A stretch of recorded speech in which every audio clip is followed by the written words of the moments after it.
When this boy steps into a duel against the top prodigy of a famous family, everyone expects him to get crushed, but instead, he completely humiliates her. The girl unleashes her strongest techniques one after another, trying everything she has just to land a single hit on him. But Leo casually dodges every attack like she's moving in slow motion, and then with just one strike, he sends her flying across the arena. She crashes to the ground in shock, unable to understand what just happened. How could this random boy overpower her so easily? But Leo only looks down at her and calmly says, "Kids these days are way too weak." Then he tosses her one of the weight bracelet he'd been wearing during the entire fight. The moment she tries to catch it, her arms instantly give out. Even using both hands, she can't hold its insane weight and collapses miserably onto the ground. That's the true difference between their strength. At that moment, the girl finally realizes something terrifying. From the very beginning, she never stood a chance against him. But the real question is, who exactly is this monster? Well, Leo Plov isn't an ordinary boy. He's actually a reincarnated legendary hero from 5,000 years ago. The man who once saved humanity, alongside the greatest party of heroes in history. He wakes up as a baby while his mother reads him a story about the greatest heroes who once saved the world. But to our boy's shock, his past name, Kale, is nowhere to be mentioned, which instantly enrages him. He can't understand how someone like him could be erased from history, so he decides to uncover the truth. As time passes, he enters a royal school for heroes that prepares children before they join the Magic Academy. But the lessons bore him to death, and everyone around him feels painfully weak. Only when he finally returns home does his real training begin. Just as he steps outside, he's ambushed by a woman who charges at him with the force of a runaway train. Leo, though startled, manages to block her strike with his blade. It's clear from their interaction that this isn't the first time these two have crossed swords. They have a shared history, one where such exchanges are far from uncommon. The lady is looking forward to sparring with him after so long, and declares that this match to be his final test before she grants him permission to attend Lumine Academy. As it turns out, this formidable woman is none other than his mother. In an instant, she lunges at him again, and their swords clash once again. While Leo is already struggling to keep up, his mother casually remarks that she hasn't even used a fraction of her full strength. Blow after blow, the spar continues, each strike more intense than the last. Eventually, however, Leo turns the tide. His sheer skill and mastery of swordsmanship allow him to overpower his mother, forcing her to surrender. The woman is left in awe of her son's talent and growth. She stands up and, in a softer tone, asks why he's so determined to attend Lumine Academy. Before the story moves forward, a little context about the academy is necessary. Lumine Academy, the Human Hero Academy, is one of the 4 prestigious institutions of the races that house the hero record. Among them, Leo strongly suspects Lumine Academy is the most likely place to uncover remnants of his past life, as hero Kyle. With such a compelling reason, it's no surprise that Leo is unwavering in his determination to join the academy. Leo's mother then reminds him that the members of the Zerdinger clan are currently visiting Daylon, and they will be staying at the Plov mansion. Though she personally isn't thrilled about having them in their home, she has a request to make. She intends to speak with Zeiss, the vice patriarch of the Zerdinger clan, hoping that he might be willing to teach Leo the Zerdinger aura technique. She believes that with the technique, Leo will become strong enough to be admitted to Lumine Academy next year. However, what she doesn't know is that her son is determined to be admitted this year. He has no patience to wait another whole year to achieve his goals. Sometime later, we find ourselves at the Plov mansion, where Celia Zerdinger is being escorted into the grounds. As soon as she steps out of the carriage, she can't help but wonder why her uncle chose to stay in a place like this, when he could have easily rented an entire hotel for himself. As we know already, she is Celia Zerdinger, 15 years old, a sword princess hailing from the Zerdinger clan. Her primary focus is on the Lumine entrance exam, and she's skeptical about how a small family like the Plovs could possibly help her prepare for it. At that moment, Celia's uncle calls out to her. He is none other than Zeiss Zerdinger, the vice patriarch of the Zerdinger clan. He teasingly asks if she isn't at least a little curious to meet Leo, the very boy who boldly declared he wasn't interested in the Zerdinger clan. Celia remains nonchalant and remarks that if Leo is just a hopeful knight who can't even use aura yet, then, in her opinion, he's probably not all that impressive. Zeiss, however, doesn't share her sentiment.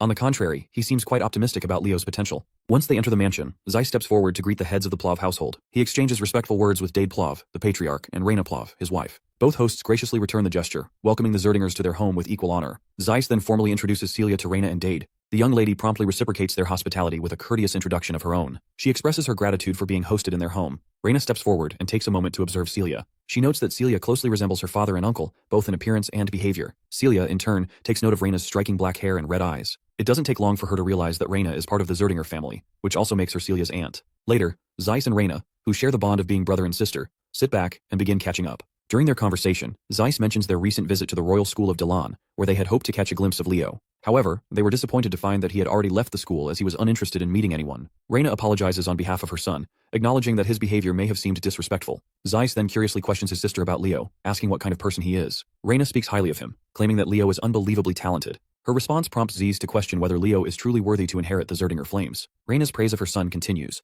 but she makes it clear that she's not simply speaking as a proud mother. Leo genuinely has the talent and potential to be worthy of the Zerdinger legacy. Zeiss is quite intrigued to hear this. While he trusts her judgment, he feels compelled to test Leo himself before forming a final opinion. Later, we meet Leo, sitting quietly, trying to concentrate. After finishing his little ritual, he declares to himself that he has finally achieved a vessel capable of holding everything he needs. Leo reflects on why he hadn't yet learned aura until now. The truth lies in the unique nature of his body. Accepting aura too early would cause it to naturally adapt and specialize in alignment with the aura. This would limit his ability to accumulate mana and soul energy, 2 essential components of his long-term plan. In his past life, he had witnessed the danger of uncontrolled power. If he had fully harnessed the abilities and essence of his fallen comrades, he wouldn't have left behind a seedling of disaster. To avoid repeating history, Leo is determined to achieve perfect control in this life. So, the first step in his journey is mastering aura, but he intends to do so on his own terms. Before he can delve further into his thoughts, a familiar voice calls out to him, pulling his attention away. As he turns over, he spots Celia Zerdinger. With a confident smirk, she comments on how he finally seems to have grasped the basics of training. While her words carry a hint of sarcasm, she goes on to offer him guidance in swordsmanship, if he's up for the challenge.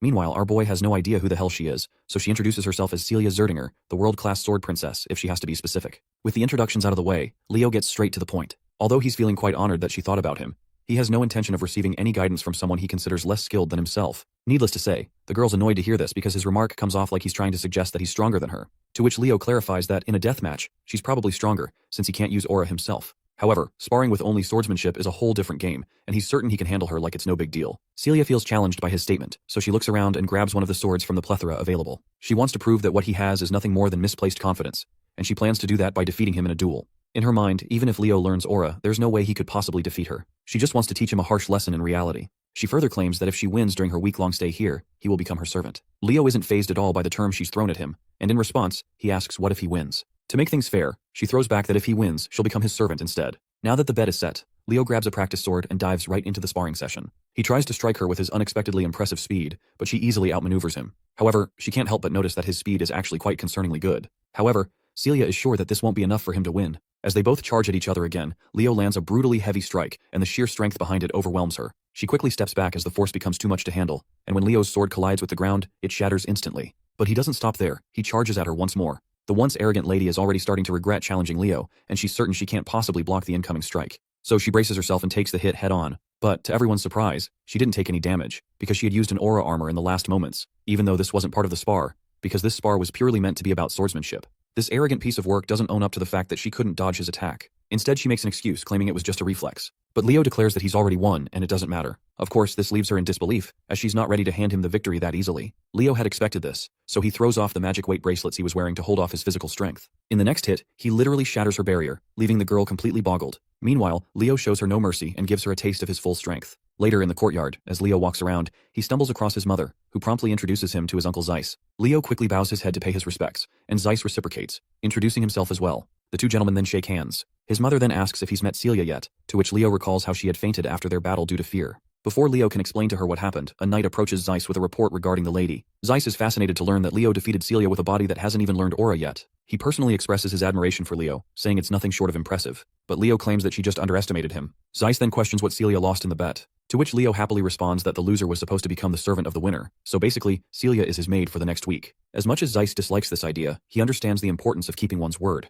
Still, he makes it clear that Celia is from the Zerdinger house, so he can't possibly order her around to do maid's work. He hopes Leo will rescind the promise, and in exchange, he offers to personally reward our boy with something far more valuable. But Leo refuses the offer right away. He lets his uncle know that this was a wager between Celia and him, and as long as she retains the Zerdinger name, she needs to take responsibility. The uncle then questions him if he's also willing to let go of the opportunity to learn the Zerdinger's aura breathing method. Leo once again responds with a sassy jab. He believes that an aura breathing method given with the objective of preventing a niece from being humiliated holds no value in being learned. Since Zeiss has no other way around this predicament, he decides to get a little offensive. He questions the boy directly, reminding him that he just declared he would use the direct lineage of the Zerdingers as a servant, and that the Zerdinger aura breathing method is worthless. Leo remains unhinged and unafraid of the consequences about to surround him, simply claiming that what his uncle just said is indeed true. Out of the blue, Uncle's mood softens, and he politely questions our boy if he does not think that what he just declared is impudent and impolite. Leo once again makes it clear that he had no intention of insulting the Zerdingers. He claims that if he were being given the aura breathing technique as a reward for defeating Celia, he would have gladly accepted it. However, he has no intention of accepting it as a bribe just so she can escape the consequences of her loss. You see, if his uncle doesn't want to recognize Celia's defeat, it means they believe she is better than him and simply lost the duel by mistake. But Leo makes it clear that even if Celia had sparred against him in earnest, he still would have won. This leaves Leo's mother even prouder. Her brother is equally fascinated to hear such judgment from Leo. The fact that this kid rejected the offer because he didn't like the way his uncle behaved only highlights how outstanding a child he is. He wishes that a child like this were a Zerdinger. Zeiss then gestures to his knights and orders them to send Celia to the maid's quarters. He turns to Leo and grants him the right to address his uncle without any honorary titles. After that short conversation, Leo parts ways, and Zeiss turns to his elder sister, proudly telling her that once he gets back home, he'll make sure to convince their elder brother so they can teach Leo the mighty technique, Phoenix Breath. Later, the scene switches to Leo's room. The first thing we notice is Celia's totally embarrassed face. She's going bonkers with embarrassment as she claims herself as Celia the maid, who will be in charge of Leo for the next week. Leo is literally enjoying the heck out of it when she calls him like that. Who could have imagined that her usual fancy style would actually suit plain maid clothes so well? And this dress just looks like fire on her. Celia seems annoyed by the way he's praising her. as she knows all too well how beautiful she is. Leo apologizes, as he wasn't intending to offend her with his words, but he admits that he had a certain friend who praised beauty way too much,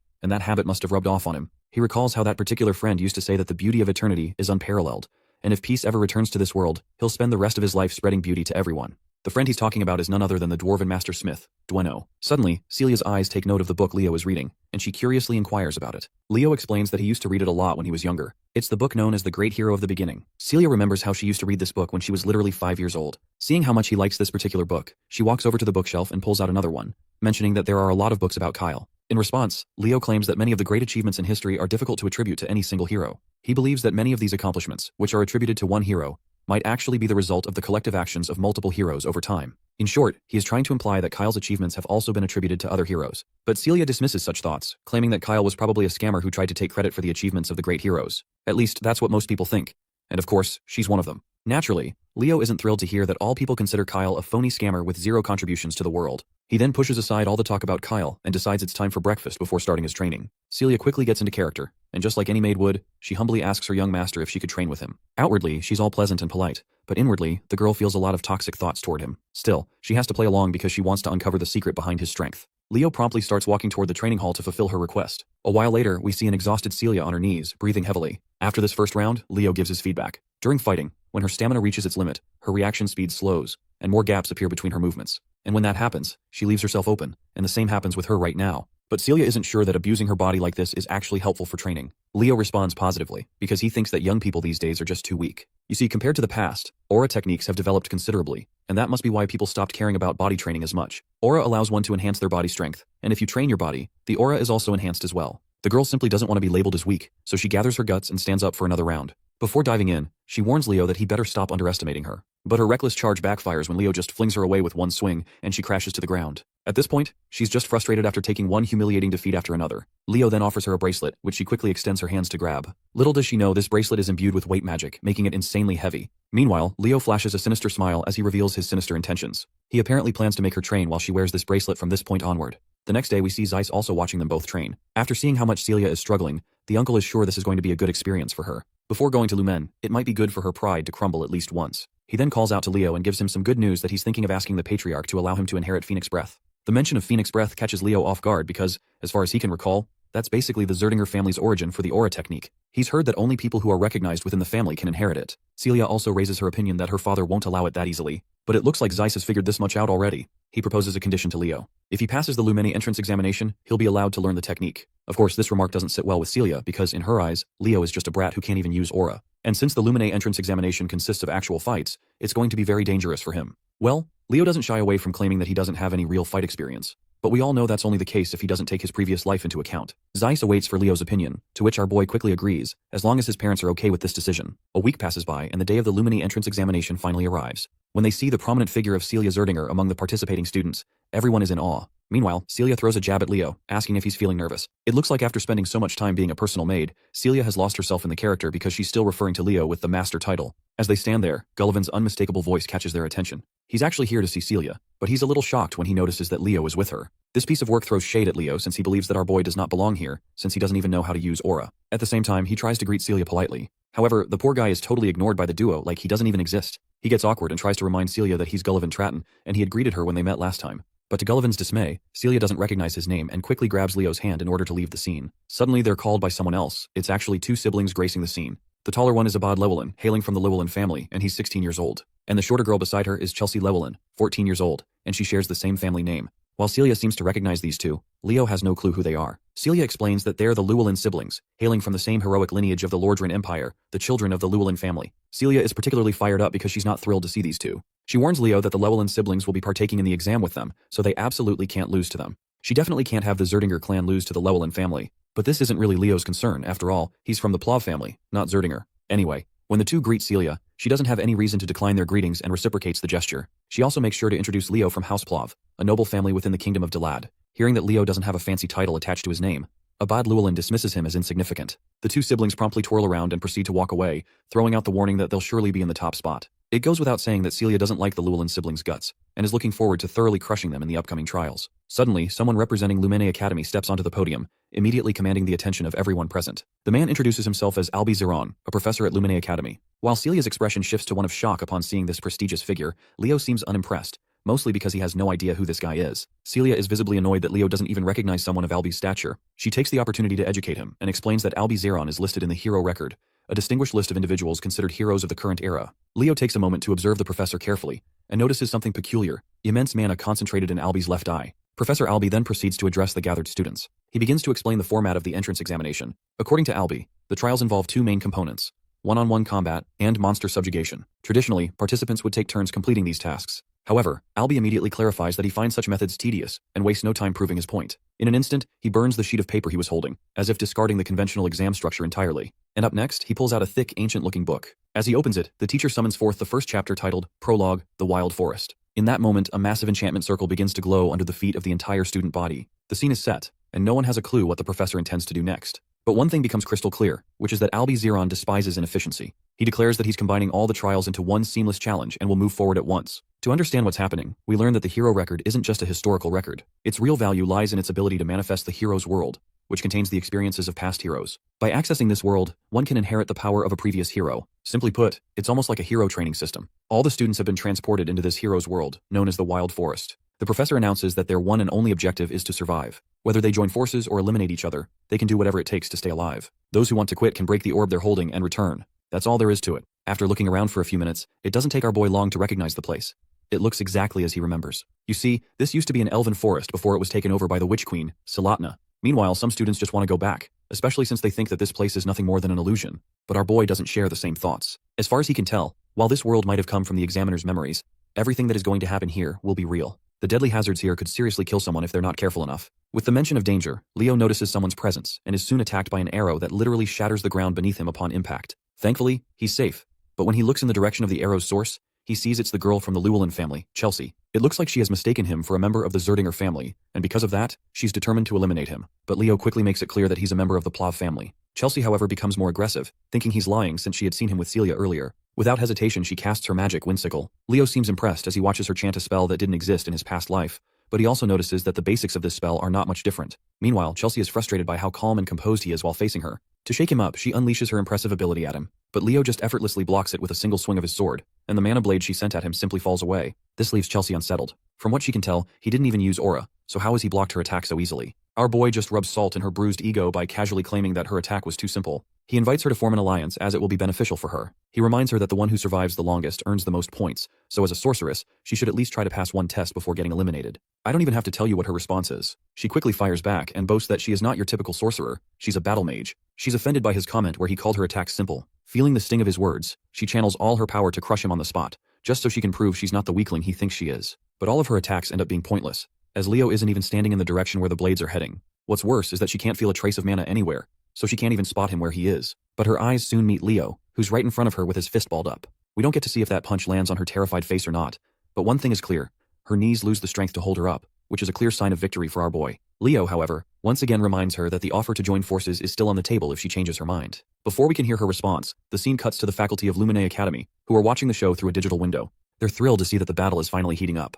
Back to Chelsea. It looks like she's getting no mercy. Leo has tied her to a tree trunk, and the look on his face clearly shows he's not exactly having good intentions for this poor girl. He also makes sure to start a small bonfire since the night is settling in. The fire intensifies, and flames begin to crawl toward the damsel in distress tied to the log. Seeing the flames causes her to panic, but she could avoid this fate if she agrees to cooperate with Leo. But well, this lady is as stubborn as they come and refuses outright. She makes it clear she needs no one to ally with her except for her brother. She tries to use some wind magic, but her efforts prove futile because Leo has already placed a skill that restricts magic. Though inwardly, he reveals to us that he doesn't have enough mana to maintain this skill, so it won't last much longer. The lady finally relents, thinking she doesn't need magic to get herself out of this mess. But that's exactly why Leo is here. He's more than ready to keep a close watch to make sure she's not trying anything tricky. Without hesitation, he cranks up the intensity of the fire, and soon the flames begin to catch on her. Even her clothes start to burn. Well, that's the last straw.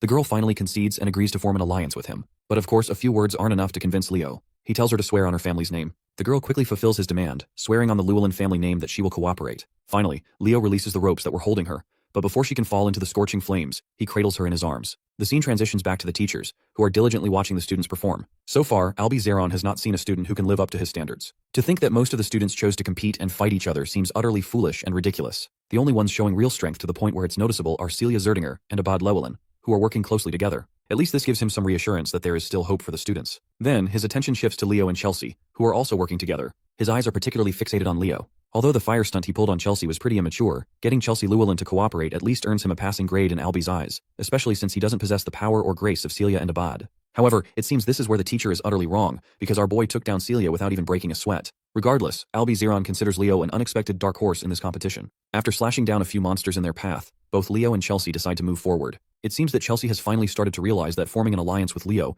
wasn't such a terrible decision after all. She then asks him what aura he's using, as she hasn't detected any mana from it. To her surprise, Leo casually drops the bombshell that he doesn't even know how to use aura. Unsurprisingly, this shocks and surprises her. While they're going back and forth, a monster is lurking behind the bushes, keeping a close eye on them. But Chelsea quickly notices the presence of the monster and fires at it instantly. Not gonna lie, this attack was way too overpowered for such a feeble monster. Even Leo admits that she does indeed have impressive strength, but the way she uses it is completely wrong. Suddenly, Leo senses something strange and tells her to halt her movements. He's noticed something odd in the sand. When he crouches down, he notices dry ground and decayed dead bodies of people. Out of the blue, an explosion erupts, but Leo quickly jumps away while carrying Chelsea in his arms. The sneaky bastards who had set the trap finally emerge from hiding. It turns out it's Gullivan and his partners. We all know that he's got beef with Leo, so it's no surprise he's here to specifically target him. He commands one of his companions to charge, and the poor fool obeys without hesitation. Unfortunately for him, he's greeted with a jaw-breaking blow from Leo, leaving him sprawled out on the ground. Leo stands tall, exuding total GigaChad energy, and calmly tells Chelsea to just watch his back. For a moment, Chelsea is startled, seeing how effortlessly he has saved her twice in a row. But she quickly gets up and positions herself behind him, ready to face the remaining goons. Meanwhile, Gullivan does what he does best, runs for his pathetic life. He abandons his crew, desperately trying to put as much distance between himself and Leo as possible. The only thought crossing through his mind is to find a partner fast. As fate would have it, Celia spots him from a distance. Instead of chasing him, she calmly walks into the direction he's running from. When they finally arrive at the scene, what they see is jaw-dropping. The area is littered with monster corpses and the bodies of students who had tried and failed to take them on. Naturally, Chelsea lights up at finally being reunited with her brother. Meanwhile, Celia throws shade at Leo, demanding to know what in the world he's doing with Chelsea. Leo proudly claims that it was his decision to form an alliance with her. Celia, however, finds it hard to believe. She would rather believe him if he had claimed to see a cockroach doing backflips than believe he managed to convince Chelsea the stubborn goat to form an alliance. To this, Leo casually and sinisterly claims that he simply convinced her. His wicked grin unsettles even Celia, who begins to wonder what exactly he might have done to convince her. Anyhow, our boy moves to help the students he just knocked out back to their feet. Seeing this, Abad questions why Leo is helping their opponents. Our boy quickly clears the air that there's no need to fight among themselves. Instead, sticking together to defeat the challenges of this world is a much better idea than fighting selfishly. Since Abad and the others seem clueless about what challenge he is talking about, Leo draws their attention to the nearby decayed corpses, hinting at a bigger issue. Seeing the corpses on the ground, one of the students comments that it looks like their moisture has been drained. Leo clarifies that this isn't the only odd thing here. He points out how this place, out of nowhere, seems completely devoid of any monster presence. It's as if the monsters are afraid of something, like a high-tier monster has appeared and scared off the others in the forest. As the pieces start falling into place, Abad finally understands what's going on. As far as his understanding goes, Hero Albie's first feat was defeating a high-tier monster. Just then, they all hear a massive roar in the distance, the sound of something close and ominous stirring deep in the forest. The roar fills the air with tension, a clear sign that the monster has finally decided to reveal itself. Meanwhile, Gullivan stumbles through the forest alone, holding a torch in his hand. He looks terrified, and despite being deep in trouble, his feeble mind is more focused on getting revenge from our boy than on survival. Suddenly, he notices a corpse at his feet, and there is also something behind this veil of darkness that causes him to trip and fall. The thing he saw in the dark is a giant monster. The monster looks like a giant spider, and it seems to be quite hungry. By now, it's clear that Gullivan is as good as dead. Let's explore what's happening with Professor Albie and the students. It turns out that a staggering 500 students all failed the exam. The real problem is the fact that the selection process requires the selection of at least 100 students, but there are only 50 of them still left in the test. Instead of forcing himself to pick, the professor believes that he's only going to select suitable candidates that meet his expectations. After all, the headmaster put him in charge knowing that he would pick the cream of the crop. Albie is a believer in discovering heroes in the time of great difficulty. He has gained an interest over Leo Plov, a dark horse with unexpected talent. The question is, will this dark horse be able to overcome the harsh exam? Going back to the scene of the students in the exam, they're fast on their feet and have trouble navigating because of the dark atmosphere. Celia illuminates her blade and claims that she's seen something up ahead. Her sword's red shimmer reveals the face of the terrifying spider who is currently devouring its prey. It strikes fear into their hearts as Abad rushes to use a mage spell to take down the threat. However, Leo is quick to stop him and advises Gullivan to break the crystal. Of course, Gullivan is out here becoming breakfast between the spider's teeth, so he can hardly move. He decides to smash the blue crystal, sending a wave of electricity inside the creature's mouth. With their preparations ready, Abad charges his Windfang spell and releases it upon the menacing creature.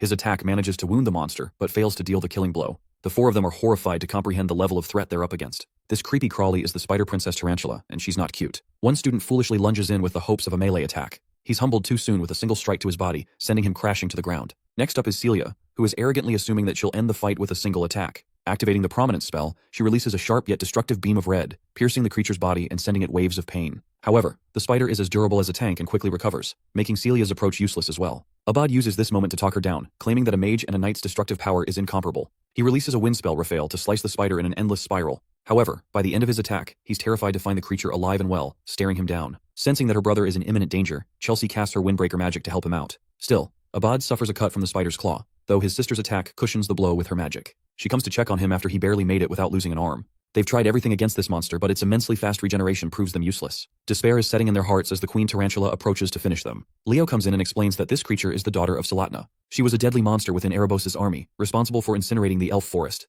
What's more, Leo reflects that the mana he detected in Professor Alby's left eye contains signs of the Fairy King's mana. The tarantula ruled over the cursed wild forest. Not only did she annihilate the forest belonging to the elves, but she also ate the most reliable comrade of the Fairy King who rebelled against her. At the time, Leo believed that Luna responsibly defeated Tarantula, but it turns out the reality is different. The tarantula survived thanks to devouring the Fairy King's assistant, who possessed the source of infinite life energy in the form of an invaluable artifact, none other than the Ring of Life. Abad is as stubborn as a log, and thinks that it's only right for him to take out the monster if it's a part of the exam. Both he and Celia decide to unleash consecutive strikes in the hopes of defeating the creature on their own. The tarantula endures their wrath, but Leo thinks it's all useless since the creature will just keep regenerating to no end. In fact, they'll be the ones to run out of mana first. In a last-ditch effort, Celia asks for his opinion on how they should handle the monster. Leo explains that it requires the teamwork of two, but his suggestion is immediately met with disagreement by Abad, who is selfishly hoping to overcome the monster on his own. The same goes for Celia too. With both of them acting like children, our boy comes and gives them a dear reality check, that if they don't work together to defeat the monster, they will all fail. His words finally get through. Abad amuses the possibility of them working together, and thinks that it will still consume some time to initiate a joint strike that kills the creature in one go. The thing is, since no one apart from them can stall the monster,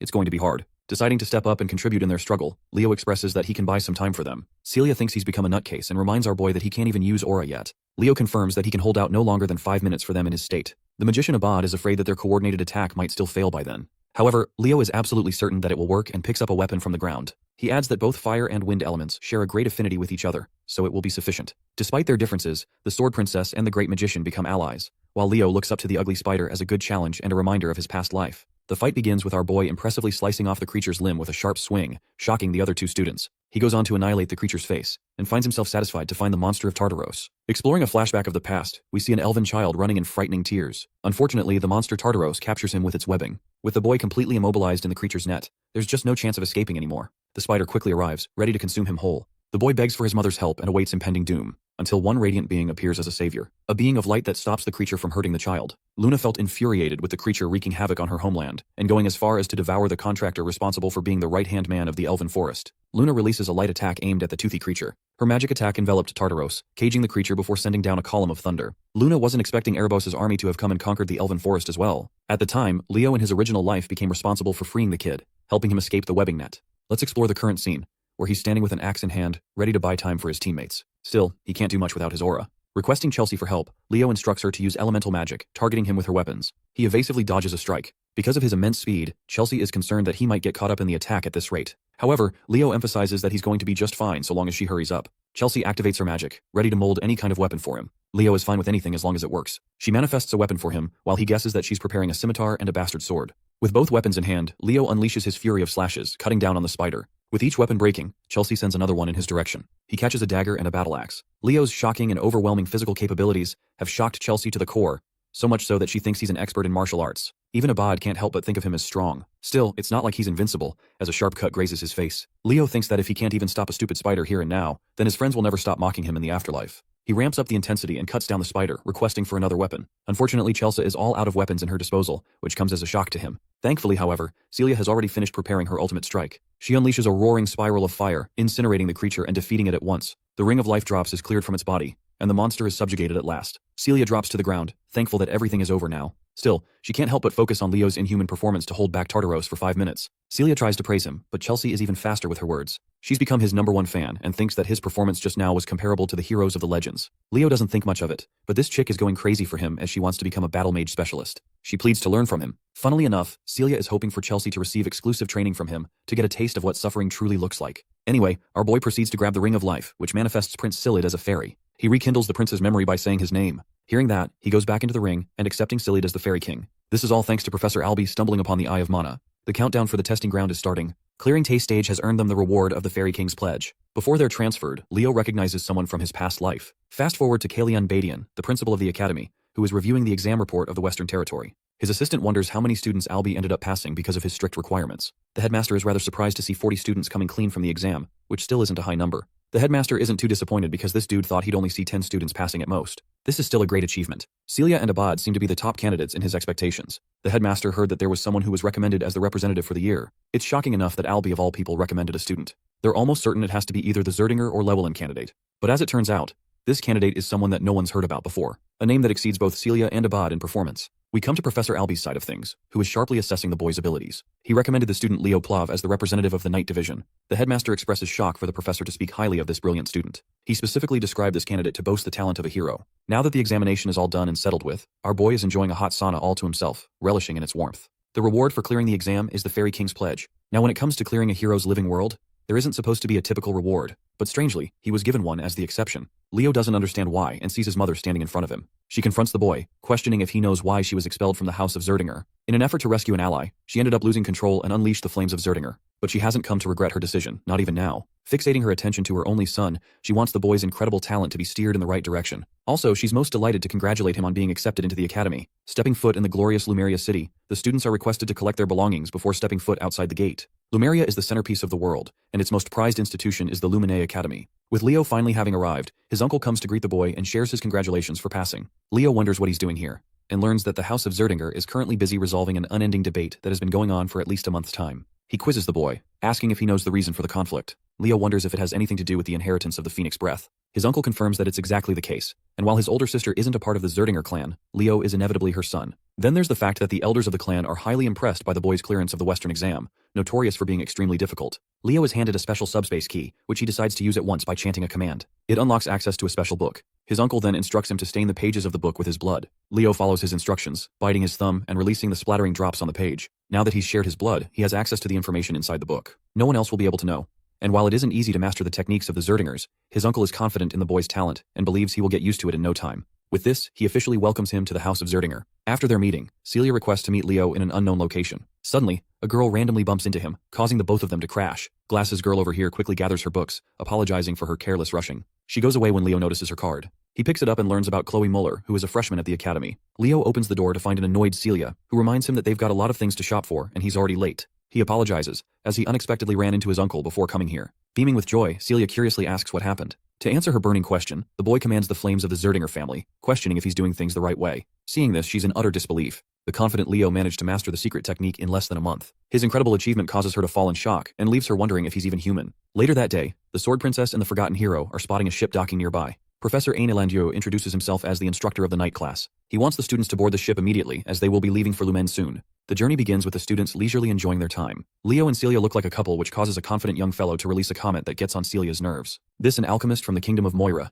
and he's a merchant with everything to sell. He attempts to do business with the couple in case they need supplies at the school. Leo introduces himself by his student identity and explains that he belongs to the kingdom of Delad. Thomas is noticeably surprised to hear this, because that kingdom took the difficult Western exam. Leo wants to address the elephant in the room, as he's finding the whole setting a little too strange. It seems too peaceful, even though Celia thinks that this is the standard treatment the freshmen should receive after clearing the exam. The boy turns his attention to their instructor, while Thomas agrees with Celia's understanding of the situation. All of a sudden, the ship shakes as a gigantic tentacle rises from the ocean. It nearly crushes Thomas, while the rest of the students are begging for their instructor to intervene. Casually sipping his wine, their teacher mocks them for ever even asking for help. He reminds them that the students of the Lumen Academy are expected to perform their best in the time of danger, so this is a challenge for them to overcome on their own. They're up against the ugliest of the uglies. A giant kraken stares down at the students. Even in this tense situation, the Forgotten Hero maintains his composure and slices the creature's tentacle with his blade. Celia's also doing fine on her own. Experiencing the fiery attack of the Sword Princess, the kraken reacts with a water spray, causing Celia to get drenched. The monster grabs Thomas, who's shouting his mouth off. Seeing this, both Celia and Leo come rushing full speed to slice the creature down.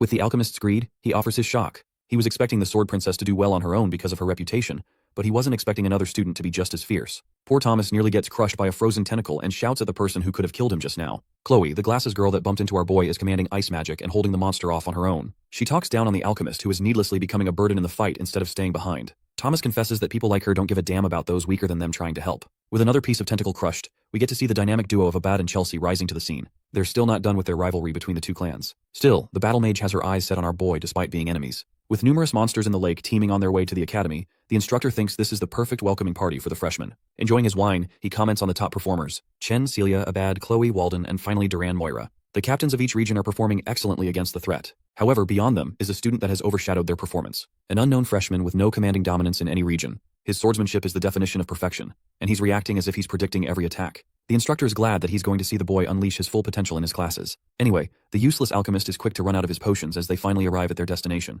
Hopping off from the ship, the instructor expects the students to get used to the monster treatment, since they're going to deal with it a lot. It's time to explore the glorious entrance hall. The Lumini Academy's training grounds are extraordinary. Many spectators are hoping for the freshmen to put on a good show. The entrance ceremony is soon to begin. The night division is grouped by their instructor, who wants the captains to come to the front of the lines. The headmaster of the academy oversees the announcement, expecting great things from the hero candidates of this year. Kalian emphasizes to the students that if they ever want to become strong heroes, they'll have to risk their lives and always be expected to surpass their limits. Slamming his fist to the ground, the headmaster believes that if they can't do the bare minimum of what he just mentioned, then they don't belong to the prestigious institution. And then a second later he melts into a grandpa, acting like he didn't just intimidate the crap out of them. Kalian points out and asks why they've all gone quiet all of a sudden. His radiant reputation and image as the brilliant swordmaster slowly gets tainted by the day. Next up is a speech from the freshman representative, a name that the first years are looking forward to. It's not Celia, Abad, Chloe, or anyone else. Only Leo Plav's name is chanted, coming as a shock to even him. He quickly turns to the professor and realizes that he must have recommended him. Leo approaches the podium and addresses the professors and seniors with his speech. While this is going on, many students are bickering about the talks of this unknown student.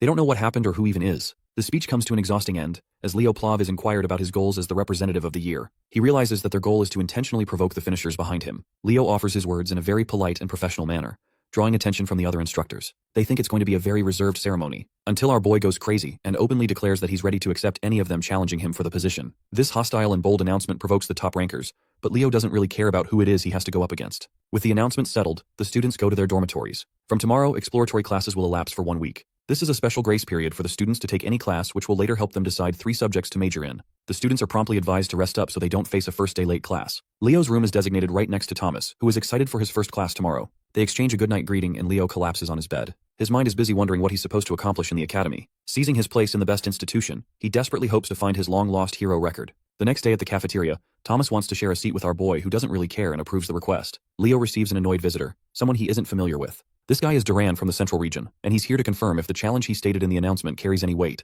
Leo understands that his speech was provocative in its fullest. After all, it invited a stranger to take him on in an aggressive manner. Duran thinks he's some hotshot of the Central Region, but Leo simply doesn't give a flying fuck and continues drinking his fruit juice. Pissed for being taken lightly, Duran lashes out by releasing a thunderous kick, sending the table flying. However, Leo's inhuman speed helps him rearrange the ingredients and reform his perfect cheeseburger. This man is the definition of class as he made a meal out of the occasion. Leo provokes him, stating that he just couldn't ignore free food to waste away like that. Duran, on the other hand, is in the mood to kill this guy with his every word. He thinks the freshman representative is much weaker than he is, which his ego can't stand. Intervening the fight, their instructor casually rests both his arms around the 2 students. He politely mentions their ranks as the representative as well as the captain of the region. The instructor is hoping they're prepared to receive due punishment for engaging in a fight on the first day. You can just see both their faces crying for help. Let's jump ahead and visit the first exploratory class of the night department. For some reason, Celia is concerned why Leo isn't around. He emerges at last, completely exhausted for breath. His condition invites Celia's attention, because she thinks he fought with someone. Leo decides not to say anything for the time being. Class is about to start. Ain introduces himself as the instructor of the first-year night classes. Thomas notices that Duran is on bad terms with Leo already, while their teacher Ain talks about the 3 main powers derived from mana,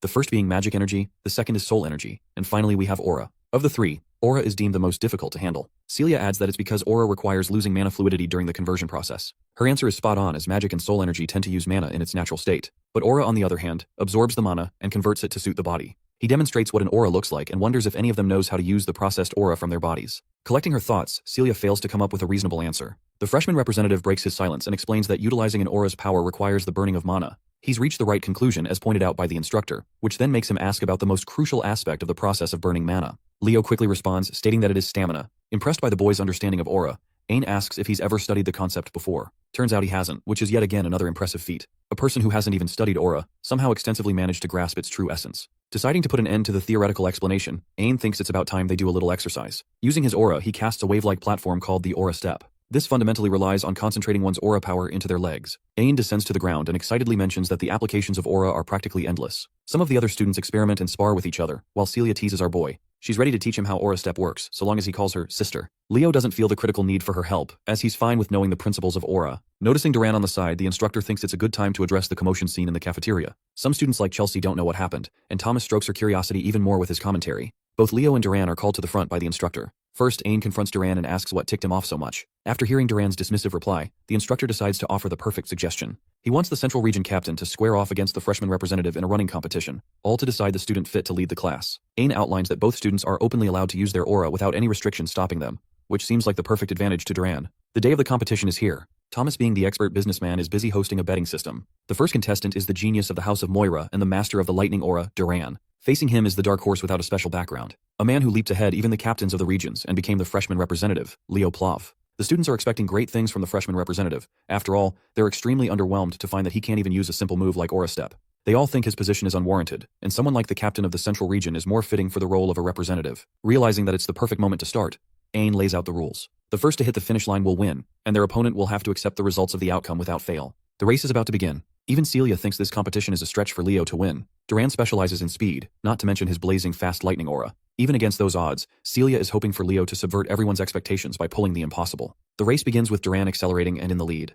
As soon as the professor yelled go, the racers blasted off. Duran Moira cloaked himself with a lightning aura, confident that his speed would leave Leo in the dust. With impeccable running form, our boy was unfazed by the weak trash talk near the starting line. As the crowd expected, it looks like the cool representative of the Central Region is going to make quick work of the track. On the other hand, the freshman representative is lagging behind. Leo started infusing a bit of aura into his feet to kick it up a notch. The audience quickly labeled him a bastard who scammed his way into getting the representative role. In the midst of the crowd, which unanimously opposed him, a lone flower is cheering on Leo. Chelsea Llewellyn's passionate shout of support stood out. Focused on crushing the opposition, Duran continuously lived up to his family's signature attribute. He really is lightning fast. Seeing him cross the halfway point in such an inhumanly short amount of time got Carr worrying about his buddy. It seems like Leo will be on the losing end if he doesn't step it up. So, the young man looked around the track. Much to everyone's surprise, he did not push to go faster but decelerated instead. Once his momentum was dead, Leo started running out of the track and into the walls. While it's true that Celia Zerdinger believes in him, there's just no logical explanation for his actions. He looks like an idiot. As everyone watching was puzzled, confused, and lost, Leo was focused on increasing the aura density in his feet. With multiple successive inhuman jumps, he fully went off track into the grass and finally leaped up into the stands. He turned around and watched nonchalantly as Duran stretched his lead with consistent speed.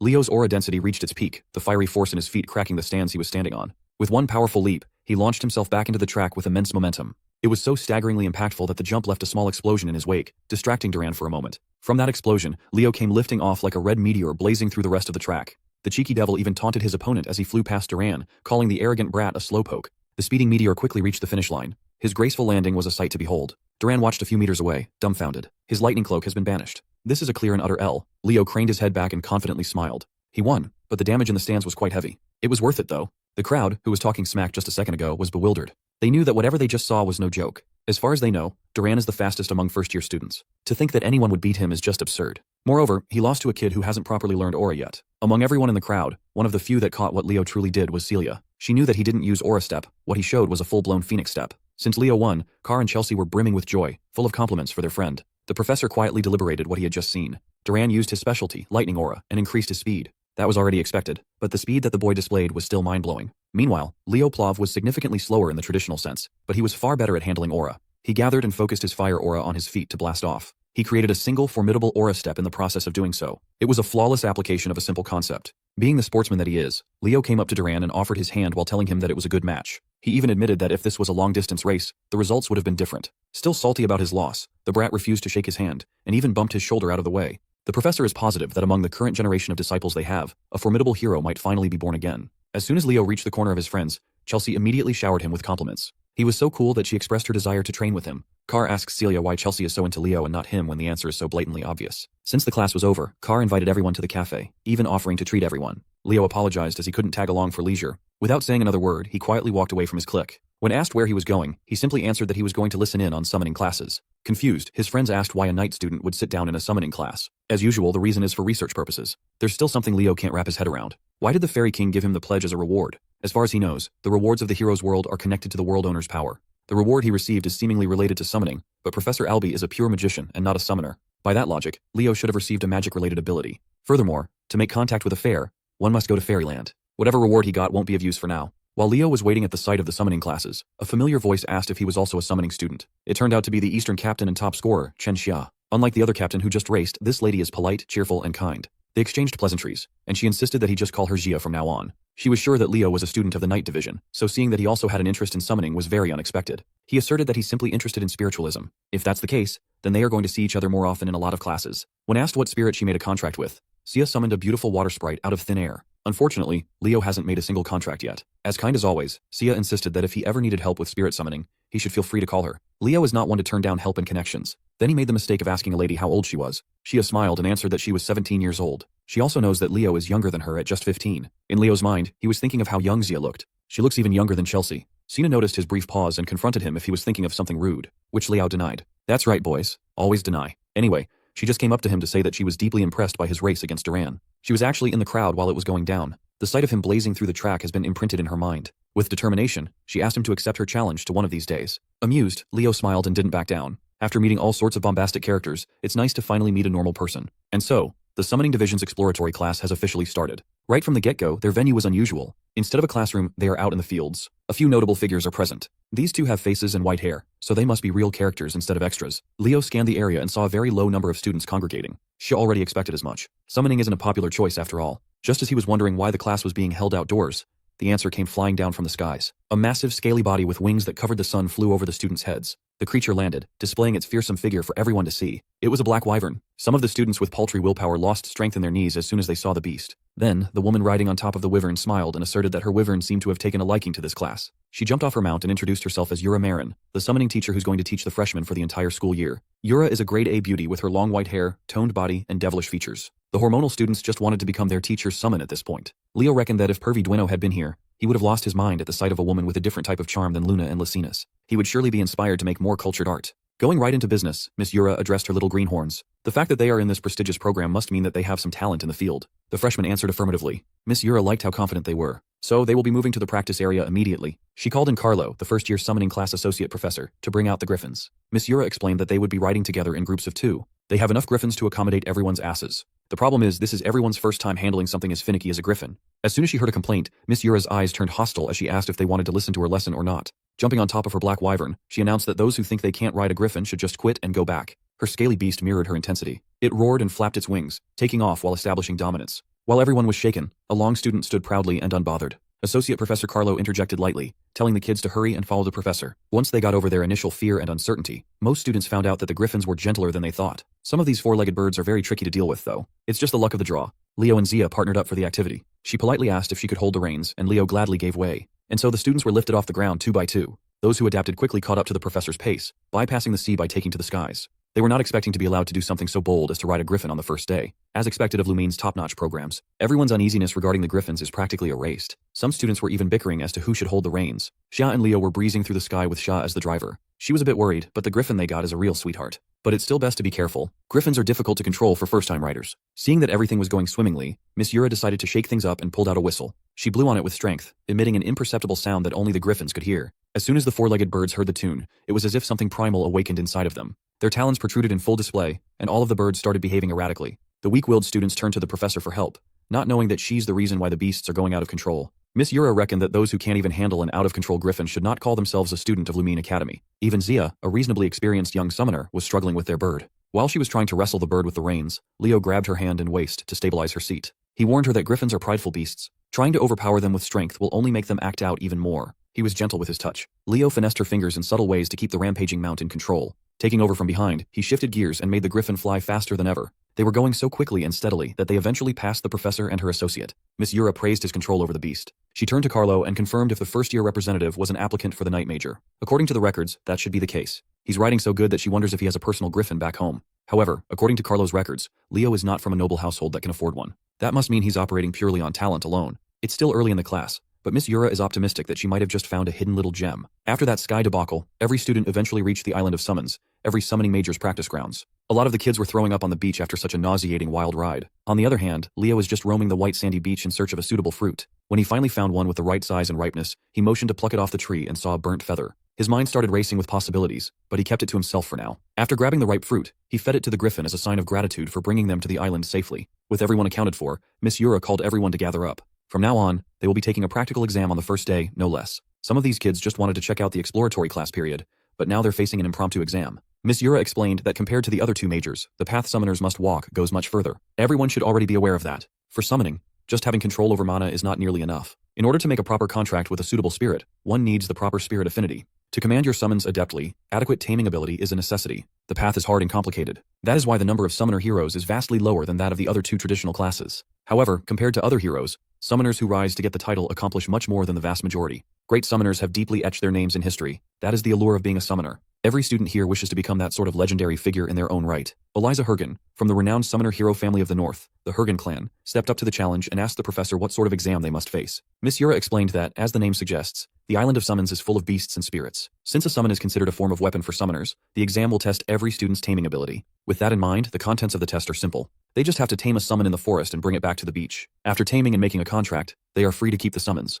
The students erupted in celebration. It's not every day that they get an opportunity to tame their own beast. While everyone else is rapidly running into the woods, excited to find their new pets, Leo just calmly walks into the forest. Surprisingly, Eliza followed him from the entrance. The rumors of his victory over Duran have quickly spread. Seeing him in the summoner class, she can't help but say hi. The other prominent students in the class took note of this interaction. Leo waved Eliza off and nonchalantly insisted that he was just doing the best he could. Seeing him dismiss her like she's some random commoner infuriated Eliza. Observing her students from afar, Miss Yura can already see the key members of her freshman class. A few minutes later, quite a few students had already started the process of taming their chosen beasts. None of them caught Leo's attention though. Some of the students noticed that the freshman representative was going a bit too deep into the forest. Some were praying for his downfall, thinking that he'd fail to tame a summon, receive a 0, and run back to being a barbaric knight major. Unbothered by all the hubbub, Leo followed the trail as deep as he could. His guiding light is the feather he saw from the orange tree earlier. A few minutes ago its tip was burnt badly, but now it's back to pristine condition. He found a clearing in the middle of the woods, and after making sure that he wouldn't be interrupted, he summoned the Zerdinger fire inside him and scorched the feather into ashes. Feeling an oppressively burning sensation coming from behind,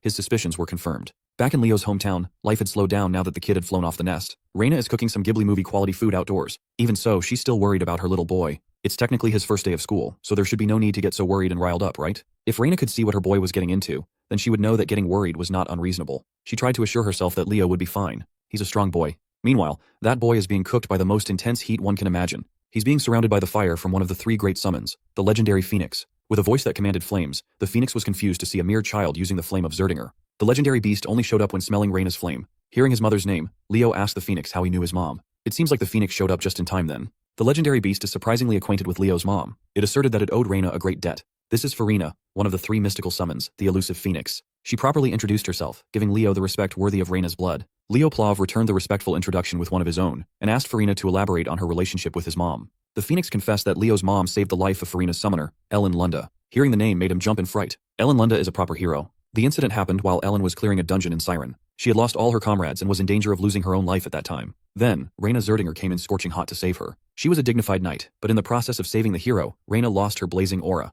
If it hadn't been for that event, Reina would have surely reached the coveted seat of the heroes. It's Leo's first time hearing the whole story, but his mother always said that she did not once regret what she did that fateful day. Farina laughed, knowing that Reina really was that kind of knight. Changing the subject, Leo asked why a legendary phoenix would be in Lumen. Unfortunately, she can't tell her the reason. Farina was also confused as to why a little knight would be on the island of summons. When he professed that he was also taking summoning lessons, Farina was prompted to take a closer look at the boy. After seeing such a rich aura inside of him, almost as though he's not a child, Farina roared in laughter, deeming their meeting as fate. She can finally repay the debt that she owes his mother. Farina urged Leo to reach his hand out and hold her flame. The fire danced around his palm and eventually took the shape of an egg. Inside was the child of a phoenix. Farina hopes that one day, when he becomes a great summoner, Leo will make a contract with her child. It's unfortunate that the summoner was arranged to receive the egg, but Farina prefers Leo. When the young man asked if it would be possible to hatch and tame it now, the phoenix almost dropped to the ground in surprise. Before she could stop him from trying to initiate the process, a fiery light had already appeared around the boy's body. Farina tried to warn him that it was far too early to do this. If things go wrong, he might even lose his life. With unshakable concentration, Leo reached the point of no return. Farina was forced to accept that his willingness to challenge the impossible without even flinching is a trait he got from his mother.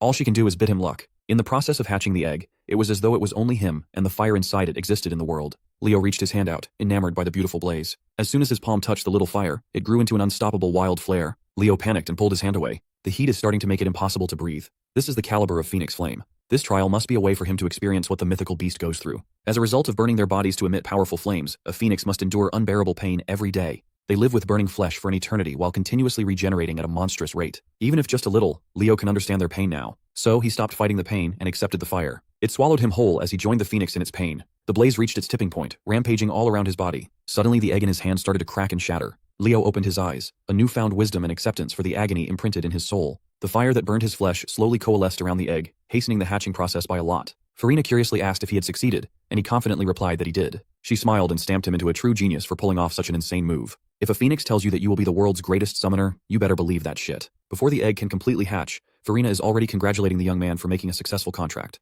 The eggshells burned to ashes, and what remained was an adorably tiny little chick named Fiora. Farina was so excited that she transformed into her human form as she entrusted her kid to Leo. By all accounts, Fiora just looks like an ordinary red chick. She's really cute though. By midday, the majority of the students had already returned to the beach. Almost all of them brought back inoffensive summons that can be easily found in the outskirts of the woods. Miss Yura turned to her associate, Carlo, and asked how much time the rest of the students had left. Well, those who haven't returned only have 5 minutes remaining to do so. And as she expected, the only ones left were the 4 standouts she singled out. From deep in the woods, a rumbling can be heard. A giant fucking bear came running out, bulldozing the trees and everything on its way. On the back of the cuddly predator was none other than the scruffy Chen Xia. She managed to tame an aqua bear cub as a prospective knight. That is an impressive feat. Her entrance was quickly overshadowed by the shadow cast over her tamed beast. The quiet dude bagged a shadow crow as his summon, and is now aura farming by riding one of its talons all the way to the beach. Even famous summoner families would find taming a shadow crow difficult. He only managed to tame one but hasn't made a contract yet. He is up to par with Miss Yura's expectations though. He has done more than enough. A minute later, the students started freaking out at the sight of a flawless white serpent crawling onto the beach with Eliza riding on top. Eliza haughtily asserted that she went ahead and contracted this gorgon snake just because they don't have one in their family yet. She's just farming for the Pokedex.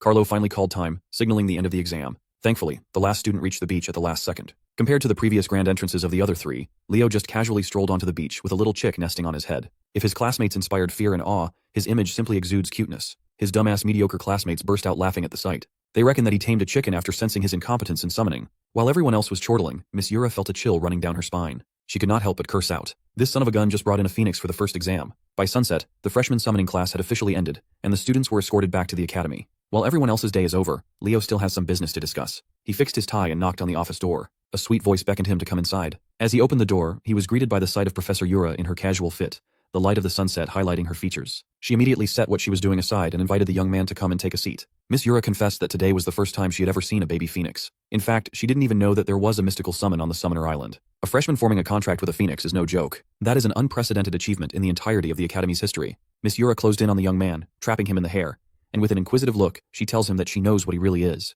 Leo nervously swallowed. Maybe he flexed too hard and unwittingly revealed his real identity. But his worries dissipated as soon as Miss Yura pulled him into a tight hug and called him an unprecedented summoning genius never seen before. While she wants to praise and acknowledge what he achieved, the professor thinks that they should keep his contract with Phoenix a secret for now. If such a massive piece of news is revealed, things will get very noisy very quickly. For now, she wants him to make sure to choose summoning as his main major the very day the exploratory classes end. In her eyes, this young man has the raw talent to become a summoning hero who will be remembered for ages. By the way, I know what you think guys, but reality is harsh and there's no way for you to become her summon. The next day, Lumine Academy and its residents woke up to a beautiful morning. Chloe walked through the halls, still sleepy and yawning from not getting enough rest. Car caught her yawning and teased her about her mouth being torn if she kept it up. Chloe feels and looks tired since she's been staying up late reading magic books. Seeing the girl that he bumped into a few days ago, Leo pulled out Chloe Mueller's ID from his pocket and returned it to the owner. She thanked the freshman representative for saving her the hassle of applying for a new one. What she found odd was the fact that Leo was also going to listen to magic classes. He reasoned that since they're still in the exploratory period, he might as well attend as many lectures as he can. Chloe, on the other hand, is only interested in magic, so the only classes she attends pertain to the subject. Carr quietly whispered to his buddy that this Chloe chick, this ice woman, was aiming for the top of the magic division. You see, Carr's mouth doesn't have volume control, so Chloe Mueller heard all of that. Carr immediately noticed the temperature drop as soon as she stared at him. Just as he was about to wriggle his way out of trouble and move to the back, a massive ice pillar stood in his way. It was a perfect crystallized pillar that nearly locked Carr inside the iceberg. With nowhere else to go, Chloe dragged him into the front seats to behave and pay attention to the class. The next second, another familiar face showed up in the lecture hall. 2 of them, in fact. Unsurprisingly, Abad and Chelsea Llewellyn, the prestigious mage family, are also present for the magic class. Suddenly the door swung open and the atmosphere of the entire room shifted.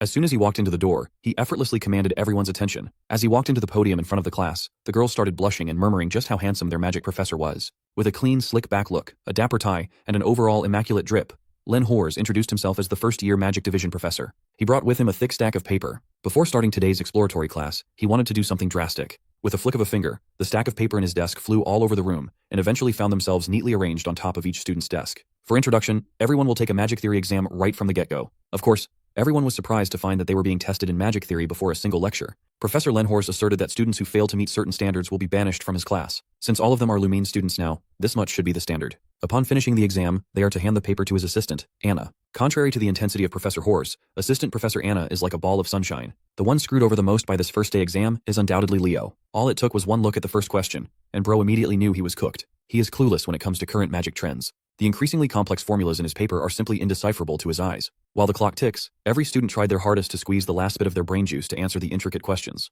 As grains of sand fall to the bottom of the hourglass, tensions rise. Their futures as magic heroes depend on this exam. When the time was up, the students discussed how surprisingly easy the exam was. But none of the best and the brightest managed to answer the last question. Compared to them, Leo was stressed. He only managed to answer one question even though he really tried his hardest. As he shakily submitted his paper, he regretted not learning more about modern magic before coming here. Thinking that it was hopeless, he immediately left. He couldn't stand staying in the lecture hall out of embarrassment. He reckoned that he should just study magic on his own time. For the past 100 years, magic has evolved by leaps and bounds. Magic that once required a perfect understanding of complex concepts can now be used just by memorizing mind-numbing activation conditions. Professor Horse quickly checked the papers. Bro didn't even need any supplies. He's raw dogging it with his fingers. Meanwhile, Leo concludes that magic's development towards memorization has worsened the overall level of magicians in current times. After checking the exams, the professor flexed his magical muscles to his students a little bit. He summoned a bright orb of light that illuminated the entire lecture hall with strange runes and otherworldly concepts swimming around. This is the essence of the magic he personally crafted.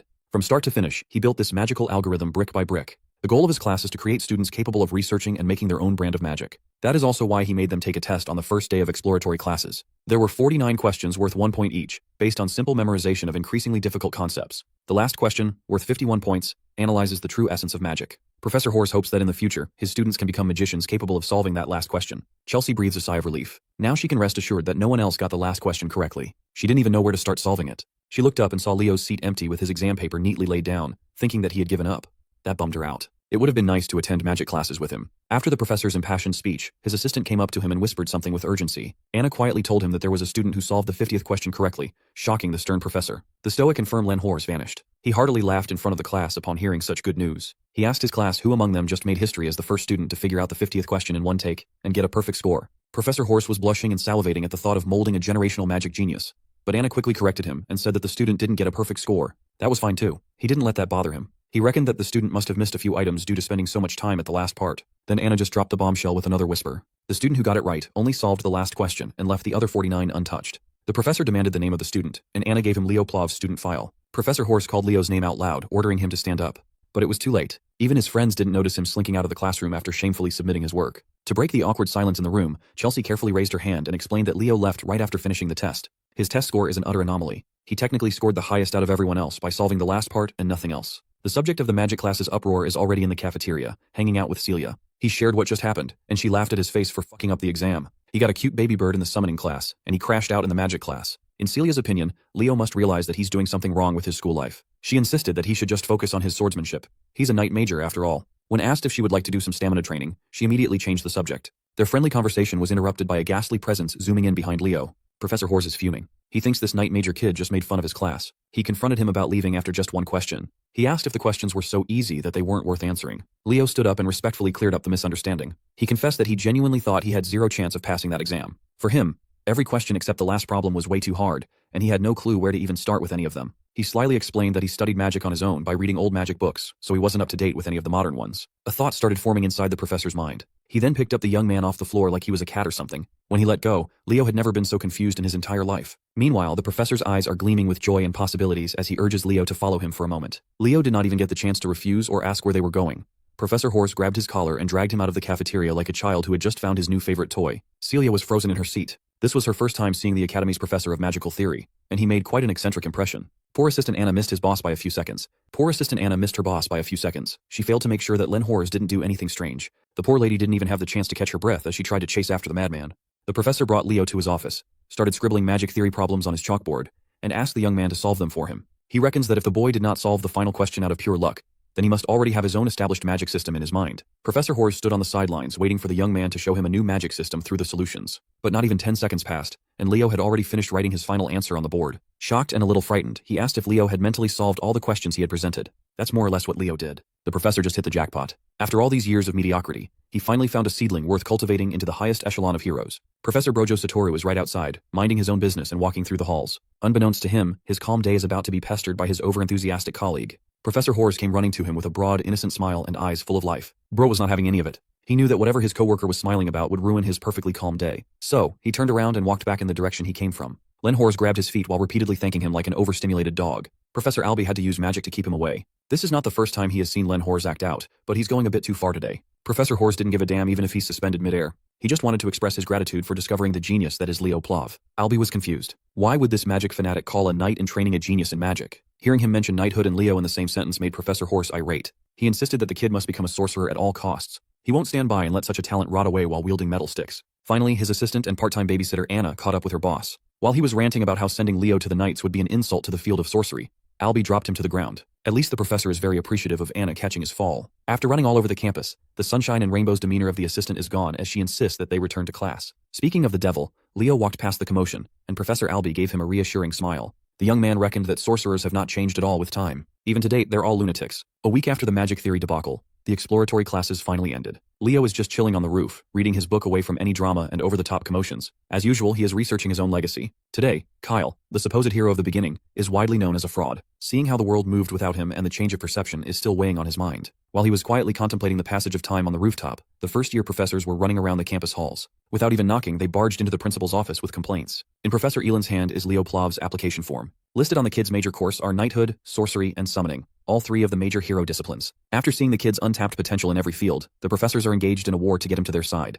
Moreover, a student taking on every major discipline is unprecedented in any hero military academy. They think that their students must devote themselves to a single major. Principal Badian just laughed at their squabbles, saying Leo reminds him of that fictional hero from all those grandiose storybooks. Hearing the principal made the professors pause their chaotic debates. Principal Badian cited that the fifth great hero, also known as the hero of the beginning, Kyle, is the only person who allegedly mastered all classes in history. Meanwhile, Celia and Chelsea are currently panting in exhaustion as they run around the track. Carr found Leo lounging under the shade of a tree and asked why the girls are training so heavily on a weekend. Chelsea asked Leo to train her, and he obliged. That doesn't explain why they're just running circles, though. Leo simply answered that, above all, even more important than weapons, a hero must possess unlimited stamina. This cardio exercise will enable that. Even Chelsea has completely bought into the idea that stamina is the most important aspect of a battle mage. On break, the girls flocked to Leo as he handed them water bottles to hydrate. Surprisingly, Chelsea seems to like training her stamina on the weekend. She wants to run with Leo. As soon as Celia heard the poor girl say that, she spat her water as the trauma of training with Leo surfaced in her mind. Since he's already planning to run anyway, he might as well direct the ladies. But Celia has vowed to never run with him again. Noticing their interaction,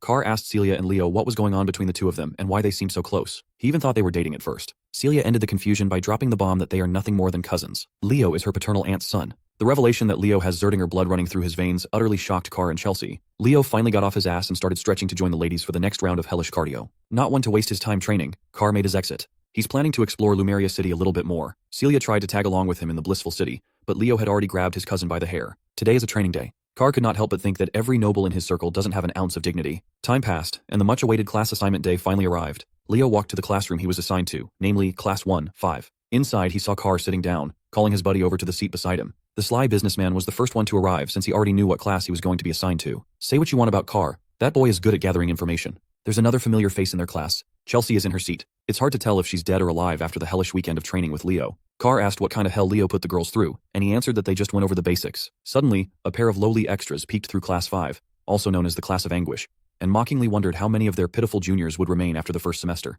A lazy voice interrupted their jeering. He asserted that these two seniors mocking the freshmen are much more pitiful in his eyes. The pair of extras turned around and immediately felt their blood run cold. A man with uncombed dark hair and an unkempt beard stood before them. His aura was suffocating and overwhelming. He is Herod Edmund, homeroom professor of Class 1-5, also known by his nickname, the Wailing Wall. This dude told the extras to form a chair with their bodies, and they did it out of fear. He sat on his human chair and addressed his students as worthless dregs. Class 1-5 is the class for failure, which scored the lowest among the incoming students. Professor Edmund is pretty sure that the kids have already heard rumors about him. He asked his class if anyone knew why he chose to assign himself as the advisor of this cursed class. Carr carefully raised his hand and answered that the Wailing Wall must have stepped in to help everyone improve their grades. The professor already knew Carr Thomas by his full name. His answer is fitting for someone ranked dead last in the academy. Professor Edmund changed the question and asked if anyone in this inferior class understood the duty of a Lumine Academy student. Chelsea bravely raised her hand and answered that it's their duty to capture the hero's world through practice missions. That is the correct answer. But all the professor can see are the faces of kids who would die a few minutes after entering the hero's world. So, wouldn't it be better if he just expelled the pathetic bugs who would only hold their comrades back?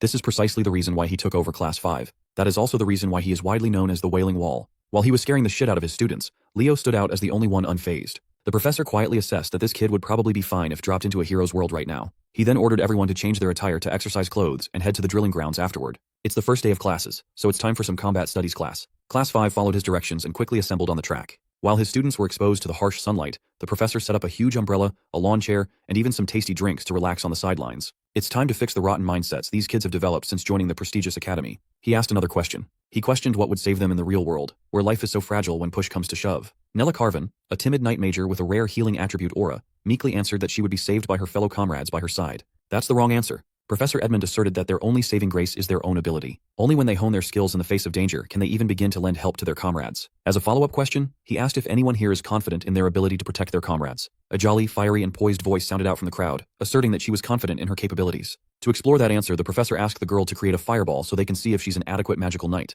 The girl in question is the spunky and upbeat Eliana Layden, a dual-class magical knight. After displaying her fireball, the professor wasn't convinced that she had what it takes. He even insulted its size and intensity, telling her that it's not enough to even kill an ant. Challenged by the professor's comments, Eliana injected even more mana into her spell, creating 2 fireballs while warping her surroundings into a pool of flame. Not only did she increase the number of fireballs, but she also doubled both of its sizes. Professor Edmund sarcastically called her spell impressive while sipping his juice box. He summoned a little orb of wind and asked Eliana to try hitting the little fellow with such an amazing fireball. That orb of wind eventually turned into a wind spirit and swiftly flew in the air with its own will. It flew close to Eliana and mockingly laughed at her fire while touching her nose. The easily excitable young lady was naturally pissed. She started dishing out fireballs left and right, desperate to clip the annoying wind spirit. After wasting her mana with attacks that can't even make contact, the professor interjected. What's even the point of increasing the number and size of an attack if you can't even hit the enemy? This exercise is to make his students feel the thing that they lack most, the ability to use their skills effectively in practice. They must hone their skills and push past their limits. That's the hero's way. The Wailing Wall smiled and announced that the class would not be dismissed until one of them caught his wind spirit, Sylph. Leo is just listening quietly.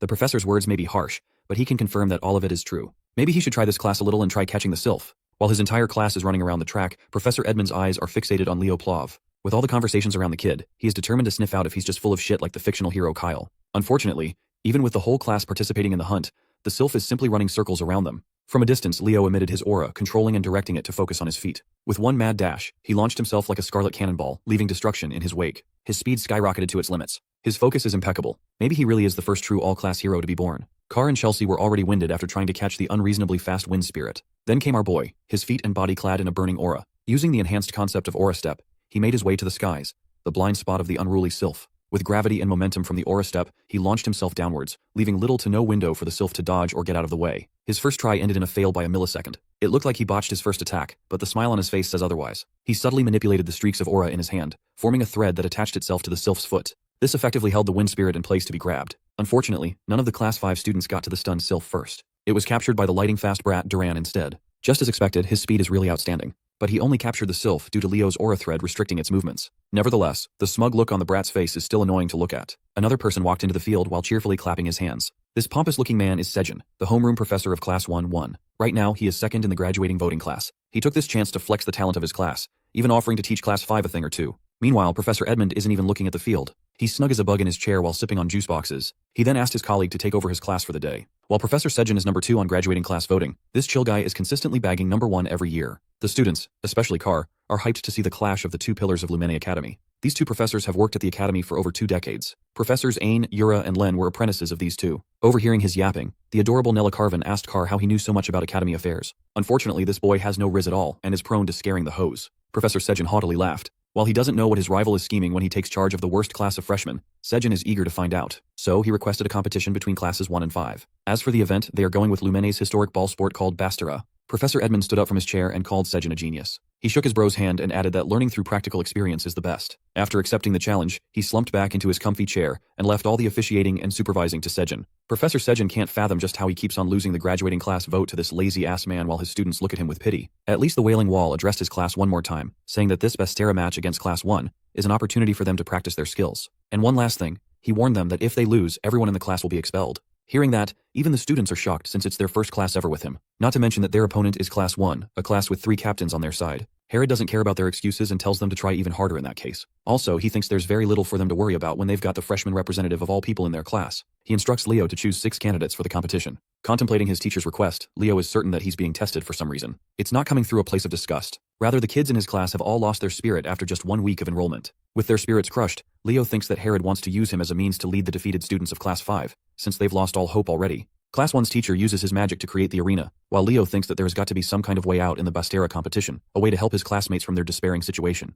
Lumene Academy's top brass are facing Class 5. Even Chelsea is sweating bullets in fear. She tries to explain the rules of the Bastera game because Leo doesn't know a thing about it. The game is a combat sport that stood the test of time at the academy. Based on that description, it doesn't sound more special than just a ball game. Thomas explains that it isn't so simple like that. In reality, it's much more threatening than a simple game. The Sword Princess Celia eggs on Chelsea for looking pale in defeat. Her provocation ends up with Chelsea lashing out in anger, refusing to lose to asserting her. Leo, on the other hand, is as cool as cucumber and urges them to relax, since they won't be losing anytime soon. Celia is pissed and wants to show him the results of her training soon enough. As for Chloe, she's hell-bent on scoring a win against the freshman representative, unlike their previous outcome. Anyway, Sejin tells the participants to approach the arena. Leo looks to his classmates to ask who's going to join. 2 of them step forward, those being Chelsea and Eliana. The stakes are high as losing guarantees expulsion, which is why they're willing to do whatever it takes to win. Thomas and the others also quickly follow suit, as Leo signals to the professor that their class is ready to begin. Sejin whips out the ball and tosses it up in the air. Each participant from both teams has their eye set on the ball. The game begins with Duran and Leo reaching for the ball, but Lightning Boy is a second faster and manages to snatch the ball, seizing the initiative.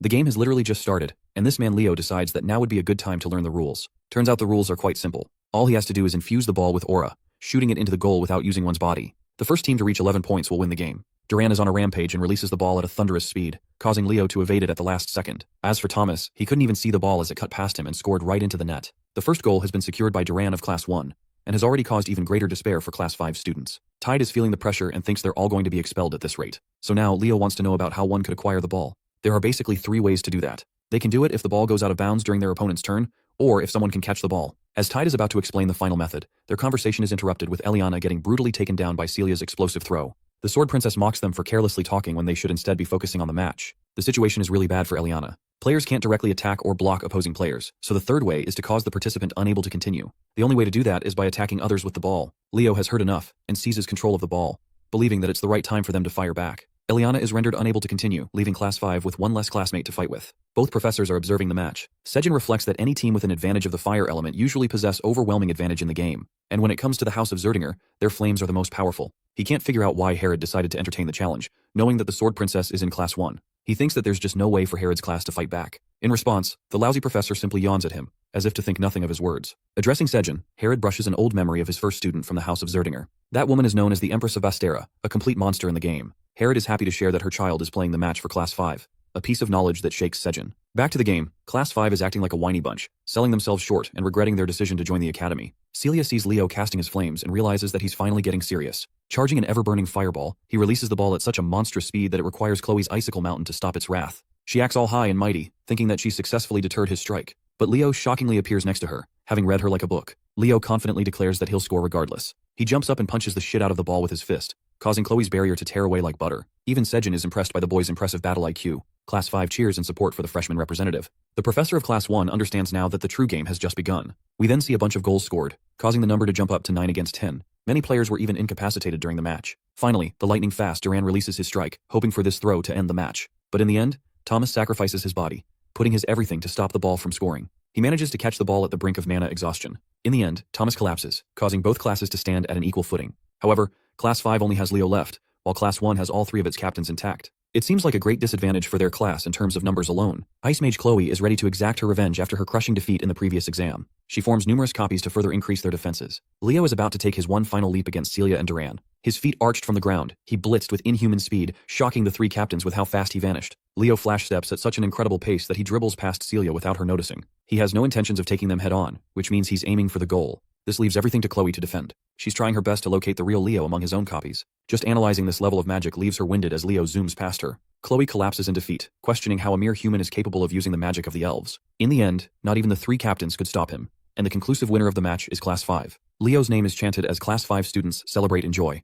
They were so close to getting expelled. Sejin is surprised to learn that Herod put them on death grounds just to win the match. The 3 captains, on the other hand, are left devastated in defeat. Sejin realizes that he's got to deal with them and approaches Chloe, asking if she's frustrated at their loss. He reminds her that even if they lose, they must always salute their opponents as tradition. He acknowledges their efforts to try and secure Class 1's victory. Sejin is really proud of the students who worked hard and even those who cheered for their allies. His beaming words of encouragement steal their hearts. But Herod isn't so kind and poetic. He straight up calls them losers and annoys them for it. Both classes performed their best in the sport. Class 1 managed to show off their talent, while Class 5 boasted perseverance and fought hard until the end. Sejin emphasizes that their ability to break past their limits allowed them to take the win. He hopes for both rival classes to learn from each other. In earnest rivalry, they shake hands. Celia pisses off Chelsea, who returns the insults in her own way. Thomas, on the other hand, is overly cheerful with his handshake against Duran, who is staring at him like a pale ghost. Chloe is sent to the brink of tears and shame. Leo extends his hand, praising her for her performance. He thinks that with just a little bit of effort and experience, she could really become someone of amazing stature. She takes his words as mockery at first, but seeing the boy's sincere expression, she changes her mind. Chloe hopes that she'll overcome Leo one day and shakes his hand.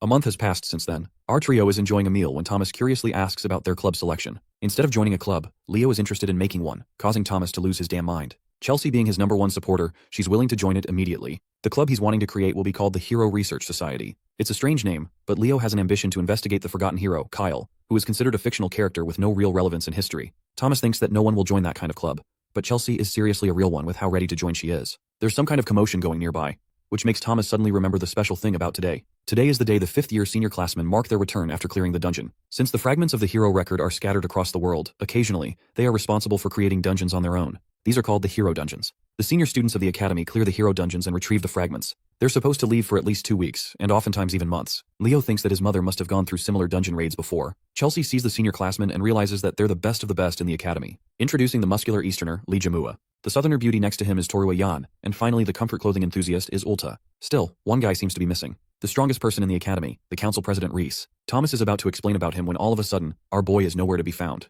The feds took him for being too OP. Just joking, Celia hurriedly rushed him outside. It turns out that Reese, the council president himself, has requested a private meeting with our boy. Leo is perplexed and asks why he's being asked to meet him all of a sudden. Celia thinks he's a dumbass when it comes to anything school-related. She thinks he'll understand why when he gets there. So he goes there, sitting in a place that strikes odd to Celia. And then we see the sword princess jumping to hug her brother. Yeah, you heard that correctly. Reese is her brother and thrilled to meet Leo, who is aiming for all class. They share a dumpling meal together, but for some reason, Celia is nervous because she's never tried them before. She takes a bite and finds herself delighted by the taste. The big brother has been meaning to take her to this restaurant ever since she came here. More importantly, he's intrigued to meet Leo, whose mother used to boast a high reputation in the family. He also remembers how Leo's mother was known to be famous during her school years. She was a student who did way too much to achieve legendary status. For example, she confidently talked shit about the desserts served at the academy. She once gathered all of the students to invade the principal's office. Celia is shocked to learn about her involvement regarding the famous incident. The brother-sister duo talk to each other in joy, while Leo is impressed by Reese and thinks that he's worthy to be called the best of the best at the academy. Before long, this guy is destined to become a hero. Reese thinks it's time for them to have fun with dessert. He tells them to go out while he's finished paying. As they're leaving, Reese is surprised to find a strange object in his blazer, not knowing why he found it there. The scene cuts to Herod's class, where Eliana is dying to ask him a question. This guy straight up calls her question pathetic before even hearing it. He's got no chill. Eliana wants to know why they've yet to choose a class representative for Class 5, since the other classes have already decided. Herod thinks lightly of the suggestion, and casually admits that he forgot about selecting one. Being the lazy asshole, he literally just tells Leo to become the representative. Eliana and Tide have to remind this clown about the democratic selection process. However, they quickly learn why it's for the best to stay shut. Herod wants the chosen class representative to take care of all the notes so he doesn't have to work. Through a transmission, the students are told to take the Hero Studies joint class. The first-year students are requested to go to the auditorium at once. Leo asks if they should be leaving immediately, and his suggestion is approved by the teacher. They meet at the auditorium where Leo and Thomas stumble into an exhausted Chloe. This girl is looking like a zombie and begging to purchase some recovery potions from the alchemist. The purchase is made and she receives the only potions he has. Leo thinks she might be doing too much when it's only the start of the year. Chloe chugs the potions and refuses to accept Leo's advice. Since she's the top student in magic theory, she's extremely anxious about her position. After all, it's only a matter of time until Leo learns modern magic and quickly bulldozes her in that exam too. Thomas, being an idiot, doesn't get what's so bad about being second place. Chelsea has to remind this dumbass about Chloe's position as the tower magician. Battle mages don't ever have to worry about falling behind in theory, but for Chloe, it's everything. The magic investigation and research is the heart of the magic tower, so her very pride is at stake here. Chelsea is annoyed and really wonders if the alchemist is a magician at all at this point. Meanwhile, Chloe isn't looking sharp despite the potions and notices something. Right then, we see Headmaster Kalian observing the strange reaction of the damaged hero's page. Reese has brought the hero's page and claims that it reacted to something. It ended up damaged to a certain extent that it should never have reacted, and yet it did. There wasn't even a relic around for it to happen. The headmaster asks if it reacted after the incident, and learns that it didn't react again. Kalian is deep in thought and has decided to focus on this matter on his own. He tells Reese to rest up as he just returned from the mission. The headmaster asks his assistant Elena to take the damaged hero's page to the auditorium in the Hall of Beginnings. He wants it to be present in the first year's joint class session. We come to learn that fragments as small as this are capable of reacting if the person mentioned in the hero's record comes in contact with it. In this case, it's Leo, but none of them know that yet. In the Academy's auditorium, the first years are sharing their first joint class session together. There's too much noise, which is why the cute Professor Artian has to request them to remain silent. Ignoring her warnings, they still bicker about carelessly. Artian is fed up and releases her fiery rage, reminding them with a shivering warning to shut up unless they're looking to die. Her cute and shy demeanor suddenly turned into cruel and killing intentions. She cusses the heck out of them for being morons. Artian experiences a jolt after learning that they've all gone quiet. She returns to her dainty and shy demeanor, acting like nothing happened just now, while the rest of the students are sweating bullets. They've simply come to accept that she's scary as hell when she needs to be. Leo has observed her powers and regards her as a spiritualist, which were extremely rare even in his previous life. Artian initiates the class session with a dagger in hand. She talks about the appearance of the hero record, and what caused the hero clans to appear in the first place. In order to open a hero's world, an object holding sentimental value to that hero is required. Basically, a medium of some kind. That's why it's much easier for the hero's descendants to open a hero's world without much difficulty. It's also why the Academy reserves the hero's records, treasuring the relationship built between their families. To give it a perfect analogy, it's kind of like the relationship between a key and a treasure chest. Leo's impressed by the explanation and is all ears to hear what's next. Artian continues to emphasize the importance of hero studies, which is crucial for uncovering clues about a hero's world and increasing their understanding. As the students advance through the years, they'll end up choosing a hero to draw strength from and clear their pages. The professor's explanation is cut short by Elena's sudden appearance. She showcases them a hero records fragment that the 50-year students recently collected. Seeing the mystical object, the students roar in excitement. She opens it up slightly before closing it shut. Artian wants to tell them anything before experiencing what it's like to see the fragment. She wants to know about their intentions after becoming heroes. Celia jumps ahead and claims that she wants to become the strongest knight in her family's lineage. Artian is impressed by her ambitious goal. Meanwhile, Chloe is interested in writing a spellbook that acts as a record of her original creations. Many students exchange their ambitions all the same. Thomas wants to play a supportive role to the hero candidates. At last, Leo stands up to declare his outrageous goal. His objective is to fully destroy Erebos for good. This declaration catches the attention of not only the students, but also the professors. Ardian tries to transition smoothly, despite being shaken by his words. The rest of the students from the other classes are gossiping about his fancy goal, believing that they're just empty words. As for the professors, Herod is kind of stumped, knowing that Leo just doesn't say things without intention. It's been 1,000 years since Erebos was divided into multiple pieces and sealed. However, he's also resurrected in similar ways over the recent years. Even a single piece is responsible for unleashing much destruction. But this kid just started the impossible. He doesn't just want to eliminate one piece of the demon, but the entirety of Erebos itself. Ardian wants to help explore the hero's record at last. She wants to give each class a chance to guess the hero's page, before moving on to her explanation of how one can clear a hero's world. She also advises them in the case of unexpected situations, reminding them that the professors will always be monitoring them so they shouldn't be messing around carelessly. The students are excited and stammered to finally experience the joy of touching a hero's record. Ardian thinks it's only right to call the representatives of each class to step forward. Celia from Class 1, Leo from Class 5, then Abad and Chen from the remaining classes. There were actually 2 fragments retrieved from the dungeon, but for the purpose of their lesson, they'll only be using one. The second piece is quite small in comparison, but it's still here to show them the different shapes. First up is Leo, who proceeds to interact with the piece, prompting the hero record to open. The hero's name and chapter are both hidden,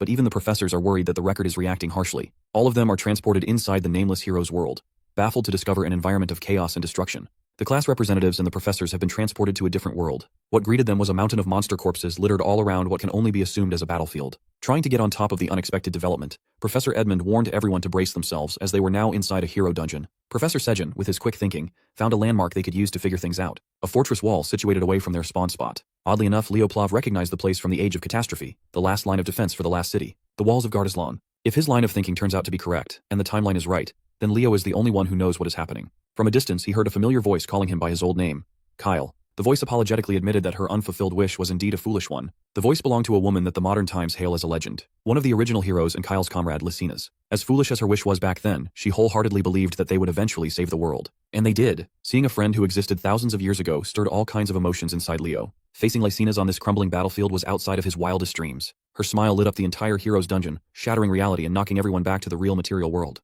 This quick and bizarre event stemmed from Kyle grabbing the little piece of unknown hero's record, which was solely meant for display. Gensha worriedly asked the professors what had just happened, but none of them knew what to do. With an exasperated look, Professor Edmund hurriedly declared that classes were suspended. He urged everyone to stay calm and exit the auditorium in an orderly manner. While everyone makes their confused exits, Leo stays at the podium, still holding the tiny piece of ripped paper, deep in thought. He was certain that what he was holding was his own page. Kyle's page. In his hand is the biggest clue for his mission, a fragment of his own record. Seeing Leo in such deep contemplation fascinated Professor Edmund. Once the hubbub died down, the students scattered to find empty classrooms to hang around since the rest of the classes were suspended for the day. In one of the classrooms, Leo explained that they briefly saw the legendary Lycina's, the King of Wisdom. Thinking that the Academy unearthed Lycina's hero record, Chelsea's eyes sparkled as this marked a historic event. Eliana pumped her fist in frustration, regretting that she did not fight for the class president's seat harder. If she did, she would not have missed such a massive opportunity. Carr gave her a look as though she did not stand a chance in the race. Picking up on the mockery, Elian rightfully rained down punches on the poor boy. Hearing the commotion, Professor Edmund entered the room to scold them for being so noisy. He gave them a choice between self-study or expulsion. With his eccentric ass, it's hard to tell if he's joking or not. When the professor exited the room, the students did not dare cause another ruckus just to be safe. Deep in thought, Leo asked himself why his hero record had been reduced to a complete mess compared to other records. It was in such a state that even he had a hard time recognizing whose world it was supposed to be. The opening prompt also hid the name of the world and the chapter of the record. It was almost as if someone intentionally destroyed his record to possibly erase his legacy. Since hero records are relics of the past that make it possible to inherit a hero's power,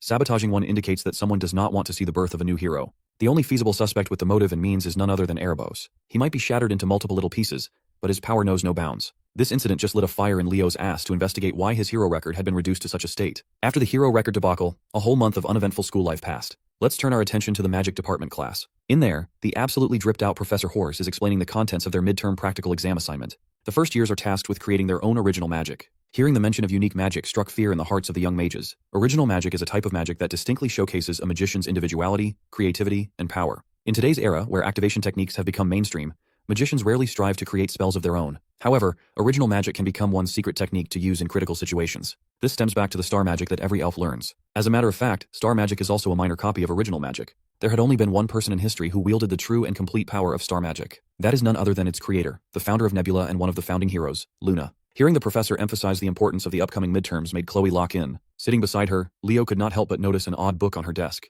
Simply being near the book gave him the heebie-jeebies. It emanated an oddly dark and familiar feeling. Seeing Leo taking an interest in her book, Chloe hurriedly hid it away inside her bag. If he's not mistaken, that was a grimoire. As if on cue, Professor Horse dismissed the class and wished them luck with the formulation of their own spells. As the first years slowly trickled out of the classroom, Leo ran after Chloe and grabbed her by the hand. Surprised, she shot her with an indignant look. Leo smiled and invited her to have lunch together. Of course, he did so with ulterior motives. He saw how sketchy she acted when she hid that grimoire, and he wanted to know more. Forcefully swatting his hand away, Chloe turned his invitation down, citing that she did not have time for such nonsense. Her mind is preoccupied with the thought of beating Leo in the upcoming practical exam. Just in time to diffuse the tension in the air, Carr interjected with his upbeat energy. He called Leo a rascal for daring to challenge the top spot in the Ice Queen's magic studies. Chloe is still taking her loss against Leo in terms of techniques. However, when it comes to pure magic, she refuses to let anyone surpass her spot. With clenched fists and commanding determination, she vowed to win the midterms no matter what. Leo knew that if he backed out or phoned it in, it would be disrespectful to Chloe's convictions. So, like a true sportsman, Leo offered his hand and gracefully accepted the challenge, promising to prepare well. Chloe shook his hand with an empty look in her eyes.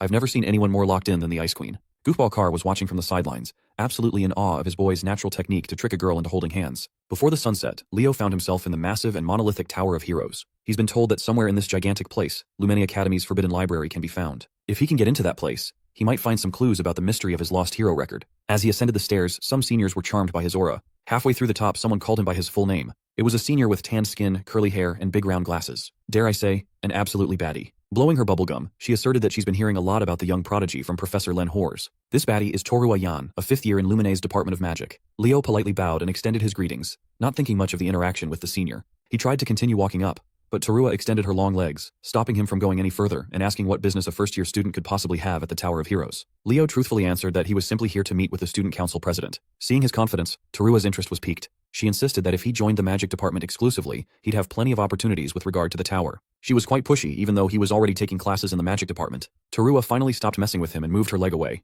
Leo continued on his way and thanked her for understanding. With a hint of threat, she reiterated her desire for Leo to declare magic as his main focus before the semester ends. She made herself clear, and it's up to the boy how to interpret her words. Leo responded with his perfectly polite smile. Once he reached the top of the stairs, he ran into a few more seniors heading even higher in an elevator. He joined them inside and pressed the 9th floor button. Much to his embarrassment, the button refused to activate no matter how many times he pressed down. He continued pressing and pressing, and the faulty lift continued to test his patience. Leo would have been stuck on this floor if it hadn't been for a friendly voice explaining to him that the buttons only activate when mana is channeled into it. The manly voice belonged to another senior who recognized Leo. This one sounded a little more upbeat and polite than Torua. This kind-looking big man is Lee Zamua, another 5th-year student in the night department. He flashed the rumored first-year class representative a toothy grin. Once more, Leo gave a polite bow to his senior and returned the greeting. Like Torua, Lee asked him what he came to the Tower of Heroes for. Upon saying they had some business to discuss with the student council president with a smile, Lee's interest was piqued. It is rare to find a freshman in the entire academy who is not even a bit scared of him, let alone someone bold enough to barge in straight into the student council president's office by himself. Impressed by his solid mental fortitude, Lee proposed that Leo should seriously consider joining the night department as his main affiliation. Tired of having the same conversation over and over, Leo just dryly laughed.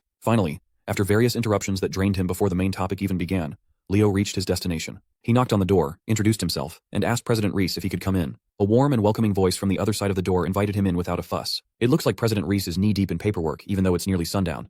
But he welcomes Leo with a smile. Without wasting the president's time more than he already has, Leo got straight to the point. He asked to have access to the Academy's forbidden library. Hearing such a request shifted Reese's mood to become more serious. He knows that Leo is not the type to mess around, so he gladly explains the gravity of this request. You see, there are only 2 ways for an ordinary student to access the sacred forbidden library. The first and most straightforward way is to conquer a hero dungeon, which is easier said than done. Upon a successful dungeon run, it is customary for the conqueror to personally return the retrieved pages to the hero record stored in said library. Knowing that he was far off from getting access through that method, Leo asked for the second way in. President Reese leaned forward, and with a wily smile, he promised to spill the secret of this second method once Leo finally joined the student council. A few days after getting cornered by seniors and the student council president, the day of the night department's practical exam arrived. For the first day of this monumental practical exam held in the Academy's open track stadium, a lot of people, students and faculty alike, have come to watch. Being the natural businessman that he is, Carr brought out a whole popcorn cart to peddle his goods to the audience. His sales talk was pretty straightforward. One can't watch the upcoming matches without munching on some popcorn, right? Seeing their friend bust out the big guns, Chelsea doesn't know whether to be impressed or embarrassed.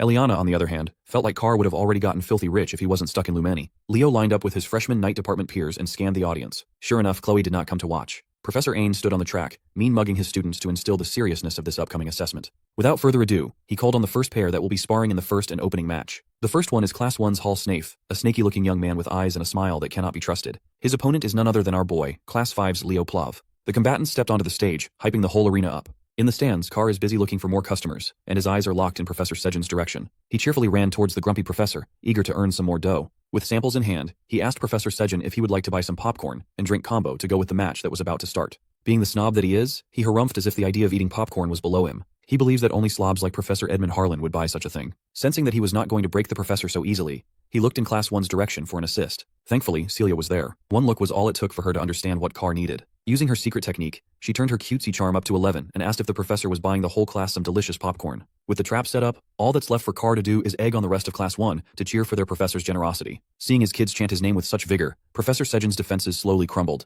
He might be a snob, but he's also a hardworking professor who just wants his students' affection. The great professor caved in and asked Carr to hand his students a popcorn and drink combo, but strictly limit it to one per person. While Carr is cashing in on his booming business, the combatants for the opening match have taken their starting position. With a confident, bordering on a cocky smile, Leo called his opponent lucky to be the first victim. Hall Snafe could sense that the first-year representative did not see him as a real opponent at all. He is determined to make Leo regret that. This snake boy, Hall Snafe, hails from the heroic family of the Snafe lineage. Before the first round officially starts, let's hear the assessment's basic structure from our favorite popcorn vendor. You see, midterm practical exams for the night department consist of a simple series of duels. Those who achieve 5 sparring victories will get a passing grade. An air of uncertainty filled the stands. Although they're all aware that Leo is the first-year representative, only a handful of them have seen him in action. Since Leo is also majoring in 3 departments, they believe that he should have a gap compared to those solely focused on just one. Not to mention, Hall is the third best in Class 1, behind the absolute monsters Celia and Duran. His weapon of choice is the spear, and his aura contains a sharp and toxic form. Brandishing his spear with impressive accuracy, Hall demonstrated his skill. In his mind, he only knows Leo as the arrogant guy who's always hanging around Celia.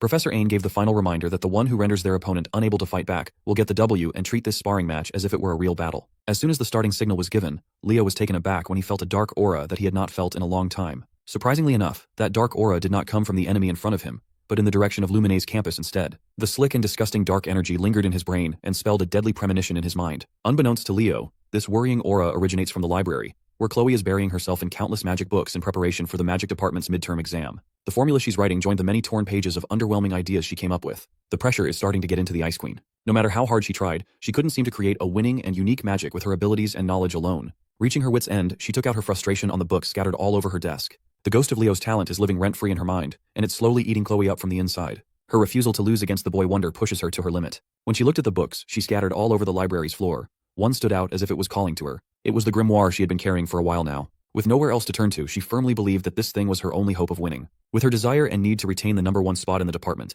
her mind was left vulnerable and open to foreign influences. Her dilemma and the dark energy emanating from the grimoire were so palpable that they caught Leo's ability in the middle of his first match. Seeing that Leo was distracted by something, Hall took the opportunity to close the distance and punish the enemy's carelessness. He stabbed his spear, aiming for Leo's head. Thankfully, our boy regained his bearings and dodged in the nick of time. Pulling away, Hall presented his family's signature technique, turning his spearhead into a poisonous winding blade that reeks of toxicity. His snake spear moved in an unpredictable fashion, eventually finding its way closer and closer to Leo's chest. Maintaining his composure, Leo grabbed the spear with his bare hand without faltering or even blinking. Hall Snafe was taken aback. The power required to stop his attack must have been enormous. Making the mistake of being surprised, Hall lost the grip of his weapon as Leo pulled it out of his hands. Refusing to let go, Hall was dragged along with his spear. Not knowing what to do, he looked like an amateurish fool. Once he was pulled in close enough, Leo compounded the embarrassment by giving Hall a kiss on the cheek using his hardened fist. It sent the poor snake boy barreling through the track like a rag doll. He might have been distracted for a little bit, but a seasoned veteran like Leo would never make the mistake of being careless in a fight. Insulted by the embarrassing first exchange, Hall Snafe pushed his aura to the limits, filling the arena with toxic gas.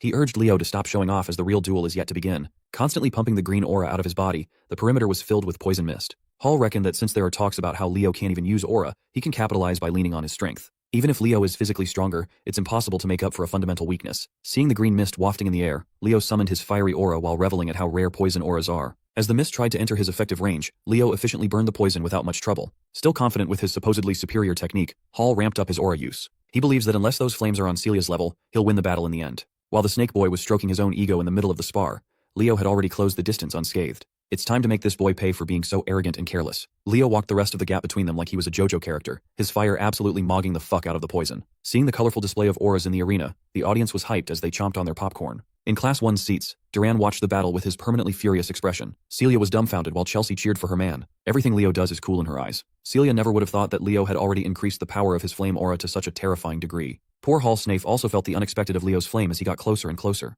By his estimation, Leo's blaze is already on Celia's level, the #1 knight in their batch. Who would have thought that a guy who's taking every major in the academy would be this good as a pure knight? Still, Hall steeled his resolve and prepared to pull out a move that he'd been saving in hopes of defeating Celia at the right time. He never expected that he'd be forced to use it on Leo Plav in the opening match of midterms. He shaped his aura into an image of a poisonous serpent, summoning a snake prison and launching it in the opponent's direction. Curious about the technique, Leo lets himself be caught by the snake prison, standing still while analyzing the serpent's image with interest. Hall really thought he was doing something impressive, even shooting Celia a glance in the stands while his cheeks blushed. The poor guy had been working on this skill to catch up to Celia's flame, and he was quite optimistic about this debut. In response to his timid blush, Celia sighed and pointed at the opposite side of the arena. Hall's momentary arrogance distracted him from the fact that Leo was already boiling his snake prison alive, causing the serpent's body to bubble and sizzle under the heat. With one final push, Leo completely eradicated the pitiful aura spell without much trouble. Hall's eyes widened. The technique he worked so hard on was burned away like it was some trash spell. Frustrated, he stopped using aura altogether and lifted his spear to attack. Throughout the entire battle, Leo had never even drawn his sword. When he finally did, he parried the spear with enough force to knock it out of the enemy's hands. Putting the tip of his blade against the brat's neck, he warned Hall to never take his eyes off a flame, or he might get burned. While the brat falls to his knees, Professor Ain announces the winner of the first match. In a fiery display of dominance, Leo Plav took the W. His biggest fan, Chelsea, felt her heart flutter as she cheered for Leo. Carr, always believing in his buddy, knew that Leo would win this one without breaking a sweat. Hall walked back to his corner and accepted that Leo was built differently, even when it came to real fights. No wonder he can be by Celia's side all the time. Much to his surprise, a familiar voice praised his performance even though he lost miserably. Looking up, he saw Celia smiling from the seats, celebrating his cool technique. Even though he lost, Hall just got complimented by the girl she's been chasing after. So it was not that bad. He'll hold on to that compliment for the rest of his life. Proceeding to the next match, the professor called Class 5's Elian Layden to the stage. Jumping right into the fray with his fiery energy, Eliana demanded to know who her opponent would be right away. When Professor Ain called Chenxia of Class 10 to the front, Eliana's pumped-up energy was dashed. She was so hyped to whoop some ass, but she drew the short end of the stick, and now she has to fight one of the Night Department's top 3. The ladies took their position, standing opposite one another while waiting for the go signal. With a smile, Chenxia wished her opponent good luck with a serene bow. Even her politeness felt powerful. Still, Eliana is not one to back down, even if the odds are against her. She returned the polite greeting with a determined smile. As soon as the starting signal sounded, Chenxia's hand gracefully moved to summon her water aura. The waves danced around her body like a serene ocean. In contrast to her vibe, Eliana's fiery will took the form of wildfire while she held a rapier in her hand. Leaning into the strength of her blade, Eliana pushed her speed to the limit with a stab. Chenxia prepared to receive the attack by surrounding herself with a water sphere. Watching from the stands, Leo can tell that tanking that rapier would hurt like a bitch. But so is running at full speed and bumping into a solid shield made of water aura. Eliana was too hasty. She tried to end the bout in one attack and was punished quite heavily for it. Chenxia's water sphere wasn't just a purely defensive skill, it could cook her enemies too. For the second match, her serene power grabbed the W handily. Eliana stood up and wiped off the pain of getting clobbered in one exchange. Despite the embarrassing loss, she believes that she didn't do too badly. Leo had already expected this result. It was a horrible matchup to begin with. Still, the battle could have lasted much longer, and it could have gone better for Eliana if she had fought with a level head. For the third match of the day, Professor Ain called the Night Department's leading figure, Celia Zerdinger, of Class 1. Much to everyone's surprise, the third match would be a blockbuster matchup that no one expected this early. Celia's opponent will be none other than Duran Moira, who will perpetually be in second place in Class 1. Celia looked at her grumpy classmate and smiled. She can already tell that this fight would be fun. Contrary to her smile, you can tell Duran is taking this spar with utmost seriousness. Back in the stands, Carr somehow managed to get a 3D glass while he got high on his own supply. He shoved the whole bucket to his seatmate, Leo, to share. Everyone's gaze was fixed on the stage. It's not every day you get to see the clash of titans. The vibe did not disappoint at all. The stage started heating up, and the energy was electrifying. Both of their offensive-oriented auras roared. With both blades drawn, the fight to determine the de facto top student of the Night Studies department is about to commence. As soon as the starting signal sounded, Grumpy Duran made the first move with his lightning-fast first step. His whole body and his sword looked as though they melded together in a thundering form. But Celia is a talented swordmaster in her own right. She had fast enough reflexes to parry the first few attacks without a problem. To most of the first years, this is their first time seeing the top scorer's combat power. Completely engrossed in the nail-biting battle on the stage, Carr asked Leo who he was betting on. Casually shoveling handfuls of popcorn in his mouth, Leo shared that Celia would lose if the bout continued at this pace. Carr was surprised by Leo's callousness. Still, he's not counting his cousin out just yet. Even from the stands, he can see the calm and collected look in her burning eyes. He reckoned that this girl must be hiding something up her sleeve and waiting for the right moment to dazzle everyone. Picking up the pace, Duran increased his speed to another level and continued his relentless assault. Caught off guard, Celia almost got nicked in the neck if her instincts didn't take over to move ever so slightly to the side. Confident that he could start overwhelming Celia, Duran entered a close combat showdown with his number 1 rival. That was a big mistake. Celia raised her ornate blade and summoned a flame that eclipsed any blaze shown today. It burned so wildly and brightly that the arena's protective barrier started flickering, struggling to contain the power. Most of the freshmen had never seen a fight of this level before. Leo praised Celia's patience and timing in bringing out a brilliant move perfectly. Carr was confused, so Leo elaborated. You see, the freshman sparring field is fairly small and contained. Celia must have figured that since she can't keep up with Dura's raw speed, she can just turn the entire field into her own burning stage. Even the playing field. With home court advantage, she essentially forced Duran to a tough spot, forcing him to be more mindful of his movements unless he wanted to get burned by the blazing fire. On top of that, the heat will make it naturally harder to see. Celia was already a great fighter, but she had gotten even stronger and craftier in using her abilities. This lady just opened his domain expansion. With the heat slowly frying the grumpy blondie, Celia took advantage of the lapses in his defense and seemingly blinked behind Dura. Her fiery slash could have ended the fight if it wasn't for Duran's pesky reaction speed. Pushing himself to the limit, Duran gritted his teeth and brandished his sword in an act of desperation. Losing his calm in a spar against someone as competent as Celia is a death sentence. She completely neutralized his blade by grabbing it with her bare hands. Right when she covered the entire arena with her blaze, she's been absolutely dominating number 2. Her immaturity and savagery showed by ending the bout with an unconventional attack. Instead of her blade, fist, or legs, Celia bashed her head against Duran's and knocked the grumpy blondie out cold. Dispelling her flaming aura, Celia Zerdinger won the third match of the day, and the crowd went absolutely bonkers. While wiping the dust off her uniform, she smiled and suggested that Duran should do some more strength training instead of relying solely on speed. Finally regaining consciousness after momentarily passing out from the headbutt, Duran took her helping hand to get up from the grassy floor.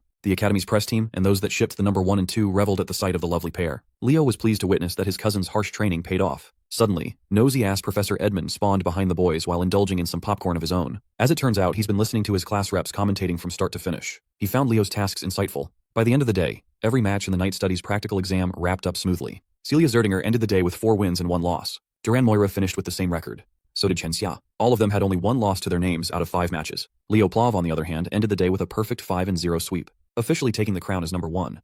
A week after the eventful night studies practical exam, the written test for general linguistics wrapped up. Professor Edmund, looking disheveled as usual, praised his classroom's hard work for the past semester. While he waves goodbye and heads for the door, he warns them that some may still flunk out because of a bad score. As soon as the door shut, Class 5 erupted with various reactions. Eliana, as fiery and energetic as she is dreading expulsion herself. Meanwhile, most of the nerds gathered around Chelsea to see her answer sheet and how high she scored. As the nerds clawed at each other for a chance to see the golden answer sheet first, the class president was just quietly napping at his desk. Sitting in front of him, Nelia woke Leo up to ask how he did with the written test. He says he didn't do too badly, but his expression betrayed him. Nelia was amused that the all-powerful class rep could look like a normal student too. She added that if he has any aches or pains, she'll be 1 call away to heal him with her magic. Overhearing the generous offer, Carr interrupted, claiming that his shoulders and back had been feeling really stiff lately. Before he could scam his way into free healing, Chelsea gave him real pain to endure with a bonk to the back. After getting rid of the distraction, Chelsea turned to Leo to ask about his practical summoning practice. She heard from Tide that Leo hardly ever shows up to practice at the summoning field. Well, that's because Leo has been diligently practicing out of everyone's sight. Knowing Leo, it felt on character for him to do so. Chelsea eagerly asked what rank he'd be aiming for in the upcoming exam. That's a dumb question. If it's Leo, of course, he'll be taking first place. On the day of the summoning practical exam, a lot of seniors and faculty staff gathered to watch this year's traditional event. The biggest event of the first semester for all first years is the summoned creature race. Today, Rumba Tess, a third-year student from Lumene's summoning department, will comment live. Seeing all the pageantry, Celia asked her student council president's brother if this was really a test. He explained that the summoned creature race had become a long-standing tradition in the summoning department. Moreover, it's one of the chosen events during the interdepartmental exchange, making it a constant hot topic. If there's an event, Carr always smells customers and the possibility of making money. So he busted out his popcorn and cola business once more. The race hasn't even started, and he's already selling out like crazy. The crowd is making a lot of noise and having fun. This is a stark contrast to the unnerving silence on the stage where the participants are gathered. The summoning department freshmen already feel nervous, and the uproar of the spectators does not help. Meanwhile, the top dogs of this race, Leo, the white-haired lady, the white-haired dude, and Chen Xia, are concentrating on the challenge ahead. Eliza Hergen, the white-haired lady from the renowned summoner hero family of the North, came up to Leo to praise his exceptional display in the night studies practical exam.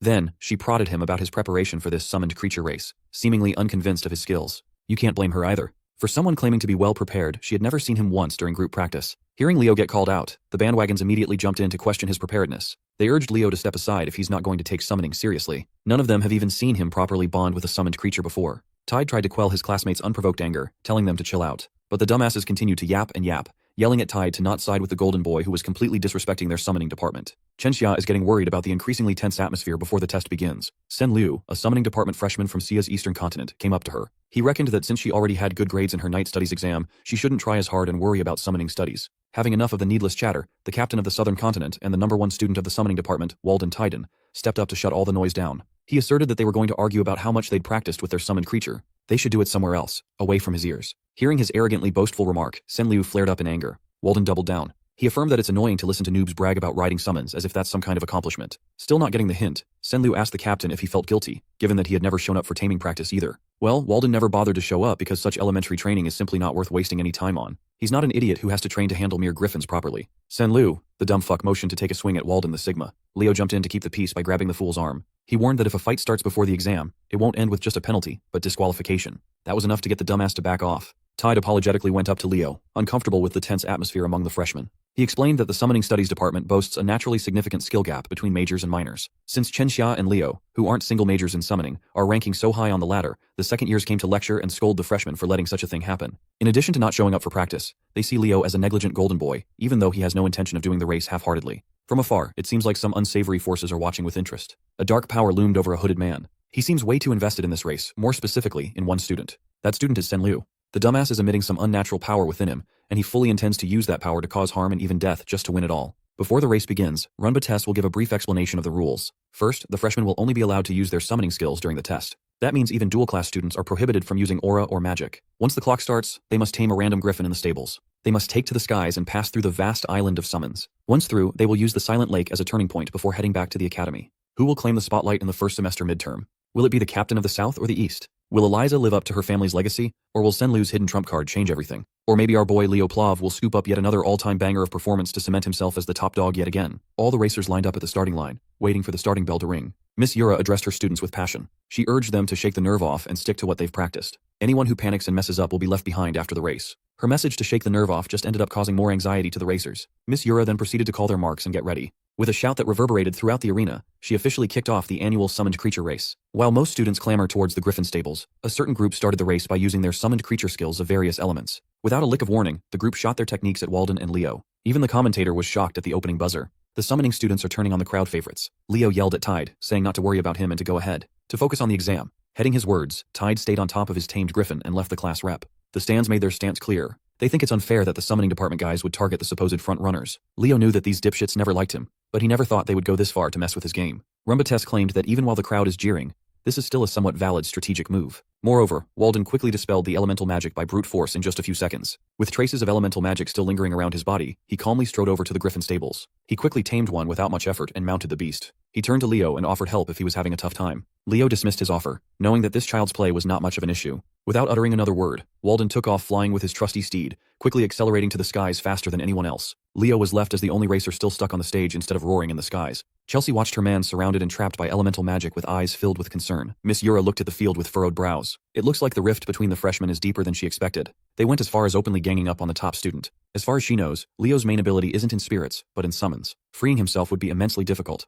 But she thought wrongly. A dazzling light filled the arena, demanding everyone's attention. Leo closed his eyes and steadily chanted a rhythmic script to beckon elemental spirits to break his chains and open a path forward. Immediately, sylphs of different elemental affiliations heed his call. Nowadays, it's rare to know a few words from the ancient spirit language, let alone a whole chant with utmost fluency. The gift of surprises known as Leo Plav just keeps on giving. Miss Yura looked at the young man's determined eyes and heaved a sigh of relief. She was worried for nothing. One thought emerged in her mind. She needs to lock this kid into the summoning department. While Leo is still at the starting line, the others have already covered quite a bit of distance. The bastards who trapped Leo and Walden laughed as they talked trash about their victims, confident that the best of the South would get last place. When the goons asked Eliza what she thought, she argued that she could have beaten Leo Plav and Walden Titan without any underhanded tricks. She's also worried about the public image of the summoning class. The goons just wanted to let the geniuses taste a little bit of humiliation. Done with their stupid drivel, Eliza sped up and warned the goons to think before they acted in the future. Senlu heard her holier-than-thou attitude, and his anger crept up. At the current pace of the race, placing second behind Eliza shouldn't be a problem for Lu. Other than her, he's the best when it comes to controlling flying summons. As he was lost in thought, a speeding griffin cut through the flock of goons. Riding on the saddle was Chenxia. Instead of riding, surfing might be a more accurate description of her style. Whatever she's doing is working. Her speed was peerless, even without using soul energy to strengthen the summon. Threatened by Zia's appearance, the goons, led by Sen Liu, turned their targets on the eastern representative. A girl summoned a spirit of light and launched it to Xia.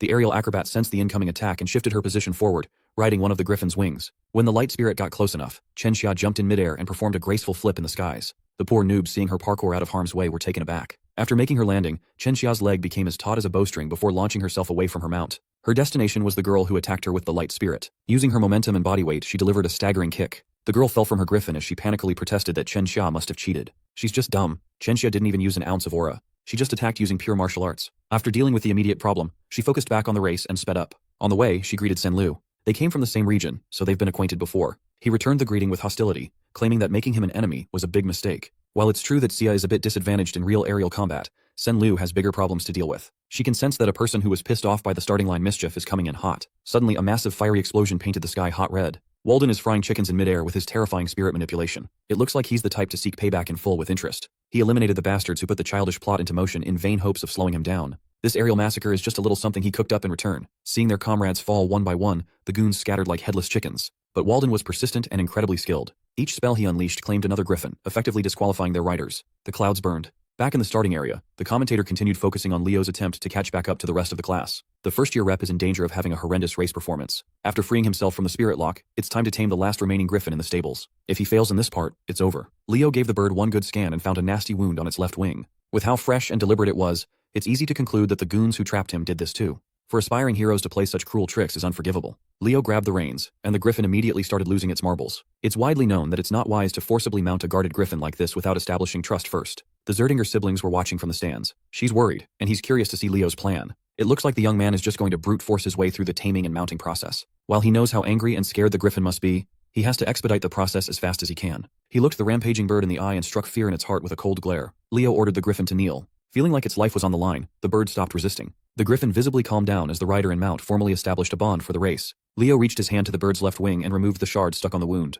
With one fluid motion, he mounted the saddle and prepared to finally get started. He expertly controlled the giant bird to exit the stables and go forth. Zooming in on the last student left on the starting line, everyone in the audience saw the wounded wing. The commentator is starting to toy with the idea that the first-year representative might get last place. Leo quietly empathized with his mount. He can feel that this big guy has been enduring a lot of pain. So, in accordance with the contract, he commanded his sole contracted beast to appear. Fiora the Phoenix manifested herself in midair, as adorable as always. With a thought, Leo ordered the little chick to help with the wounded wing. Phoenix flames surrounded the clueless bird. Not knowing what was happening, it tried to resist. Celia watched what was happening on the screen and was surprised that she couldn't identify the flames. Her big brother quietly ascertained that it wasn't Zerdinger flame or an aura flame. It's an entirely different force. Back in the front lines, most of the goons had been severely injured, and those who survived tried to speed up and steer away from Crazy Walden. They're all just trying not to get last place at this point. Unfortunately for these kids, the real main event has been unlocked, and he is fiercer than ever. Clad in Phoenix Flame, Leo's griffin soared like it never had before. Now that he can see traces of competition, it's time to test out the speed limit in this bad boy. But just as he was aiming to go ahead and win it all, someone pulled up with a freaking dragon in the skies.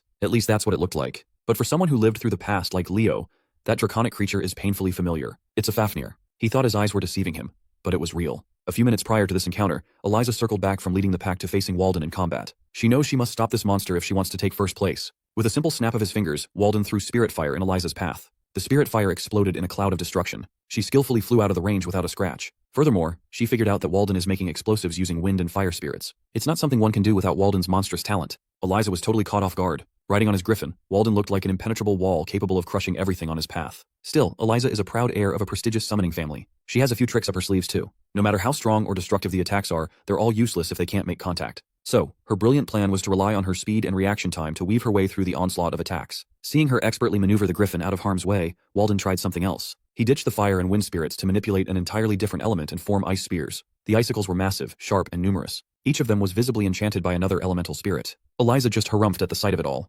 She started stimulating her mount's latent potential, making the bird beast grow bigger and more vicious. As if it's a Pokemon battle, her griffin unleashed flamethrower to neutralize the icicle spears. She steadily manipulated the raging fire to melt everything before reaching her position. Walden's attack was suppressed thanks to Eliza's fortified summons. Watching this boss fight, the commentator was cheesing on his booth. But as the top students were locked in a clash against one another, Chenxia took advantage of the situation and slithered right past them to take the lead. Eliza wasn't about to let this girl get ahead without paying the price though. Using a purple magical rope, she caught Chenxia by the neck and dragged her close. With her mobility literally tied up, a flicker of flame appeared out of nowhere. She knew that a disaster was about to fall on her if she doesn't scram. Chenxia and her griffin managed to parkour their way out of harm as soon as Walden's spirits combined to produce another massive explosion. Still in midair, she forcefully destroyed Eliza's magical rope. Calling to her mount with perfect timing, Chenxia regained the lead with sly maneuvers. Instead of feeling fear, she was actually hyped to experience the might of the summoning class aces. Up ahead, she saw a silhouette of an odd aerial beast. Chenxia was confused upon focusing her glance on what looks like a black wyvern. Riding it was Senlu, who's slowly losing his grasp on reality, his mind filling with killing intent. Chenxia tried to remind her fellow Eastern student that riding a summon other than a griffin is against race rules.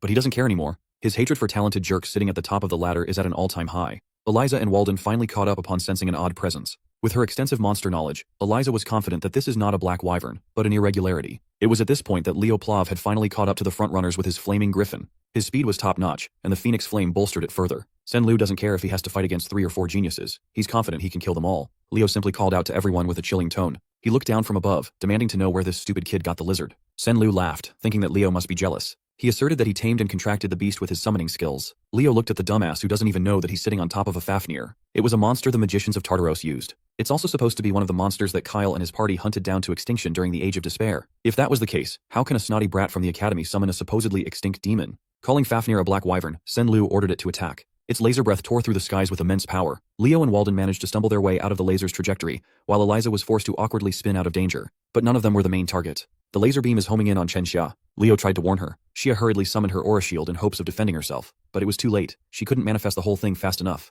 The laser smashed through the flimsy shield, its destructive power spreading cracks all over the protective field. Finally, the shield completely shattered. Chenxia's griffin was grievously injured, losing its consciousness. Both of them barreled down from the skies, skydiving without a parachute. Leo quickly jumped to action with his speed. Catching up to a free-falling Chenxia was pretty simple. Right now, his priority is to get the young lady to safety. He took charge of Walden and Eliza, asking them to land on the ground for now. Trusting his judgment, the arrogant top students followed suit. Meanwhile, the Fafnir surveyed the skies like a hungry predator. Something is starting to get a hold of Senlu's mind. He can finally feel what it feels like to look down on people, and he likes it very much. According to the commentator, the contestants on the lead went off the path and left the recording's field of view. The last thing the audience saw was Sen Liu summoning a black wyvern and attacking the department aces. Miss Yura climbed up to the commentator booth and kicked that kid out of the microphone. This is not the time to be casting. Yura seized the mic and called all the summoning class professors and assistant to ready more flying summons. The race shall be on hold and top priority is rescue. Professors Len and Sejin entered the booth, worried and confused. Miss Yura explained that one of the students has contracted with a high-tier demonic beast and is going on a rampage. Hearing the mention of demonic beasts shook the professors to their core. They knew that the beast's influence would eventually break the poor kid's mind soon. Professor Edmund entered the room and proposed the possibility that something else was controlling that murderous beast. Taking over the operation, the disheveled professor tasked Yura with stopping or capturing Sen Liu, while the other professors scattered to protect the students. Although they might have a contentious relationship, Professors Sejin and Edmund know when to set their differences aside. If it's for their precious students, they would gladly team up to form the most diabolical duo. Back in the field, Leo found a hidden spot where he can lay the unconscious Chen Xia down to assess her injuries. Eliza and Walden landed soon after him. Their peace was short-lived as Sen Liu quickly spotted them. The Fafnir made its landing, eyeing the top students like a hungry predator, but Sen Liu is under the false assumption that Leo is running away from him. He tried to explain to the dumbass that what he's riding isn't a black wyvern, it's not even a summoned beast, but the demonic beast, Fafnir. Hearing that put everyone on their toes. As Leo walked closer and closer, the image of the mythical hero, Kyle, seemingly overlapped with his figure. He recalled the time when all he did was slaughter these vile beasts until not a single one of them was left. As a former hero and an aspiring one, Leo came here to add one more to his disgusting creature kill count. It will be a nostalgic bout, no doubt. He steadily walked up, the Fafnir towering over him. Sen Liu, the dumbass, laughed at Leo's words. At this point, the kid is not thinking straight anymore. His eyes were strained, and his aggression was off the charts. His inferiority complex was magnified to the highest degree, and he was desperate to prove that he was not below the aces of the summoning department. Once more, he beckoned the Fafnir to unleash the destructive laser breath. Just as the devastating power was about to reach its target, a giant hand made of stone burst out of the ground. The hand then pulled itself up from the floor, revealing a stone golem that stopped the incoming laser using its body. Hearing Leo mention the slaughter of disgusting creatures is a goal that Walden can get behind. For once, he seemed enthusiastic. Seeing the attack getting neutralized by golem magic, Sen Liu started panicking. Eliza formally teamed up with Leo too. She knows what's at stake and resents Walden for acting cool. And so, the three aces drafted their plan of action. They have to knock that bum off the demonic beast first. Walden's golem won't be able to hold much further. Before it breaks apart, they must be ready to attack. Seeing Eliza and Walden bicker while in the middle of a life or death scenario painted a nostalgic smile on Leo's face. Heroes are oddballs in every millennium. As the golem slowly but surely crumbled, Sen Liu regained his arrogance, daring Walden to summon something stronger. Once the golem turned to nothing but loose boulders, the trio was nowhere to be seen. Eliza kicked off the offensive with her magical purple rope. It twirled and stretched according to her whims, ultimately entering Sen Liu's range.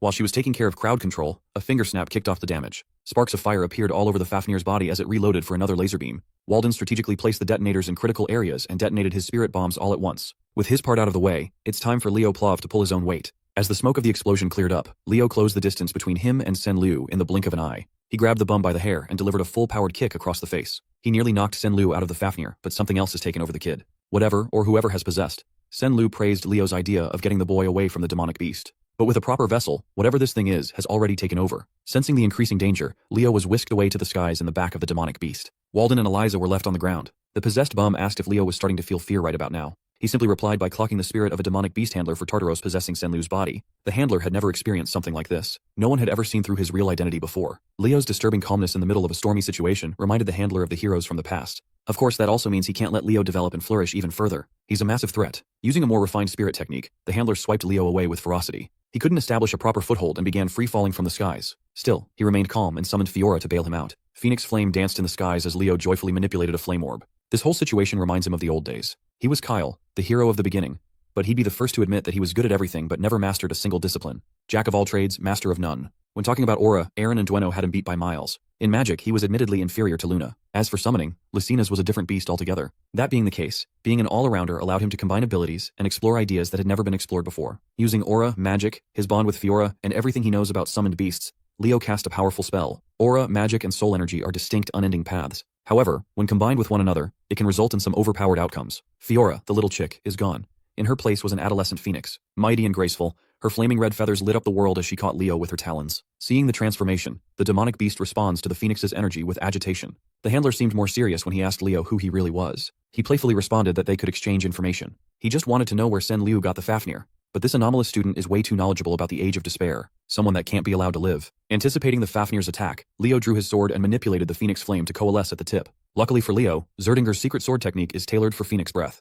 As a result, his secret technique, Prominence, can reach a higher realm. The Fafnir's murderous laser beam and Leo's mythical fire collided. It was a Dragon Ball fight. Leo held his ground, not letting up for a single second. Sen Liu, on the other hand, looks like his brain is scrambled from the possession. Fafnir stumbled in the air, groaning in pain and knocking the handler out of balance for a moment. Leo did not miss the opportunity to press his attack, seeing as the demonic beast's soul energy was starting to weaken. He screamed and poured every bit of power he had stockpiled to overwhelm the enemy. All the handler could do was curse the young man. Phoenix flames entered Fafnir's body, wreaking havoc and burning the demon from the inside until the fire exited from every orifice. Leo won in an explosively disturbing fashion. He praised Fiora for coming in clutch as he huffed and puffed for air. It's about time to go back, but the Phoenix transformation limit has been reached. Leo realized that he must have miscalculated, and now he's on track to fall to his death. As he screamed on the way down from thousands of feet, the real body of the demonic beast handler for Tartaros continued his meditation, hidden in the woods. Just as he was about to pull another bullshit attack, a radiant light enveloped the entire forest. Next came an overwhelming pressure that pushed the handler down to his knees. Professor Sejin has arrived and successfully sealed the perpetrator's movement. Alongside him was Professor Edmund, who emanated darkness around his body.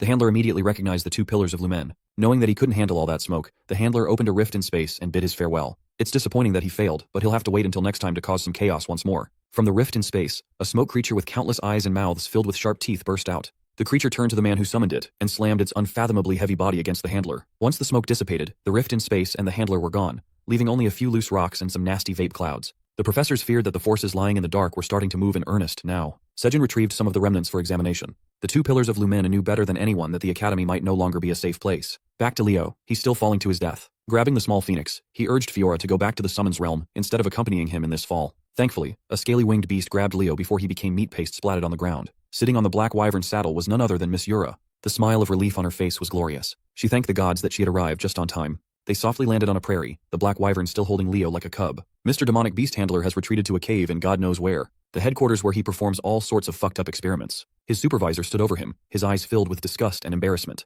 The fool was taken down by a measly hero candidate. The handler, clutching his wounds, argued that what he faced wasn't some normal hero candidate. Upon hearing that the kid had a phoenix as his contracted beast, the supervisor's ears perked up with interest. But upon hearing that the kid knew of Fafnir's true identity, transformed that interest into caution. With a sly smile, the handler's supervisor licked his lips, looking forward to what that interesting hero candidate had in store for them. Back in Lumen, the practical summoning midterm race was cancelled due to an unforeseen incident. Sen Lu, the poor kid, had his mind broken so badly that he ended up dying. The new students are starting to realize the gravity of being at Lumene. After the whole debacle, it's natural that everyone was curious about what really happened to Sen Lu. But at Miss Yura's orders, the 4 students involved decided to tell people the cover story of a rouge black wyvern. Today, Leo needs to put the sprawling web of conspiracies aside. It's the day of the magic class practical exam after all. Professor Len stood in front of the class, waiting for everyone to pour into the lecture hall. Car and Chelsea were already inside. Looking at the entrance, they spotted Chloe walking in.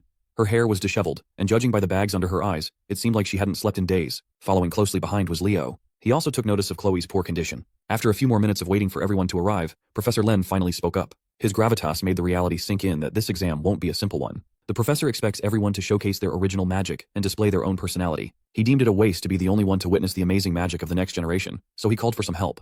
Professor Len asked 3 people to join them in class today. These 3 are seniors who graduated from the magic department 3 years ago. They have since established names for themselves in various fields of magic. The sharp Rilda Pedney, the hardy Edmund Slack, and the cheerful Sean Hodge. They will be the ones judging the freshman exam today. The 3 extended their greetings to their juniors, lifting everyone's spirits up. Carr is feeling lucky. He thinks the judges are the lenient type who give high marks. With introductions out of the way, Professor Len called the first student, Eliana Layden, to the front. With an optimistic smile, Eliana jumped to action. She confidently stood on the stage with his head held high. She turned up the cuteness up to 100, her eyes shining like stars as she extended a formal greeting to the seniors. Hearing her introduce herself like a charming, prim, and proper young noble almost made Carr hurl in disgust. He knows this girl is trying to play a character. Moving on to the demonstration, Eliana summoned a beautiful light show inside the lecture hall. She can conjure up something this shiny due to her rare affinity to the light attribute. But the light show was just the first part. She figured that adding the flame attribute would create some interesting results. As fire and light fused together, Eliana was surrounded by the winding flow of scorching rays. Combining 2 of her best elements, she can emit some powerful thermal ray magic. Sean Hodge looked at the display with wonder. Then she commented that this thermal ray magic is no different from the basic laser-type magic that anyone can learn.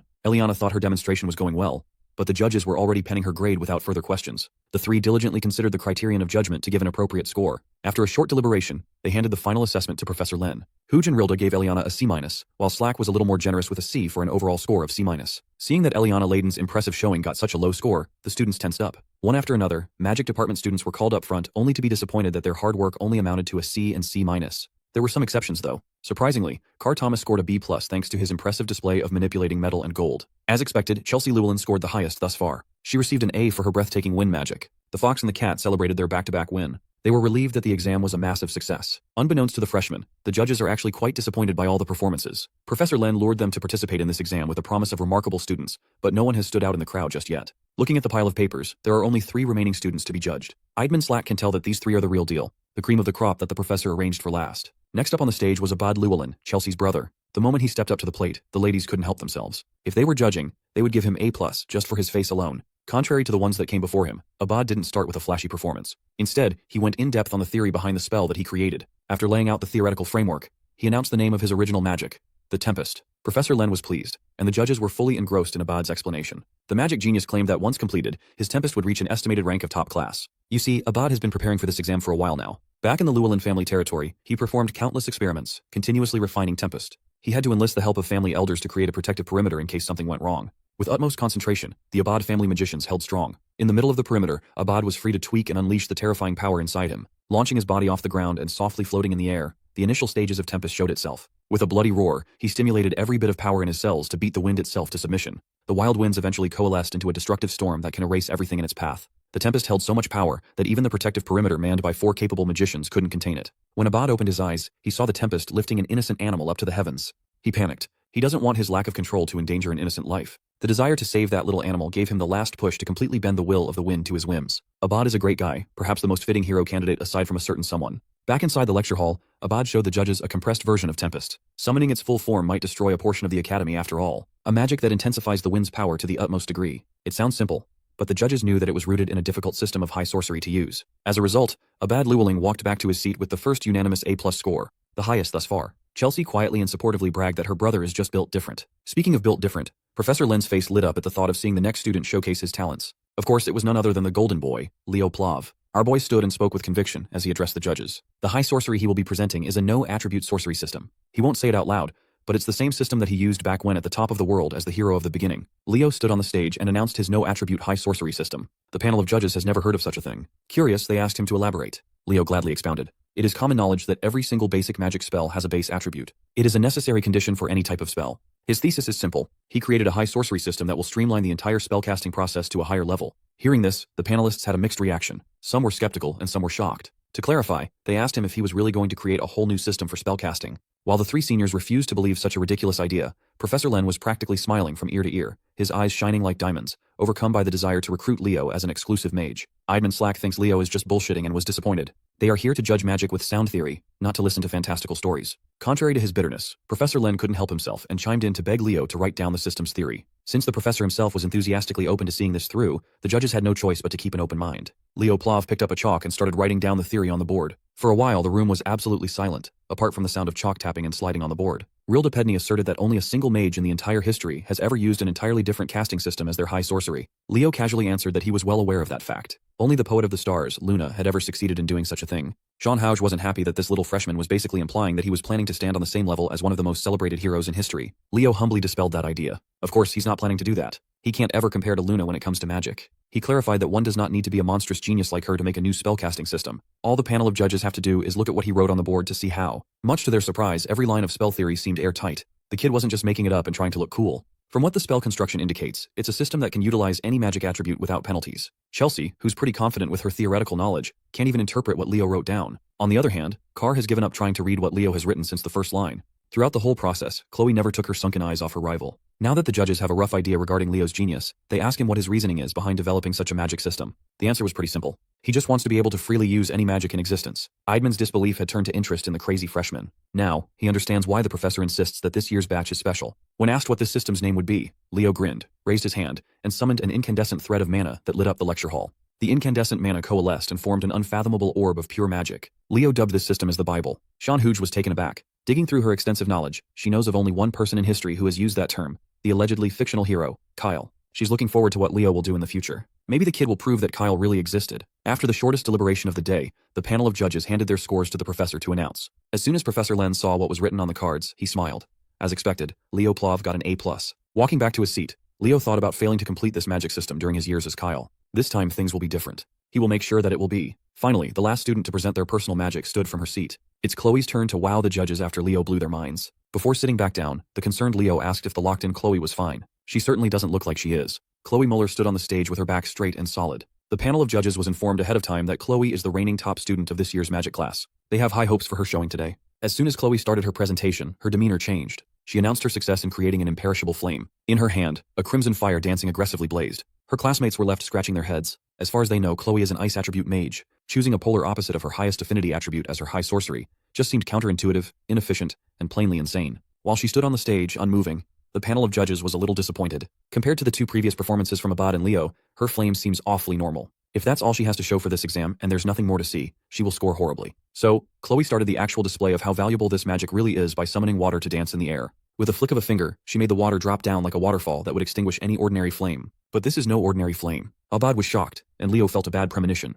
There's darkness behind Chloe's eyes as she explains how she added permanence to the fire. Unless she cancels it out consciously, it will burn forever. She concluded her showing by doing just that, extinguishing an inextinguishable fire. Chloe picked up a chalk and wrote down the theory behind her groundbreaking discovery. In this world, spells follow a common rule that without direct mana support, any spell will vanish. Throughout the whole process of explaining her theory, her peers were slack-jawed. She basically made a spell that broke a rule that had existed since the genesis of magic itself. It was too bizarre, and even the panelists found it hard to wrap their heads around her grand ideas. Chloe Muller dubbed her high sorcery as the Eternal Flame. Out of everyone in the room, Leo was the only one certain that this thing should not be possible. Still, her theory seemed sound enough, and her demonstration left a powerful image in everyone's mind. For that, she scored the same grade as Leo, an A+. Leo doesn't buy it. Something is fishy here. Creating an undying flame is a conundrum that even Luna failed at. As far as he knows, only a single being has ever used such a flame. The Cataclysm himself, Erebos. The moment the exams concluded, Leo tried looking for Chloe, but she was already back in her dorm to sleep. That girl hasn't slept since the test was announced days ago. Her test prep was insane. Leo kept his questions to himself for now, letting Chloe get some rest. Celia then raised some concerns of her own. Over the past few days, she noticed Chloe getting more and more sensitive. She fought with some of the kids in their class a couple of times. Celia also heard rumors that she's been hanging with some of the delinquents from the Magic Studies program. Mulling over his thoughts, Leo went back to the empty lecture hall. He summoned Fiora for the first time since the race. She's back in her Phoenix chick form now. The mythical beast and the tamer were both glad to see each other again. However, Leo also called someone else to consult about his suspicions. In the middle of a swirling flamestorm appeared a beautiful woman who embodies the very essence of fire. She's none other than Fiora's mom, the guardian phoenix, Miss Farina. Literally the hottest MILF out there. Sitting haughtily and with full poise, Miss Farina asked Leo to get straight to business, asking why he had called for her through Fiora. Leo curiously asked why she's been staying at Lumeni for an extended period of time. Given that the phoenix stands as the total opposite of demonic beasts, there must be a deeper reason for why she's still hanging around the academy. Miss Farina confessed that 5 years ago, there was a horrible terror attack in Lumeni. 2 students and 3 staff perished in the incident, and the culprits were never identified, let alone found. In the end, the desperate headmaster, Kalian Badian, called in a favor and left the Phoenix in charge of searching the school for any clues. Since then, Miss Farina has been looking for any trace of the culprits. If that's the case, she must have heard of the demonic beast handler appearing during the recent summoning exam, resulting in the death of yet another student. When asked if she thought Tartaros was involved, Miss Farina regrettably clammed up. She's suspicious of the evil organization. But that is all she can tell Leo for now. Since he's not going to get any new info from her, Leo just left her with a tip to convey to Headmaster Kalian. He put forth the possibility that Sen Liu may not be the only student Tartaros has influenced. The next day came, and the gauntlet of exams continued. This time, every freshman gathered for the Heroics and Combat Studies joint practical exam. Supervising the exam was none other than the laid-back Professor Edmund. Since every student is accounted for, he dumped the job of explaining the contents of the exam to the class representative, aka Leo. Leo gladly stepped up to the plate and informed his peers about this Heroic and Combat Studies joint practical exam. Today is about forming teams and raiding a hero's world. The world they will be running is the infamous Chedmer incident. As soon as they heard that name, every student anxiously froze in fear. The only one who hadn't heard of the Chedmer incident was Eliana, even though it was part of the written exam. Seeing that the joint class was getting rowdy, Professor Edmund's voice boomed to silence his students. He demanded that they show respect and pay attention to what Leo had to say. Leo continued detailing what they will be tested on today. Everybody will enter a hero's world from 30 years ago. It was an incident involving a group of first-year Lumeni students who went on a mission to the central Chedmer forest. They were unexpectedly attacked by Tartaros. Professor Albi, the sorcerer of the magic eye, a second-year student back then, was dispatched with a rescue team. Thanks to his efforts, they prevented a complete massacre. The goal of this exam is to rescue the injured students and exterminate hostile demonic beasts, while assisting the image of second-year Professor Albi. Professor Edmund added that this is not an average midterm. They will have to learn to be more cautious and alert, to stay sharp at all times. Anyone who is judged to have no heroic potential by the end of the exam will be immediately expelled. Hearing such a harsh punishment for doing badly worried those who weren't too confident about their practical application. Softening up at the sight of his worried students, the professor assured them that they'd all come so far and had become strong enough for this challenge. They just need to trust themselves. He might look like a bum, but Professor Edmund really knows how and when to give the carrot and the stick. Proceeding with the test, it's time to begin organizing the teams. Everybody was asked to come forward one at a time, starting from class 1. It seems like they are not forming their own teams. They might have to work with people they haven't even met before. A random draw might determine whether you get into a stacked team or a horrible one. When it finally came to Leo's turn to draw, he pulled out number 11, the very last team in this exam. With the teams set and acquainted, Team 1 was called to stand before the summoning portal. Led by Celia Zerdinger and Chelsea Llewellyn, Team 1 looked perfectly balanced. It's time to show all these other nobles the strength of the Lordran Empire. Making this exam possible was, of course, Professor Knockoff Gojo himself, Albie, the Aura Farmer. With a wave of a hand, he opened Albie's world. Prologue Chapter, The Chedmer Incident. A sweeping torrent of bright magic swallowed Team 1 whole, transporting them to a vision of the past. A giant magical screen was set up on the field as a recording device followed the team's every move for everyone to see. Everybody was impressed. Even though Team 1 had just got in, they were already blazing through the hero's world. With Chelsea's magic and Celia's tenacious swordsmanship, they were practically speedrunning this exam. Children from prestigious hero lineages really are built different. Sitting next to Professor Edmund was his bothersome rival, Professor Sejin. Since Celia is Sejin's student, he naturally talked her up as Team 1's X-Factor. Edmund argued that Chelsea's actions are even more impactful. The two pillars of Lumen just can't resist battling each other every chance they get. Interrupting their bickering, the headmaster made his entrance while praising Team 1's outstanding pace. They are truly worthy of being called rising stars. The headmaster must have known that the two pillars were going to fight like children, so he pulled up a chair between them. He just wanted to see how much the first years have grown. Turning to Professor Albie, the grizzled old man apologized for using such an unpleasant memory for the exam every year. Albie asserted that he should be taking Headmaster Kalian instead. He vowed never to forget this incident, and he needs this yearly reminder to stay on track. Finally, Team 1's raid came to a swift and bloody conclusion as Chelsea and Celia tag-teamed a beast. The headmaster took note of the Zerdinger and Llewellyn girls. They worked impeccably together despite how heated they usually get. They really are the pride of their country. Team 2 didn't do anything too impressive, while Team 3 blitzed through the hero's world in a dominating fashion. They let the two strongest first years, Abad and Duran, stand vanguard while the rest of the team played supportive roles. The headmaster approved of their fast and efficient methodology, which led to victory. Team 4 surprisingly entered the upper echelon too. Nilla Carvin's healing aura is definitely special, but what carried the team was Chen Xia's abnormal movement. The headmaster made a mental note of the girl from the east. Team 7, led by two of the most promising summoners, made quick work of the hero's world too. Headmaster Kalian and the professors couldn't take their eyes off the live feed. While there are a lot of exceptional students who showed what they're capable of thus far, the most promising one has yet to take his turn. Finally, Team 11 was called to come forward. Aside from Leo Plav, there was another familiar face in the last squad, Chloe Muller. Headmaster Kalian was lost in thought. Watching the kid makes him feel nostalgic for his heydays, back when he was a young and valiant hero taking on missions with Miss Farina herself. Team 11 stood on top of the magic circle. Leo and Chloe stared into each other's eyes. Professor Albie flicked his magic book open and opened his hero's world for the 11th and final time. Albie's world. Prologue. Chapter, The Chedmer Incident. Loaded. No one noticed a hint of darkness dropping onto the magic circle, corrupting the intricate etchings. While the light swallowed Team 11, Leo's instincts were telling him that something was wrong. Different from all the previous Heroes World openings, the light seemed to move more aggressively. Much to everyone's surprise, only 2 people were transported out of the field. Aside from Leo and Chloe, the rest of Team 11 was left where they were standing when the magic circle died down. Professor Sejin stood from his seat, worried about what was happening. Headmaster Kalian Badian consulted Albie as to what had just transpired. With a hint of fear in his voice, Albie demanded that the exams be halted. The hero's page in his book depicting the Chedmer incident has been tainted by foreign forces. What shouldn't happen just happened. It's an unprompted hero dungeon manifestation. Leo ends up just as stunned when a strange screen pops up instead of the usual quest window and realizes they've been thrown into a hero dungeon. Chloe looks around in confusion since there were no lost pages, and it's unheard of for a page from the records to glitch like this. Leo tries contacting the professors, but no one answers. Chloe starts losing it and prays that the professors come save them, but Leo brings her back to Earth and points out that if they could have done anything, they would have already shown up. So they're left with one option, the hero dungeon's calling, and they have to answer. Shaken, Chloe questions whether he's completely lost it since barely anyone survived the last time people got summoned there, and they're just walking into Tartarus's trap with a death wish. Her knees give in, and she mentally collapses as her last bits of hope crumble, but our boy keeps calm and reminds her she's still the sharpest mind in their class. With the unbeatable power of teamwork, there's no way they're losing. The brat bites her lip, clearly jealous of how Mr. Perfect manages to keep it cool even in this situation. She forces herself to pull it together and demands to hear this brilliant plan. Leo explains that there are 2 main goals. Rescue the freshmen and make sure they get out safely. To do that, they need to get stronger. Chloe immediately shoots that down, pointing out they can't power up without access to the outside. But Leo casually reminds her they're not the only students dumped in this forest, and that makes Chloe pause as she remembers others should be here too. Then without batting an eye, he looks at her and tells her to ride him.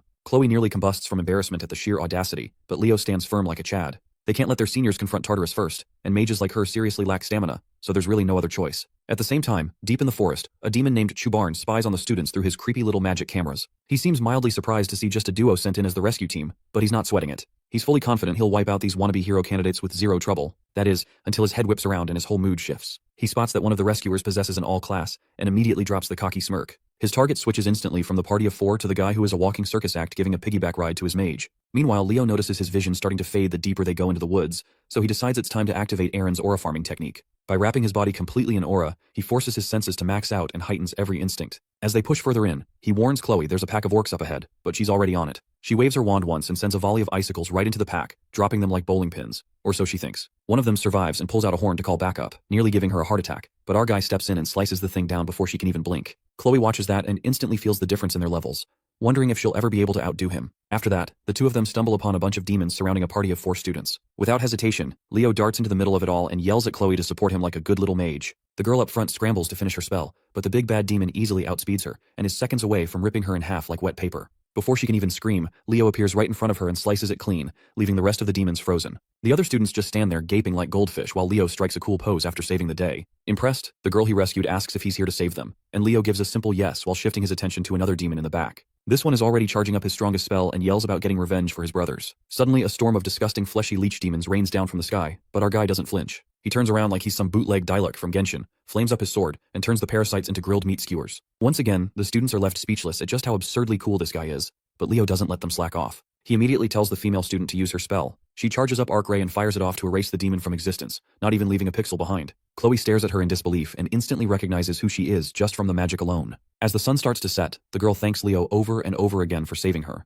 but Chloe doesn't even look at her. She just says there's something more important to talk about with her partner. The girl glares daggers at her audacious move, but Chloe ignores her and leans in close to Leo to whisper that the girl is Aaliyah Xeron, the younger sister of Professor Albie Xeron, who died in the incident 3 decades ago. And then Chloe reveals the part that's really bothering her. Since this party belongs to Aaliyah, it's destined to meet the same tragic end in this dungeon, no matter what. Chloe shares that Chubarn, a knight-ranked demon from Tartarus, launched an attack 30 years ago, and that Aaliyah's party was the first one to get flattened. After all, the core plan behind that operation was to wipe out Aaliyah, a genius among hero candidates, which led to her name getting sealed in the hero records for good. She tells Leo they should be focusing on survival now and fulfilling the dungeon conditions with a different party. Leo asks if she really means to just leave them behind, and Chloe fires back that she has no other option. This is a hero dungeon, and no matter how tragic it gets, the dead can't be dragged back. Still, our boy refuses to back down and says he won't abandon them, which immediately gets on Chloe's nerves. She screams at him with so much fury that even Aaliyah's group watches like they just got caught in the middle of mom and dad's latest meltdown. Steaming with frustration, she yells that she knows he's cool and powerful, but now's not the time for showboating. It's time to grow up and stop playing the hero. She breaks down in tears while Leo stays calm, reaches out, and gently pats her head to settle her storm. He says she shouldn't talk like that,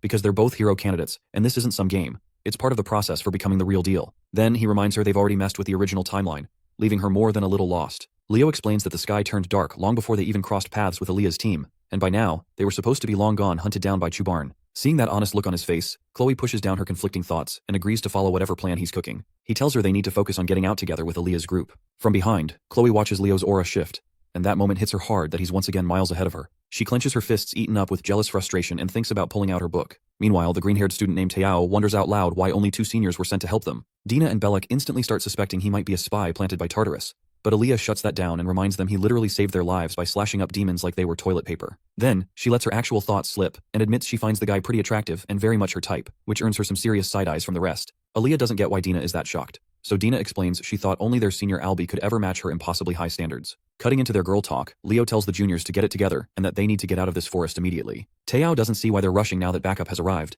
but Leo throws a cold dose of reality, saying a knight-rank demon is lurking around here. That gets everyone's full attention. One of those monsters is enough to solo an army of 100, so the urgency suddenly makes a lot more sense. Leo repeats that avoiding a fight is top priority and staying alive comes first. Aaliyah quietly stares at him and thinks he really does feel a lot like her brother. With that, they all sprint through the forest like their lives depend on it.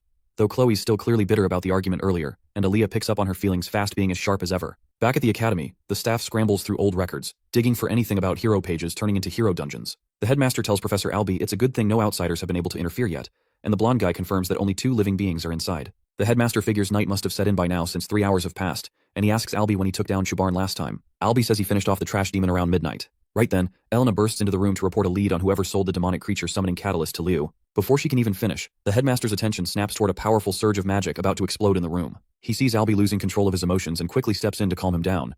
But Albie jerks his arm away and says he needs to step out for some fresh air. Elena quickly figures out what's really fueling his rage. His hatred for demons runs deeper than Sasuke's grudge against Itachi, and it's no surprise since he lost his sister in that incident, and not even a trace of her body was ever found. The headmaster tells Elena to keep going with her report, and she adds that the black market seller who sold the goods had been active in the city for a while, and was a hit with the freshmen. Hearing that, the headmaster suspects Tartarus managed to sneak in a spy, but Elena clears it up and says the man wasn't directly affiliated. It seems Tartarus smuggled things through him using backdoor channels. Stroking his glorious beard, the old man wonders what on earth they were after, until his eyes shoot open as he catches Chloe's name on the buyer list, right next to an entry for a black book. Without a second of hesitation, he tells Elena to send Professor Len immediately. After she leaves, his old battle-hardened instinct, which only comes from years of dancing with death, kicks in, screaming that something really, really bad is coming. Meanwhile, back in the hero dungeon, Leo and the others take a stop at the foot of a massive tower. Inside the hero dungeon, our boy keeps cutting down monsters left and right to clear the path, but it starts to wear him out since he's been running on super sense way longer than planned. On top of that, Aaliyah's team and even Chloe are barely holding it together, so he calls for a short break. Taeyao and Belak gawk at him in disbelief, wondering how the guy looks fresh like he just walked out of a spa instead of a bloodbath. During the break, Chloe sits quietly reading a book on Chubarn when Aaliyah strolls up and casually drops the question about her relationship with Leo before flat out asking if she has a crush on him. Chloe looks like she might throw up at the very idea, but Aaliyah grins and points out that her disgusted reaction seems just a little too dramatic to be innocent. Chloe sighs and glances at the so-called genius girl who supposedly existed 30 years ago, but looks no different than any high schooler in her own class. She flips the question right back and asks if Aaliyah is the one catching feelings instead, and without missing a beat, Aaliyah says he does make her heart go doki doki. That reply instantly irritates Chloe because not only is this girl a literal legend from the past, but she apparently fell for him at first sight too, which only proves how absurdly amazing Leo is. Still, Aaliyah admits she's not sure if it's romantic or just that weird fluttery feeling she gets when her brother struggles and finally pulls something off. Chloe asks if she's talking about Albiziron, and Aaliyah nods, explaining that her brother lives to take on insane challenges, the kind no sane person would ever try, like mining bedrock in vanilla Minecraft. That little detail only makes Chloe even more convinced that Leo's practically a copy and paste of the guy. Out of nowhere, she ends up blurting everything out, confessing to Aaliyah how she used to be a friend to Leo until jealousy messed everything up. To her surprise, Aaliyah says they're shockingly similar. The genius girl reveals she's always been jealous of her own genius brother, since he looks like a clown but still stumbles his way into making groundbreaking discoveries. She admits her own unique magic is really just a rework of a system her brother came up with since she kind of sucks at inventing original stuff. Then she stuns Chloe by laughing about the time she failed the entrance exam twice, which only deepened her complex and made her hate him more. Eventually, those toxic feelings turned into full-blown admiration, and Chloe realizes that's exactly what happened to her too. Before she can process it, Leo suddenly stands up and warns everyone to get ready since their escape route just got shut down. The terrified students grab their weapons and brace themselves, but our guy reminds them they're all future heroes, and fear's not part of the curriculum. Still, Aaliyah's party starts sweating bullets as a massive demonic figure steps into view and announces he's finally found the seed of a great hero, then fires off a blast of destructive magic right at Leo. As he dodges, Leo remembers that this guy was supposed to crush potential heroes before they could bloom, yet now he's using the word great for someone like him, which doesn't sit well with our boy. Even so, he calls out to Chloe, who already has a magic circle ready, and she summons a massive iceberg to block Chubarn's attack. In the meantime, our main guy charges his sword with magic, slips behind the night-rank demon, and delivers a deep, satisfying slash to the vile monster's girthy neck built like an F1 racer.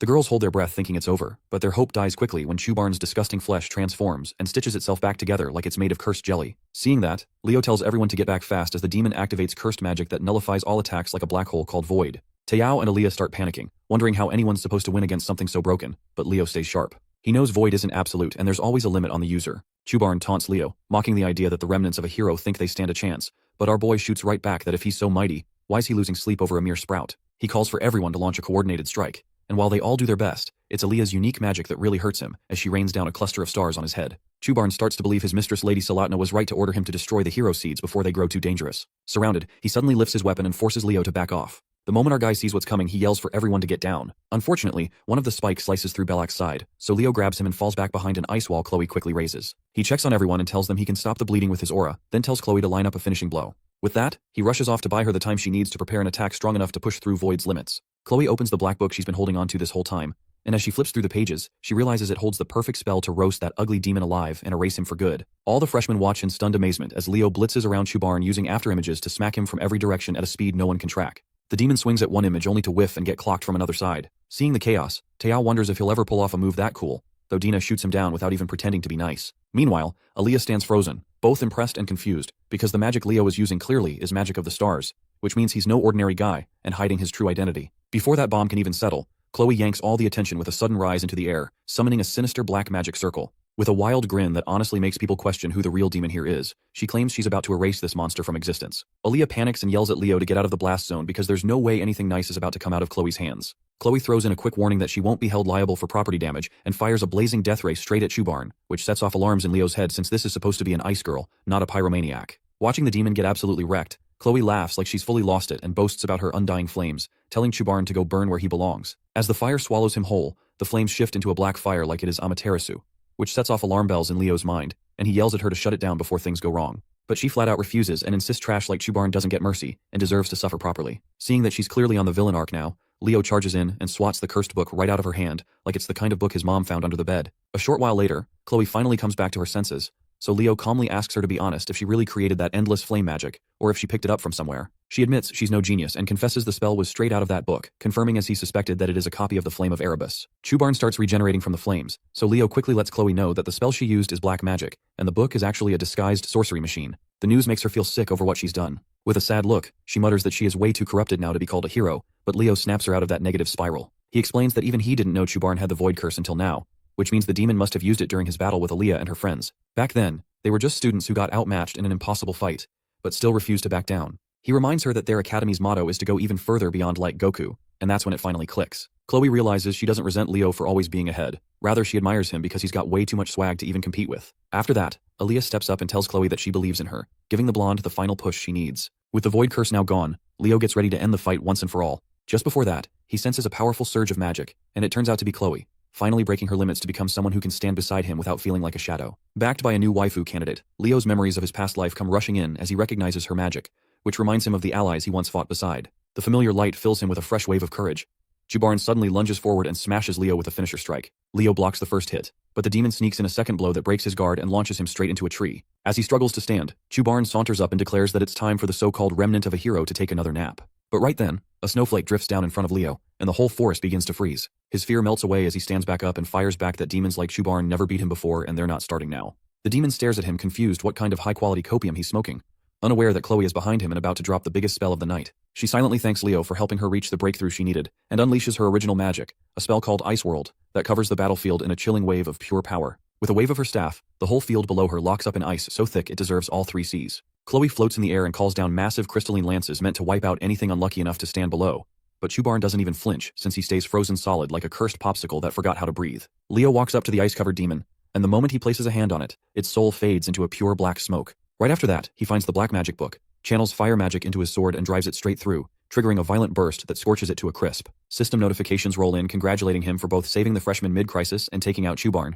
But what really gets his attention is how Chloe totally stole the spotlight by pulling off a whole new magic type on the spot. It turns out to be field magic, which is something he wouldn't even think about copying unless he suddenly lost all survival instincts. To his surprise, Chloe says she's planning to come clean and wants to risk it all, even if it means getting expelled. He reassures her right away that someone as amazing as her wouldn't get kicked out over one mistake, and that she's more likely to end up as a full-blown hero. Aaliyah and Dina rush over to the duo and hype them up with praise for their insane rescue, not holding back on how heroic they both looked. He returns the love and compliments their fearless energy, while Chloe hands Aaliyah her staff back and thanks her for it, saying it helped her tap into her real potential. But then Aaliyah throws a curveball no one sees coming and tells Chloe to keep the staff as a reward for saving them, while Dina hands her sword to Leo as a solid thank you gift. Our guy takes it with zero hesitation, and just as things start to settle, they hear voices from a rescue squad calling out that survivors have been located. That's when Albie shows up out of breath, dripping with sweat and pure panic for his little sister. Chloe nearly breaks down when she sees her professor looking like her classmate, and both of them get slapped by the fact that they're just trapped in an illusion from 30 years ago. They watch the big brother lose it over his sister, and Aaliyah tells him about the heroes who saved her, saying one of them is almost as cool as he is.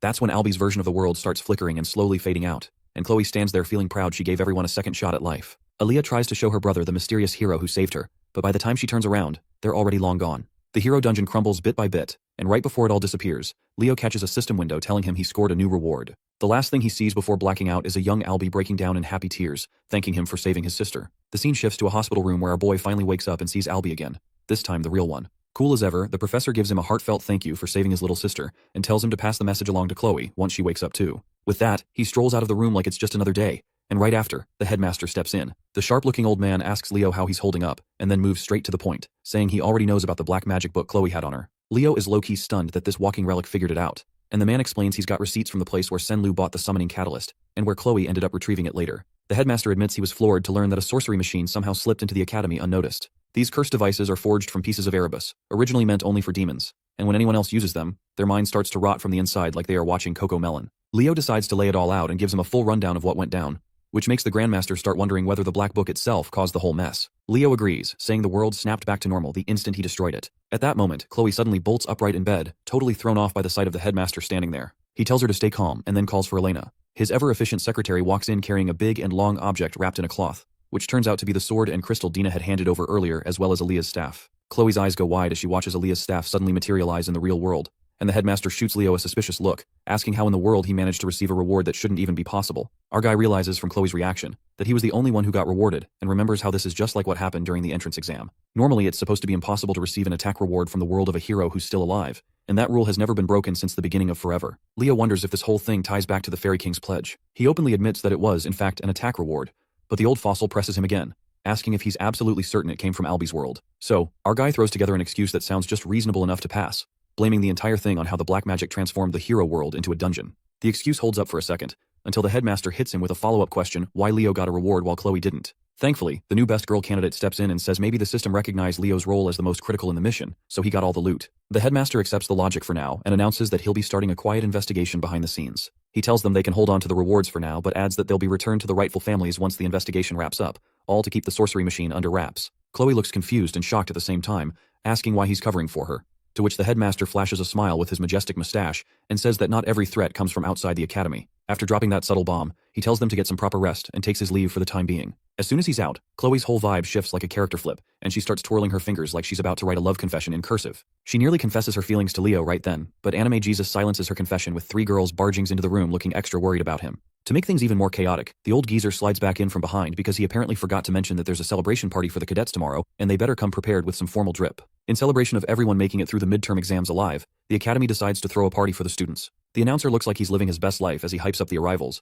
and wonders whether it'll be more pretty girls or charming guys this time. What shows up instead are the NPCs from Class 5, who start acting like royalty the second they step in and act like the midterms were a breeze. As the crowd builds up, more people start pouring in to enjoy the food, and just as quickly, the gossip starts flying around from every corner. The duo attacks the food like starving orcs, but then Carr pauses between bites and wonders why their class hasn't arrived yet. Right then, the announcer's voice blasts out again, revealing the next pair of heroes making their grand entrance, which catches the two completely off guard. Nella and Eliana step in like they just walked off a runway, looking absolutely breathtaking in their dresses, which instantly turns the boys into drooling messes. Meanwhile, the girls waste no time roasting their suits, asking if they borrowed it from their dads. The announcer continues hyping it up and announces the Llewellyn siblings who enter looking stupendously sharp in formal wear, while the crowd loses it completely. Carr points out how quickly they're surrounded while Eliana shrugs that it's no surprise given their celebrity status. The announcer cuts in again to tease a couple making their entrance next, as Celia and Leo walk in side by side, giving off strong power couple vibes. Celia looks visibly stiff about walking in together, while the class rep flashes everyone a Playboy smile bright enough to cause blindness. Nella jumps up in surprise, and Carr and Eliana can't help but cheer for their dashing class rep. The mic somehow ends up in the hands of the spirit-possessed girl again, who excitedly asks the crowd how they're enjoying the party. Carr immediately turns pale seeing her again, though thankfully some students yell out that they're having fun, which keeps her from snapping. She stays surprisingly calm and says she's glad to hear that, but then casually drops a bombshell announcement that she's about to reveal the midterm exam results right now. The energy in the hall dies instantly, and Carr mutters that dinner's officially ruined now. The girl says she expected that reaction, and explains that the faculty decided only to announce the top 3 students from each major tonight, while everyone else will get their results through their homeroom teachers tomorrow. The students seem relieved and cheer a bit when she adds that professors from each major will be the ones making the announcements. Ian steps up to the stage next and Eliana quietly comments that he's looking especially dashing tonight. The sword professor wastes no time as he praises everyone's effort and begins listing the top names in the night major. A hologram appears showing Celia at the top, followed by Duran and Chen. Celia looks puzzled, clearly expecting Leo to be at the top, and Leo seems to notice it too. The professor from the magic major comes up next and announces Abud, Chelsea, and Emio as the top 3. Chelsea looks uneasy now that Leo's name still hasn't shown up, but Leo reassures her that stuff like this happens, and she shouldn't worry about it too much. Carr adds that it's odd Leo's name hasn't appeared even once, and notices that Chloe's name is also missing. Chloe tenses for a second but then manages to smile it off. The professor recalls that although she had to fail Chloe for using a spellbook, her passion and skill as a magician were seriously impressive. Sejin is also of the same opinion and stands up like a proud father, but Herod smirks and tells him to sit down, while Celia quietly comforts Chloe. Then the real star of the evening, Yura takes the stage to announce the results of the summoning major, and the simps immediately yell out to be her summon pet. She starts calling out the names, and once again, Leo's name is missing from the list. Celia starts getting a little worried while others also begin to whisper about how strange it is that he hasn't ranked once. The mic ends up back in the hands of the same chaotic girl who asks if everyone's still having fun, and immediately announces that it's now time to reveal the top scorer who will represent the academy next year. Letting the tension simmer for dramatic effect, she finally announces the name Leo Plav, which sends his classmates into a full celebration mode as they hype him up. The applause is short-lived though, as a student suddenly speaks up with an objection. Emio questions how Leo could possibly be the top scorer when he didn't even rank in any of the majors, saying the whole thing seems suspicious. Leo admits that he's just as surprised and turns to the announcer, who now starts fumbling over her words, trying to piece together some sort of justification. Then she snaps as her other personality kicks in and takes over and starts yelling at the students with insults that would get anyone expelled under normal conditions. She growls that she's only going to explain this once, so they better listen carefully and stop yapping. Herod watches amused and wonders if she's being possessed again, and Sejin nods in agreement that he finds this entertaining too. She launches into a rant explaining that students who have dual majors don't count in specific major rankings, because their stats are spread between classes. She uses an example saying that a magical knight has a weaker aura than a pure knight, and weaker magic than a true magician, but the combined strength is still far more powerful than either alone. She adds that Leo's joint practical exam scores were higher than anyone else's, though Emio still mutters something under his breath about the others having better theoretical marks. She roasts him mercilessly and reveals that Leo completed the mission in the hero's world, going so far as to exterminate Shubarn, which leaves everyone stunned into silence. Meanwhile, Leo tries his best to act chill and keeps aura farming like it's nothing. The other students just look at Leo in stunned silence while Eliana and Carr both blurt out how in the world he managed to clear that dungeon with only one other person. Leo stays perfectly composed and does not even bother to respond as the announcer girl slips back into her awkward personality and begins stuttering again.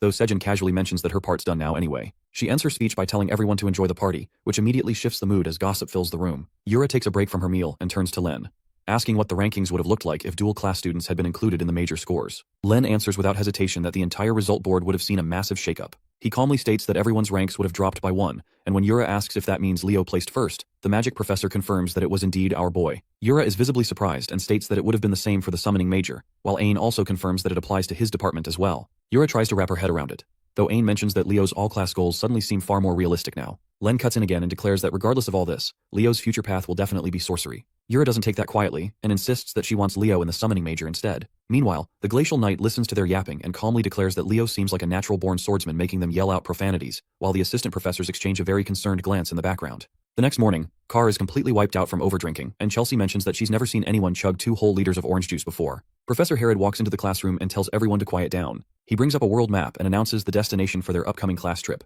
revealing that they're heading to the land of the elves. The students instantly light up, knowing that this trip lets them choose where they want to go, and they start fantasizing about various destinations. But Herod quickly points to the map and announces they're going to El Salbecchia, which instantly crushes all their enthusiasm. The place is infamously cold, so it is no surprise that everyone starts complaining. He shuts them down by revealing that the decision was made by the class rep, which catches everyone completely off guard.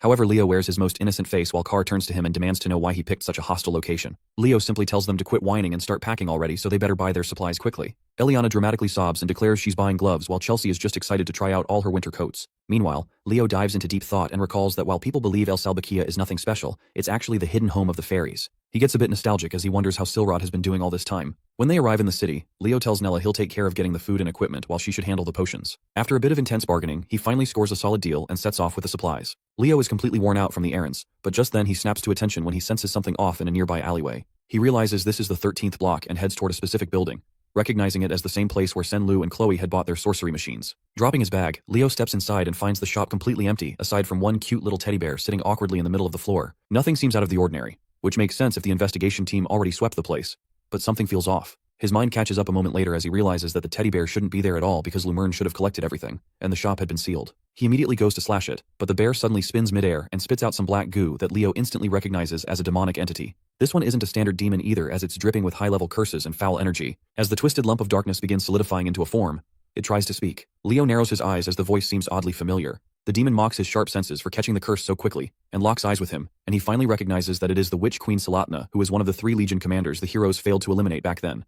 However, this body is not her real one. The demon questions whether he's a magical knight and taunts him that his heightened senses will now lead to his downfall. It lunges forward, and Leo barely manages to dodge the attack as it grazes his arm. Our hero realizes that he doesn't stand a chance against her like this, while she slowly slithers forward, and thanks him for such a delicious offering. Just as she prepares to finish him off, Leo cracks a smirk as a flash of light erupts behind him. A holy blast slams into the demonic creature, knocking it back into the ground hard. As it tries to crawl away, it shrieks out the name of the sorcerer of the magic eye, while Professor Albie just stands there at the entrance like he is some kind of anime protagonist. The demon hisses in frustration but decides this is even better, claiming that having an audience always makes things more fun. But when it tries to sneak up on Leo again, Albie's already one step ahead as he throws out verbal abuse like confetti and activates a massive glowing spell circle, calling the demon nothing but a steaming pile of cursed trash. Huge beams of light blast out, slicing the giant demon's head clean off as she gets called demon trash. It tries to lunge at Golden Boy and hisses about how it'll devour those juicy fairy eyes, but he snaps back that he's not into some knockoff clone garbage like her and yells for her to just die already while firing off a massive Miko Miko beam. The thing gets obliterated into nothing but scattered teddy bear bits. Meanwhile, Leo remembers that Professor Albie's other name is the Decimator of Tartarus. Rumor has it he only became a Lumen professor to get clearance beyond the borders, so he could hunt demons. Leo takes a breath of relief and feels thankful to this era's hero, but Albie just stares him down and asks what the hell happened here. Leo explains that the demon appeared during his investigation and was hiding inside the teddy bear using a high-level curse. Albie grabs the teddy's head and says the investigation department is definitely taking the blame for this mess. He turns back and says he'll let the solo investigation slide this time, but tells Leo to ask for backup next time if he needs it since he still owes him for what he did. That catches Leo off guard, and he picks up his supply bag as he quietly thinks that House Zeron is one of the 3 great families, so he might just lean on Albie to access the Forbidden Library. Heading back, he finally spots Nella, who looks thrilled to see him, only to instantly panic when she notices he's injured. She hurries over and casts healing magic while asking what went down. However, Leo is lost in thought that this incident pretty much confirms Salathna's the one behind the demonic beast and that cursed book of sorcery, but he still can't figure out what their endgame is. A week passes, and the students gather before a massive gateway portal as Leo goes over the checklist with his class to make sure they've got all the essentials. Celia strolls over and asks why his group's headed to El Salbecchia, and he tells her it's like a summer vacation to escape the heat. She grins and says she hates the cold, then tells him to have fun before leaving with her own class. He sees her off and then turns back as he tells the students it's time to move. Chelsea looks fired up while Carr groans that he hates the cold too. Leo turns around to check if everything is set, and finally steps through the portal into the elven domain. Meanwhile at Siren Academy, 2 elves are ganging up on another student, mocking his outfit and questioning how someone like him could belong at the Great Siren Academy. They call him a half-blood while the boy just lowers her head in shame until someone else steps out and tells them to quit bullying and act like actual students. The bullies try to twist it and ask if she's not bothered by a half-breed dressing like that, but she's already had it and starts cursing them out. She yells that if they don't like his clothes, they can strip and give him theirs instead. The 2 are stunned by the language and tell her to act dignified, but she fires back, asking if they're not ashamed to gang up on one innocent kid. She tells them to scram while they grumble about her acting like a rabid dog. Turning to the boy, she asks why he's dressed so thin. He says someone stole his clothes and introduces himself as Luca Inaris. Runia instantly starts fuming at the guys, while Luca keeps trying to give her the scarf back, feeling a bit shy but she brushes it off and tells him not to worry. He notices she seems weirdly happy, and she admits her contractor finally hatched. Luca lights up and congratulates her and she flashes a grin before heading off. Runia races straight to her dad's office, who quickly reminds her not to call him that at the academy. Her dad is sweating a bit as he confirms that Fernia's child has hatched, making her light up like a kid on their birthday. But he admits there's a problem, that a contract's already been made, which drains the energy straight out of her face. He says he's looking into it, but she slams her hand on the desk and demands to know who the hell stole her contractor. Meanwhile, Class 5 manages to reach the academy safely, and everyone immediately starts whining about freezing to death. But Leo tells them to suck it up. Herod cuts through the noise, tells them to line up and asks if anyone knows this place's history, to which Chelsea raises her hand. She explains that the capital Velkia was named after a fairy knight who was one of the disciples of Luna, the poet of the stars. Leo remembers it a bit differently, that Velkia was more like the bratty disciple of both Luna and Aaron, and jokes that for all his attitude, the guy still managed to get the title of Fairy Knight. Professor Herod confirms she's right and adds that House Ezrar are the ones in charge here, since they are the descendants of the Fairy Knights. Just then, someone begins to approach from the fog, which Herod notices as the group starts to come into view. Carr immediately panics and asks if they're thieves, and the professor says bad people can be anywhere, but even he's caught off guard when a familiar voice greets him and asks how he's doing. A squad of elves finally steps out of the fog, led by a sharp-looking one with white hair, and the girls start fangirling like they've just seen a celebrity. The white-haired elf steps forward and says he's been expecting them. He turns out to be none other than Lune Ezrar, chair-member of the council. Herod nods and remarks that he's just the same as ever, while the girls practically melt, claiming they've finally met their future soulmate as the thirst levels are hitting the roof. Leo interrupts their happy moment and asks if age really doesn't matter to them. Eliana starts nudging him and asks if he's jealous, but he stays cool, pointing out that elves live long and barely age. He then flips it on her and asks how old she thinks Lune actually is. The 2 adults catch the chatter and comment that this batch is a lively one, unlike the previous groups who were a lot more disciplined. Herod just excuses them as first years having some fun. Eliana steps up and boldly asks Lune his name and age, and he apologizes for the late intro and says his name while dropping the bomb that he's 97. Eliana's fantasy crumbles instantly, and Carr casually shoves the frozen girl aside and asks if he's maybe their trip guide. Lune extends a hand and states that he's the council's chair member. Carr awkwardly shakes it, while he is dying inside as Professor Herod mutters that they'll need to talk later. A while later, they find themselves in a dusty old place, and right on cue, a mouse scurries by. The students freak out and demand to know if they're seriously staying in this dump. Leo shrugs and offers them a backup spot to crash, and Eliana immediately starts buttering him up as their respected class leader. Leo offers them the tent he set up outside, but Carr suddenly changes his mind and announces they've got a lot of unpacking to do. After cleaning the place up a little, some boys sneak toward the stairs as Carr gets that mischievous grin and says the best part of school trips is sneaking peeks at the girls. But at the top, they freeze because Chelsea's already standing there, looking beyond pissed. She doesn't waste a second and launches a gust of wind magic that blows them off their feet as they scream for mercy. Leo watches in amusement and says it seems like everyone's enjoying the trip and figures he might look around too. Before he gets far, a voice refers to him as Lord Leo as he turns around to an elf in uniform who informs him that the head of the house wants to speak with him. Moments later, Leo steps into Lune's office, and the chair member barely glances up from the mountain of paperwork and tells him to come in. He apologizes for the wait and asks if he can hold on a bit longer, but instead, Leo asks if he can look around as the office seems to have some interesting stuff, which Lune is more than happy to let him. Leo walks over to the weapons mounted on the wall and notes they look pretty old. His eyes narrow when he spots one in particular, Urquint, as that name instantly draws a reaction. Lune looks surprised and asks how Leo could possibly know about it, since its history is only passed down to the heads of House Ezrar. Leo starts sweating but plays it off by saying he read about it in the ancient library of Lumerne, which Lune eats up without question. As Leo touches the blade, he senses the infusion of stellar mana, but quickly realizes it's not the original and is just a copy. His thoughts drift into a flashback from his past life as hero Kyle. His companions had been hyping up a new weapon back then, and Luna proudly showed it off to Kyle as she asked his opinion, but roasted her instead that she looked like a goblin thief, which set her off instantly. The real Urquint had originally belonged to Luna, but was later handed down to her student Berkia. However, it was lost before the expedition to Tartarus. Lune comes up behind him and explains that Urquint was retrieved by his ancestor who conquered Berkia's hero world, but weapons from hero worlds can't be used by anyone except their original conqueror. That clicks for Leo that no wonder it felt like an empty shell, and Lune gestures for him to sit. He says Herod told him Leo is an all-class student, and also the first-year rep, which Leo confirms. Lune then says he has an odd request that he wants Leo to speak with his granddaughter. She's a top-tier student at Seirun Academy, but ever since entering school, she's lost all motivation. Lune figures that someone like Leo, being of a different race, might shake her up a little. Leo walks up to her room, questioning if it was really okay for Lune to hand him the key, but he still knocks and enters, only to be met with what he calls the mother of all messes. He coughs and comments that the room's dusty as hell, then starts noticing the posters and figures that she must be a fan of the great heroes. He's seen kids collect this stuff before, but this is next level obsession. He spots a uniform hanging up and guesses it belongs to Seirun Academy, but just then, the girl walks out and assumes it's her grandfather in the room. She starts ranting about how it's not okay to barge into a grown girl's room, only to freeze in pure shock when she sees Leo standing there instead. Her face turns bright red as she screams that there's a human in her room and immediately dives under the covers. Leo introduces himself and says her grandfather wanted him to meet her, but she stays silent, wrapped like a burrito in her blanket. Not getting a response, Leo casually picks up a book and comments that she's collected almost as many on Hero Kyle as he has, and he's curious how the elves portray him. As he flips through the pages, he's genuinely impressed by how neatly she's organized the notes and praises her for understanding Kyle's achievements so well. Finally, she peeks her head out and asks softly if he likes Hero Kyle too. She asks him about the Battle of Darnos, and he explains it was where Taberka was defeated and was the first battle where the heroes fought side by side. Her eyes light up as she quickly follows up, asking if he knows where Commander Zerga's forces were crushed, to which he answers without pause that it was Edvilik. She nearly bounces with excitement as she is impressed that he knows what most people overlook about the great heroes. In her eyes, Leo suddenly shines like a knight in armor, and she looks down shyly as she introduces herself as Aaron and asks if her nerdy rambling scared him off. But Leo reassures her and says that the great heroes would be thrilled to know someone out there is still enjoying their stories. She continues on that she believes Kyle is an undocumented fifth hero. Leo agrees and says he believes Kyle's a true hero too, and even plans to join a club that researches his legacy. That perks her up until the mention of school sinks in and her mood dips again. Leo notices her quiet and reserved nature and gently asks why she doesn't want to go back. She admits she doesn't think she belongs in a place like Seirun Academy, as everyone there is aiming to become a hero, and someone like her with a weak heart doesn't deserve to stand among them. Leo notices that her uniform is well maintained and figures out that deep down she still wants to go. He tells her he's not the only human around here, and that his classmates would probably love to meet her and hear her thoughts. She's surprised, but he adds that other schools that train heroes from different races also exist. He tells her with a smile that if she's curious, she should come see for herself, and with that, he takes his leave. As soon as he steps outside, Loon is waiting with starry eyes and the sudden appearance startles Leo, but Loon leans in and excitedly whispers if he was really talking to Aaron this whole time. He wipes a dramatic tear, overwhelmed that Aaron managed to hold a full conversation for once and now wants to reward him with a magic item. Leo agrees, since it would be rude to reject a gift, and Loon leads him to the treasury, telling him to choose anything he likes. Nothing really jumps out at first, but then Leo spots something odd. He picks it up and Loon casually says it's just a jewel imbued with fairy power, though he thinks of it more as decorative. Leo simply says it's fine and that he wants this one, to which Loon agrees happily. However, our boy realizes that he's certain the fairy inside isn't carved and is alive. Later, Class 5 stands in the hall as Professor Harrod explains their new schedule. Starting tomorrow, they're waking up at 6 for personal training, followed by mission practice in the afternoon. Eliana tries to object and points out they already train non-stop back at school, but Harrod shuts it down that this trip isn't a vacation.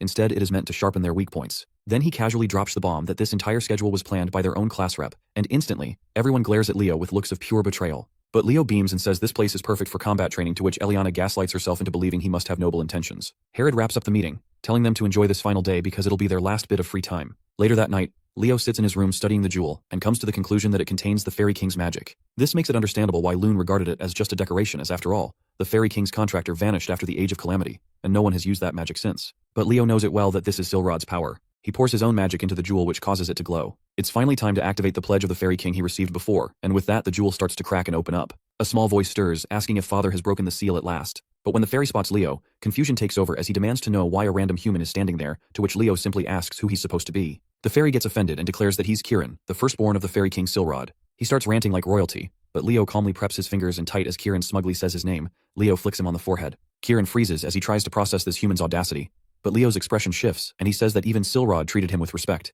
making him wonder who the hell this brat thinks he is. Kieran gets enraged and starts hurling racial slurs, but as he keeps going, Leo keeps flicking his head one after another like an angry mother. Eventually, Kieran summons some manners and stares at Leo in awe, realizing that he must be the pledged one his father spoke of. Leo leans in and warns him again that if he's got a problem he should speak up, but Kieran backs down, deciding that a pledge with a human might not be so bad. Leo pats his head, casually noting that for Silrod to take all 6 of Kieran's wings, the kid must have been a royal pain. Kieran's surprised Leo knows that, but before he can say more, Leo tells him to go summon Silrod already. Kieran looks smug again, saying he can only summon his father after reclaiming all 6 wings, and adds that the first one is nearby in the forest. Leo smiles, calling it fate that they crossed paths, but then gives him another flick for good measure. The next day the class heads into the forest under icy winds. As they push forward, they all freeze again, this time in shock as Chelsea just got wiped out by wind magic. Leo helps her to her feet and smirks as he tells her she'd better train harder if she wants to keep up. A few minutes ago, Eliana blew up when Leo claims she can't harmonize her swordplay with her magic, which is why she assumes he's off training solo. Leo doesn't bother answering that part, and instead shifts focus, and tells the duo their summoning needs serious work, which sets them off since that's the one thing they thought they had down. Then Chelsea jumps in, saying he told her something similar during the entrance exam, that she lacks a proper understanding of wind magic. Drawing her weapon with a smile, she challenges him to see what he's really got, and Leo gladly accepts. She thinks his performance so far has gone above and beyond, and she's curious what else he's been hiding. But she doesn't give him a chance to prepare anything as she fires off her windbreaker spell without warning, sending a massive gust roaring toward him. Leo doesn't even blink and casts his own windbreaker in response, which cancels out her spell, leaving her stunned. Eliana is shocked to the core since high-speed casting was supposed to be Chelsea's edge, but Leo just matched her pace exactly. Chelsea keeps pushing and activates Wind Chain, but Leo only sighs and reminds her that when they first met, he warned her not to use wind magic that way. Then he fires off Wind Bolt, an absolute monster of a spell that rips straight through hers and barrels toward her, catching her wide open. The impact sends her flying into a tree, and like nature adding insult to injury, a pile of snow falls on her head right after. Leo walks up and points his sword at her as he calmly declares his win. Chelsea still looks dazed as she questions if that was real wind magic. Carr throws in that he didn't expect her to lose, and Eliana can't wrap her head around how their class rep got this strong. Professor Herod gives his 2 bits that while Chelsea isn't weaker in raw power, but the real gap lies in their understanding and control of wind magic. Leo pats the grumpy cat's head as the professor continues, explaining that even as they learn new skills in higher grades, they shouldn't neglect perfecting what they already know.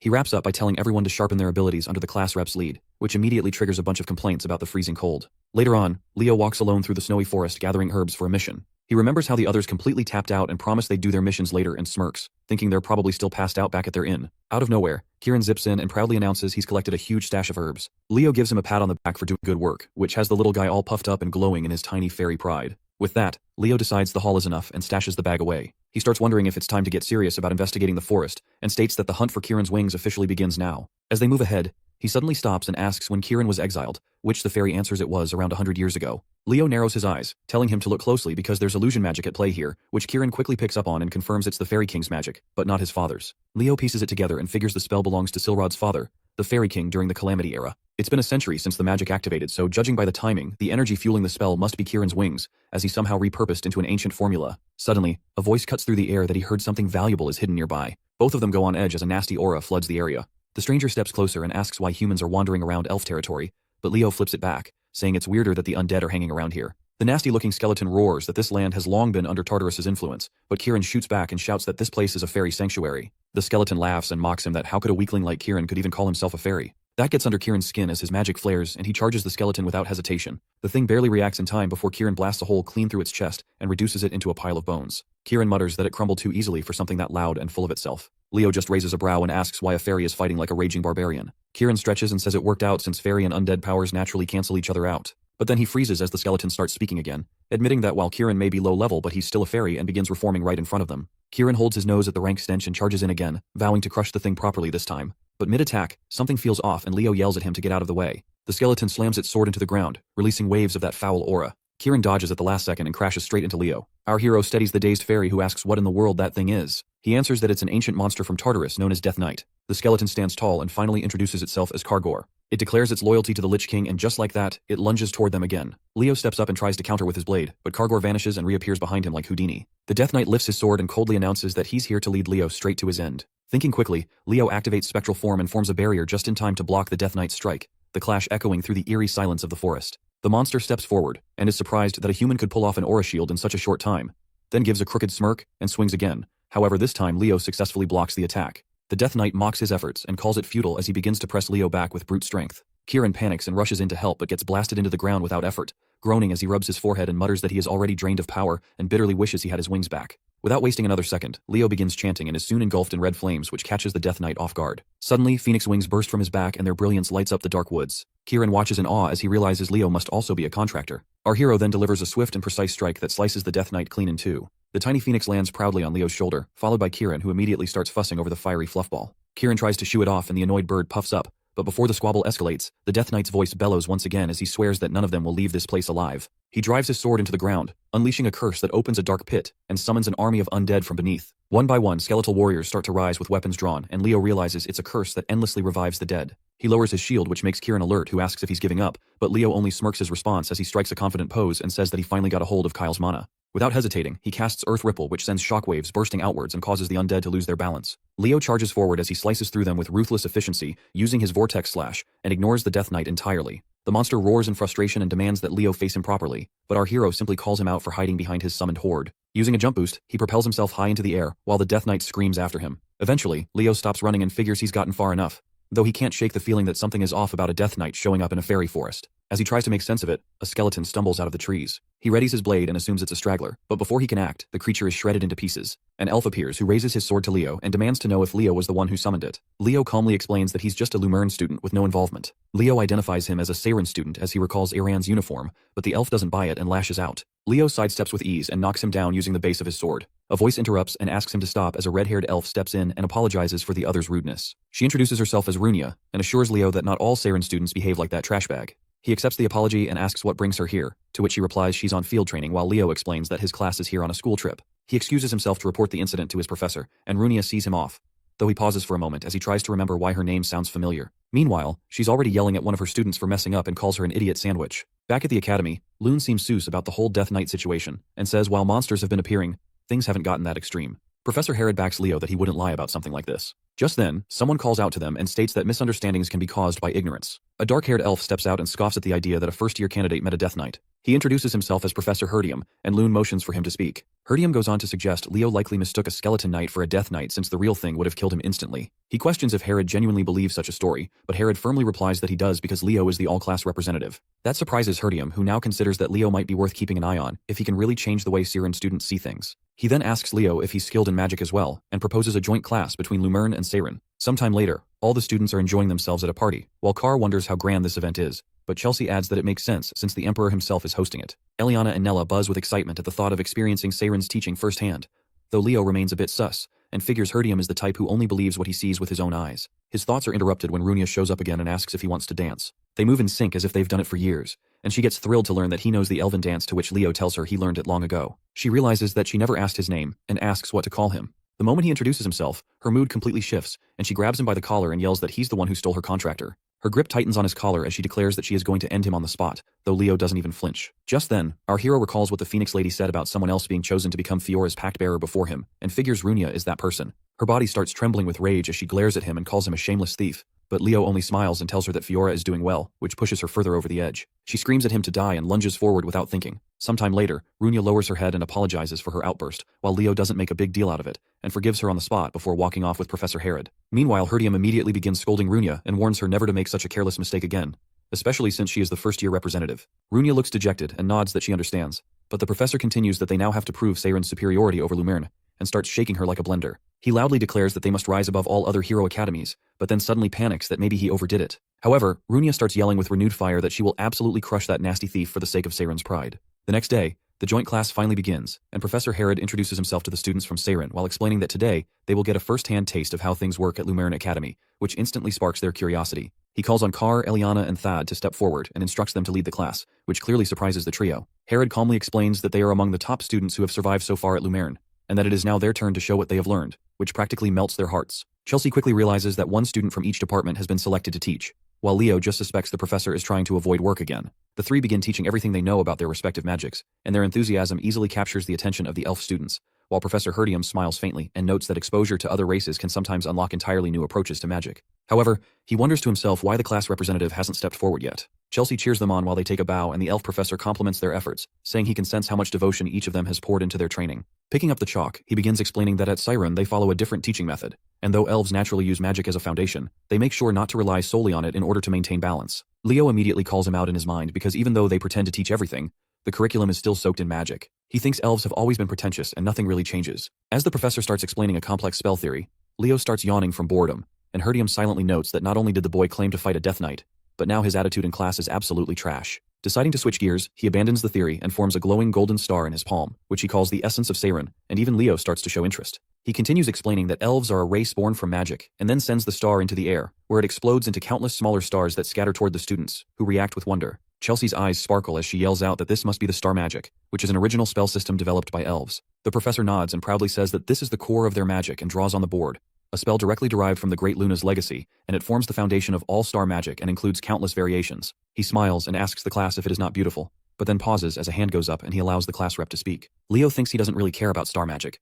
but calmly says that the interpretation of the spell is wrong, and that immediately turns the room ice cold. The professor nearly bursts a vein while Leo explains that the magic simply will not activate. Everyone stares like he just kicked a sacred relic, and the professor tries to recover by saying it's obvious that it won't, since the spell is incomplete. He explains that their ancestors deciphered the progenitor's records and managed to restore the spell to its current version over time. Leo quickly pieces it together that this is one of Luna's lost spells and figures that most people wouldn't know, because Luna originally created this magic just for Kyle when she developed the star magic system. The professor doesn't take the comment lightly and throws down a challenge, asking Leo to demonstrate where their interpretation went wrong. Professor Herod tries to step in and defuse the situation, but freezes when Leo actually walks forward. Meanwhile, Leo is already thinking that the magic elves are using now is just a watered-down replica, because he received the complete version directly from Luna, but died before he ever got to pass it on. He stares at the board and wonders if fate brought them back together like this. Herod starts sweating bullets since he knows how important star magic is to the elves, and tampering with the progenitor's legacy could be a disaster. However, Leo moves without hesitation and begins rewriting the formula using his own magic, while the elf students whisper in confusion since none of them have seen anything like this. After a few moments, Leo announces that it is ready and the newly formed formula begins glowing intensely.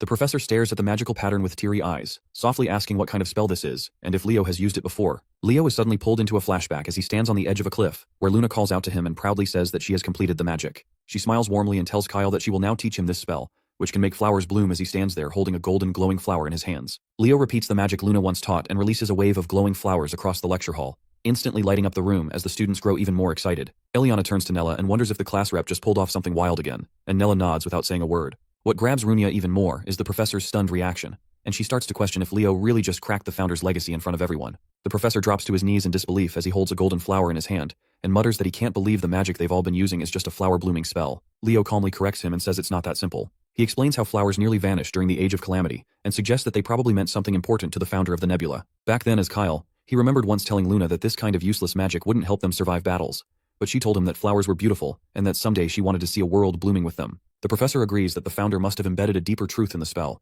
and as the flowers start fading, the students begin whispering as they try to figure out who this guy even is. Leo quietly tells the professor that he learned the magic on his own through ancient texts, and that he's a dual-class natural-born mage, but has no elf blood. Professor Herod steps in to apologize for Leo's behavior, and offers to end the joint class for the day. He reasons that it's still too early to judge Leo without any official stance, but before he can finish, Professor Herdium interrupts and grabs his hands out of nowhere. He asks directly if Leo can be transferred to Siren Academy, completely catching Herod off guard as the whole class erupts in chaos. Later on, they return to their lodgings where Chelsea proudly serves a mysterious soup that looks more like a one-way ticket to the afterlife, while Eliana presents a risotto that's just as lethal. The boys immediately start weighing which dish will end them faster, but Eliana doesn't wait, and force-feeds Carr a spoonful. He freezes for a second before barfing it up with no hesitation. Loon walks in and finds the whole thing hilarious, but Herod doesn't waste time and pulls Leo aside for a private talk. Loon informs him that the Grand Assembly has reached a decision regarding the Death Knight incident. Meanwhile, Nella sneaks off to eavesdrop as Loon reveals that there have been multiple sightings of undead creatures, and even a Death Knight within the fairy forest. He says a formal investigation is being planned, and a joint search party will be formed. As the others secretly listen in, Loon adds that the mission will be too dangerous for first years,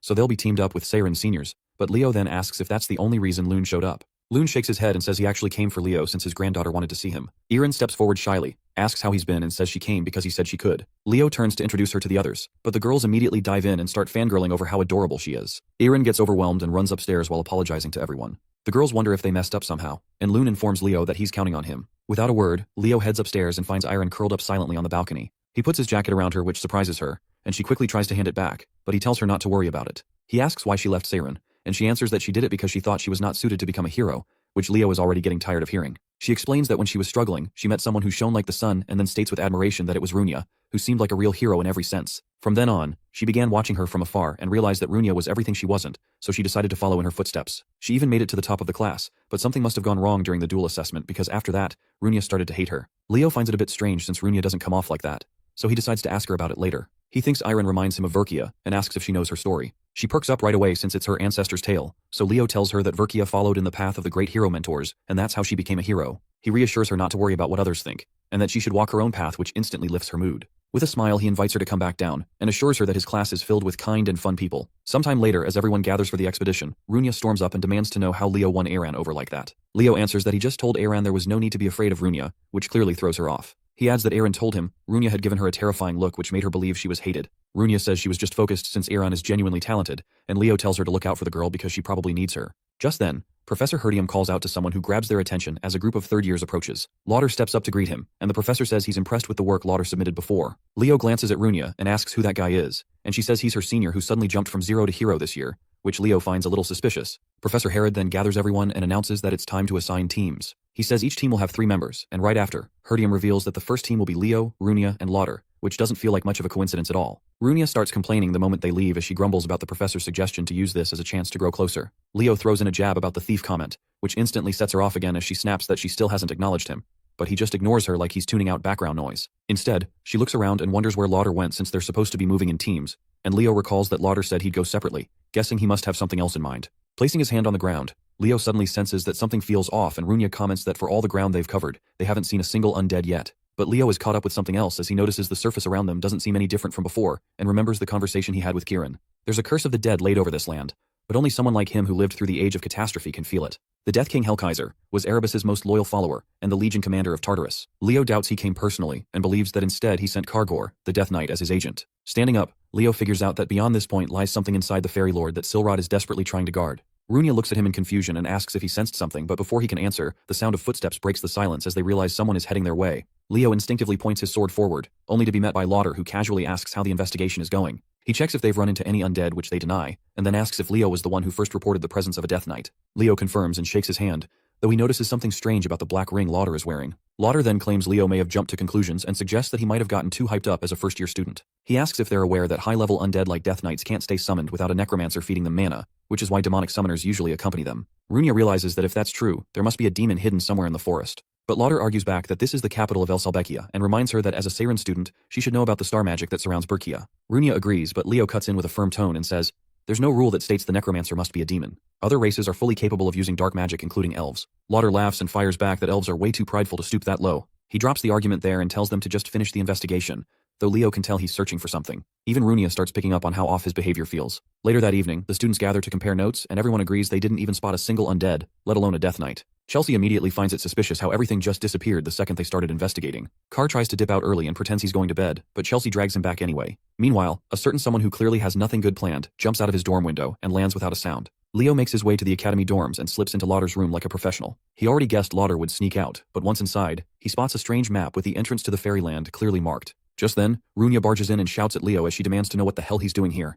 Leo immediately clamps her mouth shut until she calms down and explains that he's here for the same reason she is, though Lauder has already left. Before they can argue more, voices echo from outside asking if Lauder's asleep, and Leo grabs Runia without warning as he jumps straight out the window. Aaron hears a noise and peeks out just in time to see Leo holding Runia in his arms. Her face turns crimson, and she drops her book in a panic as her brain fills in every possible romance scenario. Meanwhile, the two disappear into the woods, and Leo finally asks how long Runia plans to tail him. Runia demands to know if he still believes Lauder is involved, especially since he only arrived that morning and Leo saw the Death Knight days ago. Her thoughts get cut off when someone else's voice joins them as Aaron turns up, who was chasing after them this entire time. Runia looks like she's about to short-circuit and asks how long she's been following them, while Leo casually admits he already knew. With a bright red face, she suddenly yells that dating is strictly forbidden between students, which catches both of them completely off guard. She nervously explains that she saw them sneak out of the dorm and starts rambling about how beautiful and cool they both are. But this is still wrong. Leo holds his head and mutters that she's got it all wrong, then asks Runia to help clear up the misunderstanding. But Runia is just as red and barely manages to stutter out that it isn't what she thinks. Just then, Leo freezes as he senses something dangerous, and a decaying hand bursts from the earth as one by one,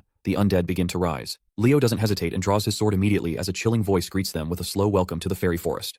As the dead begin to rise, Leo pulls out his weapon and warns the others to stay sharp since they're facing high-ranking undead knights. He calls out behind him to check if Runia is ready, and she slams her hand onto the ground, summoning flames in response. She activates Firestorm and lights up the entire area, grinning proudly as she asks how she did while being completely unaware that a knight is still charging straight for her. Leo notices too late to stop it, but Iron suddenly jumps in and blocks the attack like a true Amazonian warrior, making our boy realize she's wearing Animus armor. She wastes no time and cuts straight through the skeleton and turns it into another victim of sudden head loss syndrome. Runia cheers on the shy elf, who starts blushing hard, while Leo casually adds that she looked just like Berkia, which pretty much sends her to heaven. But then the shy elf switches gears and asks what they were even doing here all alone. Runia finally starts speaking properly, as she explains that they were sneaking into the third-year dorm to investigate something. She gets flustered again and declares that any sort of love drama would only get in the way of her studies, making Leo do a solid bruh moment. Aaron doesn't let that slide and says that Miss Runia will always be the #1 student because she's going to be a hero. That hits Runia hard as she realizes Aaron always saw her that way. Her mind drifts back to the duel they had where Aaron barely blocked her attack using a mana shield. Runia smirked in response as she realized that only Aaron is strong enough to be her rival, so decides to go all out while channeling a powerful fire spell. However, Runia's angry face scares Iran, who drops her guard, but by then it's already too late as the fire spell goes off and collides into her in an explosion. And now she finally realizes what Iran's look meant. She lets out a sigh as she realizes it was her fault that Aaron stopped showing up, to which she tells Aaron that she wants her to come back to school because she is her friend. The shy elf looks unsure, but Runia hits her with full confidence, saying they're absolutely friends and wants her to keep competing against her as a rival. Right after that, Aaron suddenly hesitates again and asks if Runia is really sure they're not a couple, which makes Leo deadpan on the spot. Runia gets completely flustered and shuts that down fast, while Leo just acts like a wise old grandpa and calls them kids. Meanwhile, in an unknown place, the Death Knight growls that the mage has hit his limit as intruders are crawling all over the place, but the cloaked mage snaps back that it's the knight's problem, not his. The hood comes off and the person is revealed to be none other than Lauder, who the skeleton calls a brat. Getting annoyed, the skeleton steps forward and demands to know why he's being treated like some low-tier servant, despite being a Death Knight of the Great Lich. Lauder doesn't flinch and just flashes his ring as he taunts that the Great Lich chose him instead. As he walks away, he casually adds that once the summoning circle is finished, there'll be no need for Tartarus anymore, and says he's counting on the knight till then. The skeleton just lets out a mocking laugh and agrees to do exactly as he says, and definitely is not planning to backstab him. Back with the hero squad, Aaron says she still can't believe their senior Lauder would team up with demons, and Runia shares the same disbelief. But then Eren starts complaining that it suddenly feels colder, and even the red-haired elf begins to notice something's off while Leo stays quiet as he picks up on something. He whips out a few magic circles like he's flipping open a phone and says they should get ready before heading any deeper. He summons his 2 trusty spirit beasts, and Runia instantly loses her mind when she sees the red chonk of a bird, immediately going in for the squish while Eren asks who they are. Leo introduces Fiora and Kieran, which makes Eren even more impressed, but he quickly refocuses and says, that's enough, and it's time to head into the forest core. They step into the darkness as Leo states that things are about to get rough. As soon as they enter, the trio immediately starts running and fades with the monsters, and Runia finishes things off with a fireball. But right after that, the charred corpses begin leaking dark energy, and the undead rise again, making Runia realize that there's probably a necromancer nearby. Anyways, Leo starts swinging and decimates the skeletons completely and answers that there is no summoner nearby at all, but Runia doesn't buy that. He explains that what they're seeing is a curse of the undead, which catches both of them completely off guard. Runia admits she's never heard of anything like that, but then Eren steps in, explaining that it's a curse which constantly summons undead in a region, turning the land into a place of death. Leo finishes the thought as he adds that the spell can only be cast by Tartarus's general, Hell Kaiser, the Lich King. Runia starts to panic hard after hearing that name and says they should report it to the professor right away, but just then, a sudden blast of cold smacks them like they opened a freezer door. A sinister voice welcomes the hero candidates to the land of the dead, and the Death Knight makes another appearance as he rushes in and clashes swords with Leo. It starts laughing like a lunatic while claiming there's no way out, but Leo doesn't even bother with a reply and blocks the attack with 0 effort. The Death Knight starts taunting the students while the undead march toward them. Leo steps forward and declares that he will take care of the Death Knight while the girls handle the undead. The monster laughs at him for actually fighting this time as they clash swords. He blocks another blow and activates his family's secret technique called Providence. With the technique, he forces the knight back with ease and cuts off one of its horns. The skeleton retreats and asks if that was Phoenix Fire, but Leo keeps the pressure on and adds that he mixed it with Zerdinger's Flame Aura. The monster looks shaken as it studies the melted blade in its hand. Another strike sends the knight flying back where it lands among its undead soldiers. The Death Knight stares at him, wondering how a kid could become this strong and have such a wild look in his eyes. Before it can react, a massive flaming ball drops from the sky. Runia smirks as she activates her blaze skill and roasts the entire group of skeletons like nothing. She throws a proud victory pose while Iron is too stunned to speak since the girl just scorched half the forest without blinking. Sometime later, Kieran asks Leo if the redhead is really an elf because she acts way too violent to be considered one. Leo stops walking when he sees a track in the ground and says that the battle is not finished yet. As they walk through the ruined forest, the girls feel overwhelmed by the thick death aura floating through the air. A voice calls out from the side, asking what they are doing in a restricted area, and Runia nearly jumps when she recognizes Senior Rauta. He says he is investigating the appearance of the undead in the forest. The redhead replies that the cause is a powerful curse, but Rauta looks doubtful. She is in shock since the curse energy around them is way too powerful and might choke anyone. Leo taps into his inner Sherlock and recalls that some Lumerne students recently touched objects that came from Tartarus and unknowingly used the dark arts. He raises his hand and activates a reveal spell that shows the trace of dark magic, which leaves the girls horrified. Looking at the exposed remnants, he calls Rauta out and says that he willingly used black magic and worked along with Tartarus. The senior clenches his fist and mutters that Leo is annoyingly persistent. He then announces that Lady Luna's hero record fragment is buried somewhere nearby, which sends another wave of shock through them. Rauta mocks the council, saying they do not even know it exists, and claims it is his right to reclaim the artifact. Eren shouts that it is offensive to the great hero and that Rauta plans to keep it for himself anyway. Runia gets fired up and tells Leo that they should beat this guy up and drag him to the teachers. He draws his weapon and warns the two that the fight from here is life and death. Rauta suddenly launches a deadly lightning spell which catches everyone off guard. Leo reacts instantly and copies the spell, which cancels out the attack. He tells the girls to get ready because this is what a real fight with evil looks like. Rauta laughs in amusement that a human can use original elven magic and asks who he really is. Deep down, he feels a crack in his confidence because the kid not only countered him expertly, but also saw through his plans. He realizes that if the girls join the battle, things will get messy, so he raises a finger and releases a dark aura around him. Leo notices something wrong and yells at the girls to get down, as the senior unleashes another devastating spell. Eren activates her animus armor and shields Runia as the blast dies out. She cannot believe the basic spell was that strong, but her shock turns to panic in an instant. Leo lies on the ground with Rauta walking toward him like a predator. She shouts that they need to help him, but just then, the Death Knight suddenly appears again. He blocks their path and tells the two girls that this is their end, which only pumps Runia up even more. She tells Iron to keep the knight busy while she prepares a spell. Rauta stands over Leo and asks if he has any final requests. Leo fires back that he seems way too overconfident and signals Kieran. The fairy darts in and hits the purple energy orbs around Rauta, which makes them explode and sends the elf flying. Leo gets up with his sword ready while Rauta struggles to sit upright. Looking at the cold look in the kid's eyes, he starts begging for a chance, but it is too late, and he loses the right to keep his head attached. Kieran cheers that they can now finish off the Death Knight, but freezes as Rauta's body twitches again. A blast of magic hits the fairy, and the elf rises while placing his head back on his neck like he is fixing a toy. With a twisted look, he tells Leo that he cannot wait to be the one who sends the shining prodigy straight to his grave. The elf starts monologuing that once he adds Lady Luna's power to the skeletal knight's power, he can crush talented bugs like him without effort. Leo notes that the demonic ring has started to seep into his mind and watches the elf hurl another dark magic spell. He deflects it with a clean swing of his blade while thinking that the mind control is not complete yet, and the guy is still holding on. Like a lightning bolt, he moves in and slashes off Rauta's arm, then drives his sword into the elf's shoulder. Our boy mocks him that people like him never worked on their combat skills and only know how to rely on borrowed power. He tells him to keep regenerating so he can cut him apart till he dries out. The ring whispers in Rauta's mind again and taunts him for struggling against a kid, even though the boy is not the main target. It reminds him that he should finish the summoning circle instead of wasting time. him. While Leo keeps him busy, the severed hand slowly crawls across the dirt. Leo checks the girls from the corner of his eye and sees that they are holding up fine. He turns back to the elf but wonders why the right arm is not regenerating yet, which makes his spidey senses tingle. Kieran suddenly points at the ground in panic as the severed hand finishes the summoning circle. Rauta coughs up blood and announces that it is too late for them to stop him as his body glows red. The girls freeze as the circle lights up, and even the Death Knight looks back at the scene. Leo jumps back as he senses something dreadful rising from below. The ground shakes and cracks open as a giant hand pulls itself out. Kieran asks what this nightmare is, and Leo answers that it is a skeleton king, and that they are facing a truly formidable monster. Rauta laughs like a lunatic as he feels new strength rushing into him and wonders if it belongs to Lady Luna. Leo realizes that the senior has fully given in to the black magic and rushes forward. He leaps into the air and yells that such vile and disgusting power could never belong to the founder. Rauta smiles in amusement as the skeleton king raises a massive hand to strike. Leo barely dodges the hit and lands a few feet away. The senior laughs even louder and says that he now controls the skeleton king completely. Kieran asks if they should retreat, but Leo says something feels off about the monster king. While dodging the monster, he explains that the summoning was rushed and Rauta cannot maintain it forever. He recalls that the most basic rule in summoning is to have enough mana to support the creature. He tells the fairy that they only need to stall it till the power burns out. He pushes some mana into the fairy and asks him to back him up.